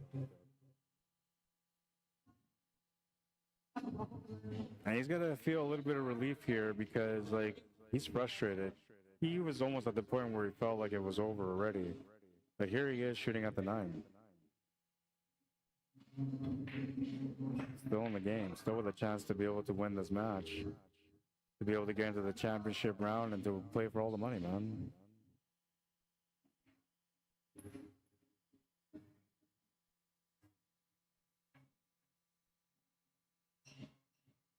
Makes the shot, gets on the board again. It's 13-7. We're almost at the 3-hour mark in this match, and it started fresh right from the very first rack. So it's on point. Average match, in my mind, I told the organizers that, or the people here at the hangar, at the hidden pocket. I keep calling it the hangar. I don't know. I guess hangar's always home, so I always think of the hangar, man. But yeah, I don't know. I told them that the average match is going to be about 3.5 hours to 4 hours. And with those matches maybe going up a little bit more as you approach into the semifinal round, because now we're trying to get into the money, right? Like the chance to play for it all. And, well, Tim just made the 10 ball on his table, and the match between him and Vince Arjonas has been an interesting one. It is now 10-6 for Tim Sinclair. So Vince Arjonas was making his return. He was making a comeback on that table. Tim just slowed it down, and now he's breaking for a chance to be able to get a little bit further. He's now in the double digits, which is where you want to be. But you would like to, you know, get onto game 14 so you can be closer to the finish. That's what he's going to be hunting for on his break.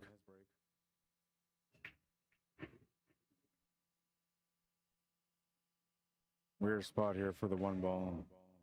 You have to play a bit of a safety shot, or at least create some distance between the 1 and the cue ball. Maybe bank the 1 ball to the left rail, take the cue ball and try to put it on top of the 10 and the 6.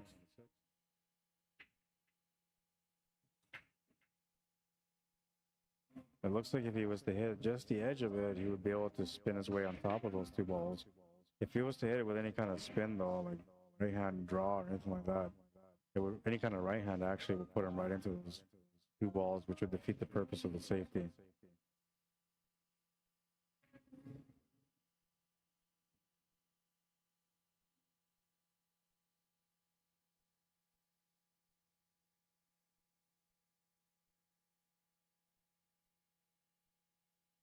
He went for the shot instead. And he needs a little bit of luck here, but it looks like he's going to leave the shot on the 1 ball. 2 balls off the table, so the 3 ball's next. And he can't really draw back for the 3 ball, but he's got an angle to run into the 7 ball, which will give him a shot on the 3 ball. And he did exactly that. He did miss the shot to the corner, though, so I'll turn the table over to Mike.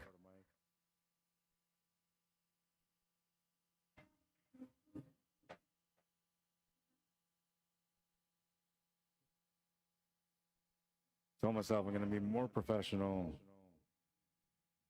I'm going to pay more attention when it comes to this ball chamber. But I don't know, man. I'm going to turn this to the other camera real quick. Another great shot from Mike. He's been hitting them, man. He's been hitting them pretty good, too. Take a look at this one.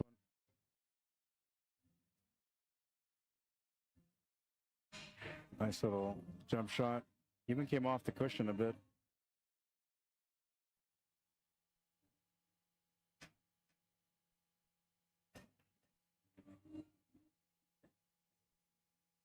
Made the 3 ball, cue ball's going up. He bumps into the 5 ball, which is going to set him up with a shot to the corner on the 4 ball.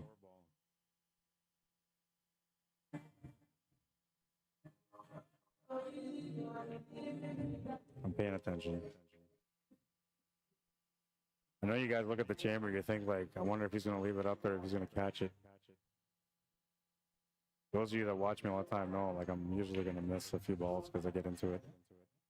No, and a missed shot there from Mike. He's going to be running out of those soon. Oops. Took the 4-ball off. Holman. Yeah, at some point, like, he's going to miss, and it's going to be the last time he misses. So he's got to settle down. Which he's been doing pretty good so far. But definitely feeling the pressure in this match now.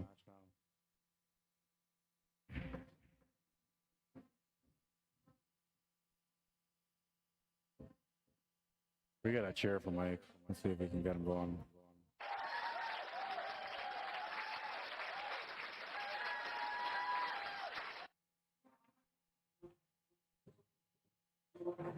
He did not make the 4-ball. He will leave a shot on the 4-ball. It's not the easiest shot in the world, but it's a makeable one.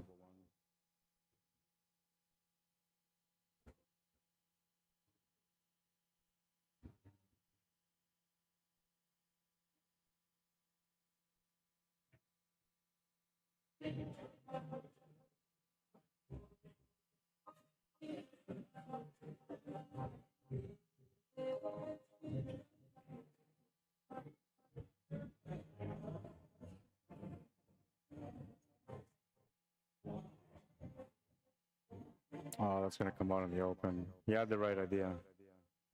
Just a bit too hard. And now it looks like Ronald's going to have no choice but to run into this 5-ball and try to push it towards the middle somewhat. How he hits his 5-ball is going to be crucial onto whether or not he's going to be able to finish this rack on this turn. He needs to land perfect for a shot. And that's going to do good enough. He's got a shot on the 5-ball. That sets him up naturally for the 6-ball, so he's done pretty good for himself.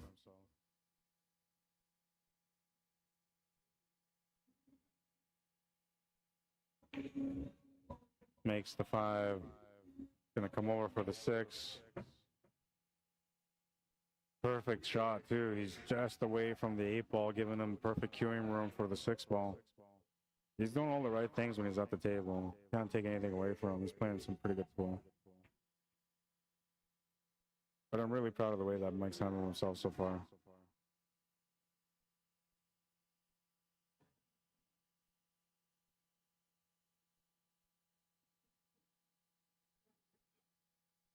This game can be frustrating, especially when you're putting $550 on the line, you know. Very overwhelming. He's getting back to us, so he's not feeling that pinch of, you know, losing that money. But when somebody backs you, you try your best to represent them as best as you can, so, you know, they can keep believing in you, right? And that's what he was doing. Man. I thought he did a great job. I don't know why that 10-ball's gone. Sorry. My bad.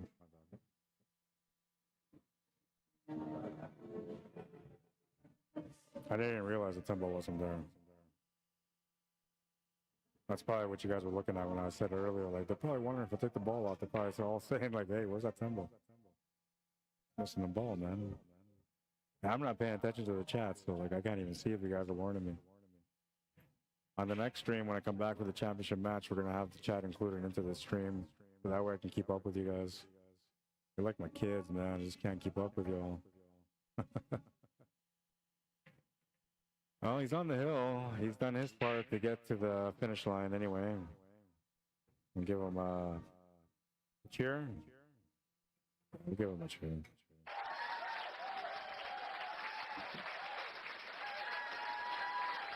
He's earned it. He's earned it. Mike's been trying to fight back. He's been putting up all the firepower. But in the end, it's been Ronald that's found the finish on most of these racks. And I said, like, momentum switches over and between players, and there's always, like, a fair balance. But I'm telling you, man, like, this match just doesn't feel like it's been fair. Feels like it's been very one-sided. All the rolls rolling towards Ronald. Not many rolls going Mike's way. And that's the reason why I'm so impressed about the way he's been handling things. Because honestly, like, if I'm at the table and this is going on, I'm probably frustrated, man. I'm probably, like, snapping my cue or just ball banging and not caring. He hasn't done that. Even right now, like, his opponent's on the hill and he's focused. He's taking his time, working it out. Not shooting fast and giving up.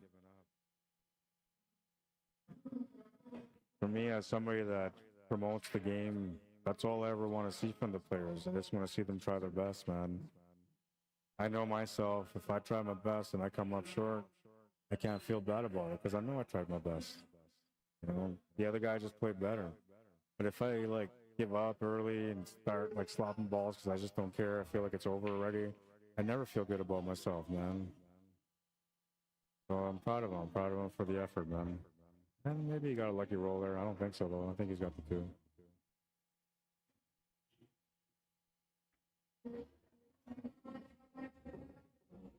No, he doesn't have it, but he can kick it. And he does. Looking for a lucky lead.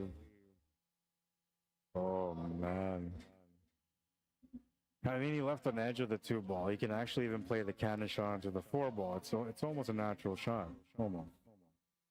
You would have to play a little bit of left-hand center and hit the edge of the ball, and that would take that right into that 4. But he called a 2 ball. Oh, and he made a nice shot. Great shot, Mike. Will that be the difference in this rack?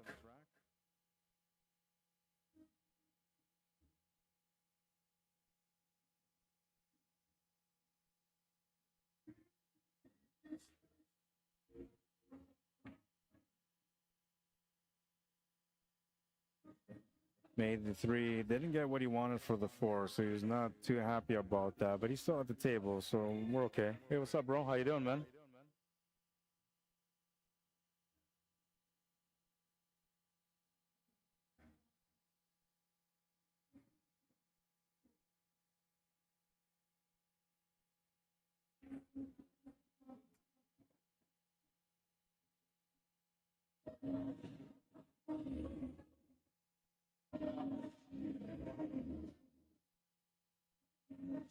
Oh, just missed the bank barely, man. He's going to get a bit of a lucky leave. Not necessarily. There's a shot on the 4 ball available. It's a tight one, but there's definitely one available. Other options are available there, too. But I'm assuming that Ronell is just going to be trying to chase the finish now. Any chance he gets, he's going to try to chase it. Does not want to make this into a battle where his opponent has a chance to get back in the match and maybe tie it up. Definitely don't want that.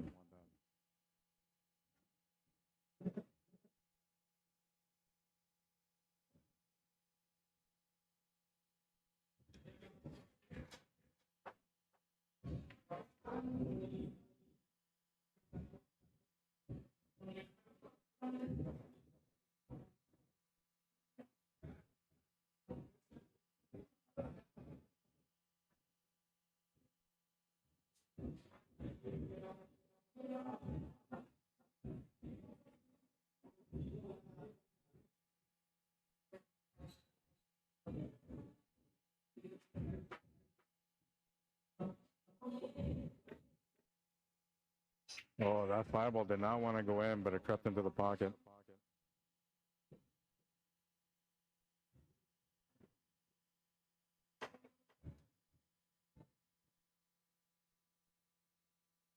Makes the shot on the 6.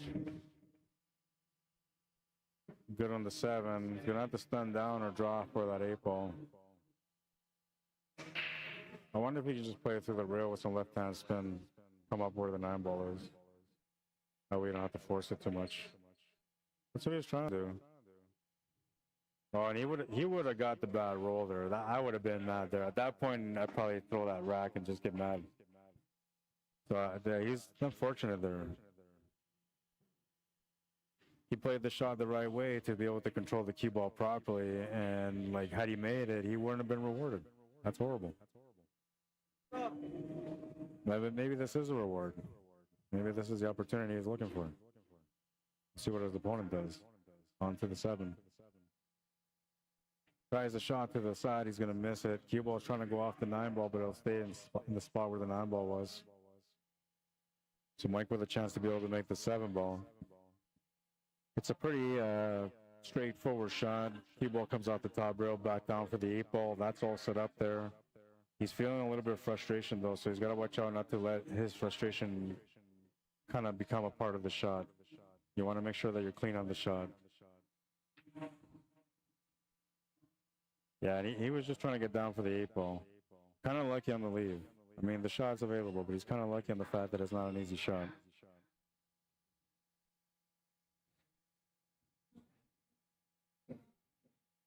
It was just a weird shot. Like you can sense it. Like for me anyway, in that position, that's what I'm thinking at that moment. I'm thinking I got to hit it straight with some power and just got to keep it straight. And as long as I hit it like this, you know, and then next thing you know, I missed the shot. 3 balls remaining for Ronell Valen to win this match. Makes the 8. He's on the 9.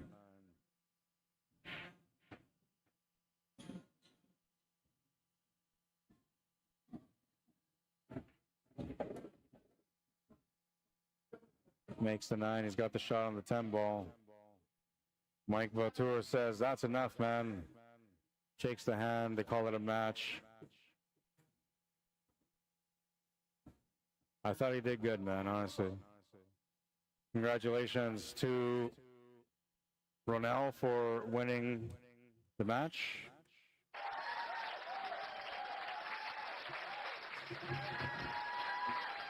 (15-7) the score. And now he's waiting for the winner of the match between Tim and Vince, which that match is now 11-6. Tim, no, it should be 11-7. Tim won the last game, and Vince won this game, making it 11-7. They got a 4-game difference in a race to 15. I won 11-7. I'm stopping my stream right now, though. Oh, who won against Mike? Ronell, 15-7. 15-7? Yeah. But Mike never had a roll go his way. The whole match, every roll went against him. You want us to move after this round? It's up to you guys if you want to. Okay, so, I think he said they're going to try to move. No, he doesn't want to move. Yeah, that's okay. That's okay. Okay. Yeah, so we're just going to stop this stream. All right, so before I go any further, let me just say thank you for tuning in. Thank you for watching the stream. I hope you guys enjoyed the matches so far. We're going to come back with another match right after these guys are done. It'll be the championship match. It's going to be an amazing showdown. Who's going to take it all, man? I don't know. But it's a winner-take-all format. Somebody's going to walk out with a nice chunk of change. Let's reset this clock real quick, you know, because we're talking. Congratulations again to Ronell Valen for winning his match.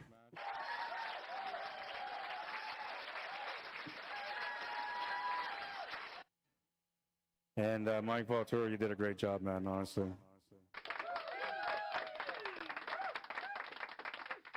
I know it doesn't feel good because you lost, but trust me, you handled yourself well, man. I'm very proud of the way you played. All right, and before I go, don't forget, if you guys are looking for some action, come on down to the Hidden Pocket, 121 Scurfield Boulevard, 204-560-2929 if you want to give them a call to book your spot. Or maybe you got a Christmas party coming up and you want to celebrate with your friends in a nice, comfortable setting. These guys take care of it all. Let them know how they can help you. Shout out again to Ellison DUQUE, who took care of my lunch today. I appreciate it, man. Product advisor for Birchwood Honda West. Check them out at 3965 Portage Avenue, Unit 75. You can message Ellison DUQUE, who's going to be, honestly, one of the best people you could ever deal with when it comes to buying a vehicle, man. He's not going to try to make fast coin off you. He's going to make sure that you get into something that you want, that you're happy with, that gives you the value for the dollar that you're looking to get. Check them out.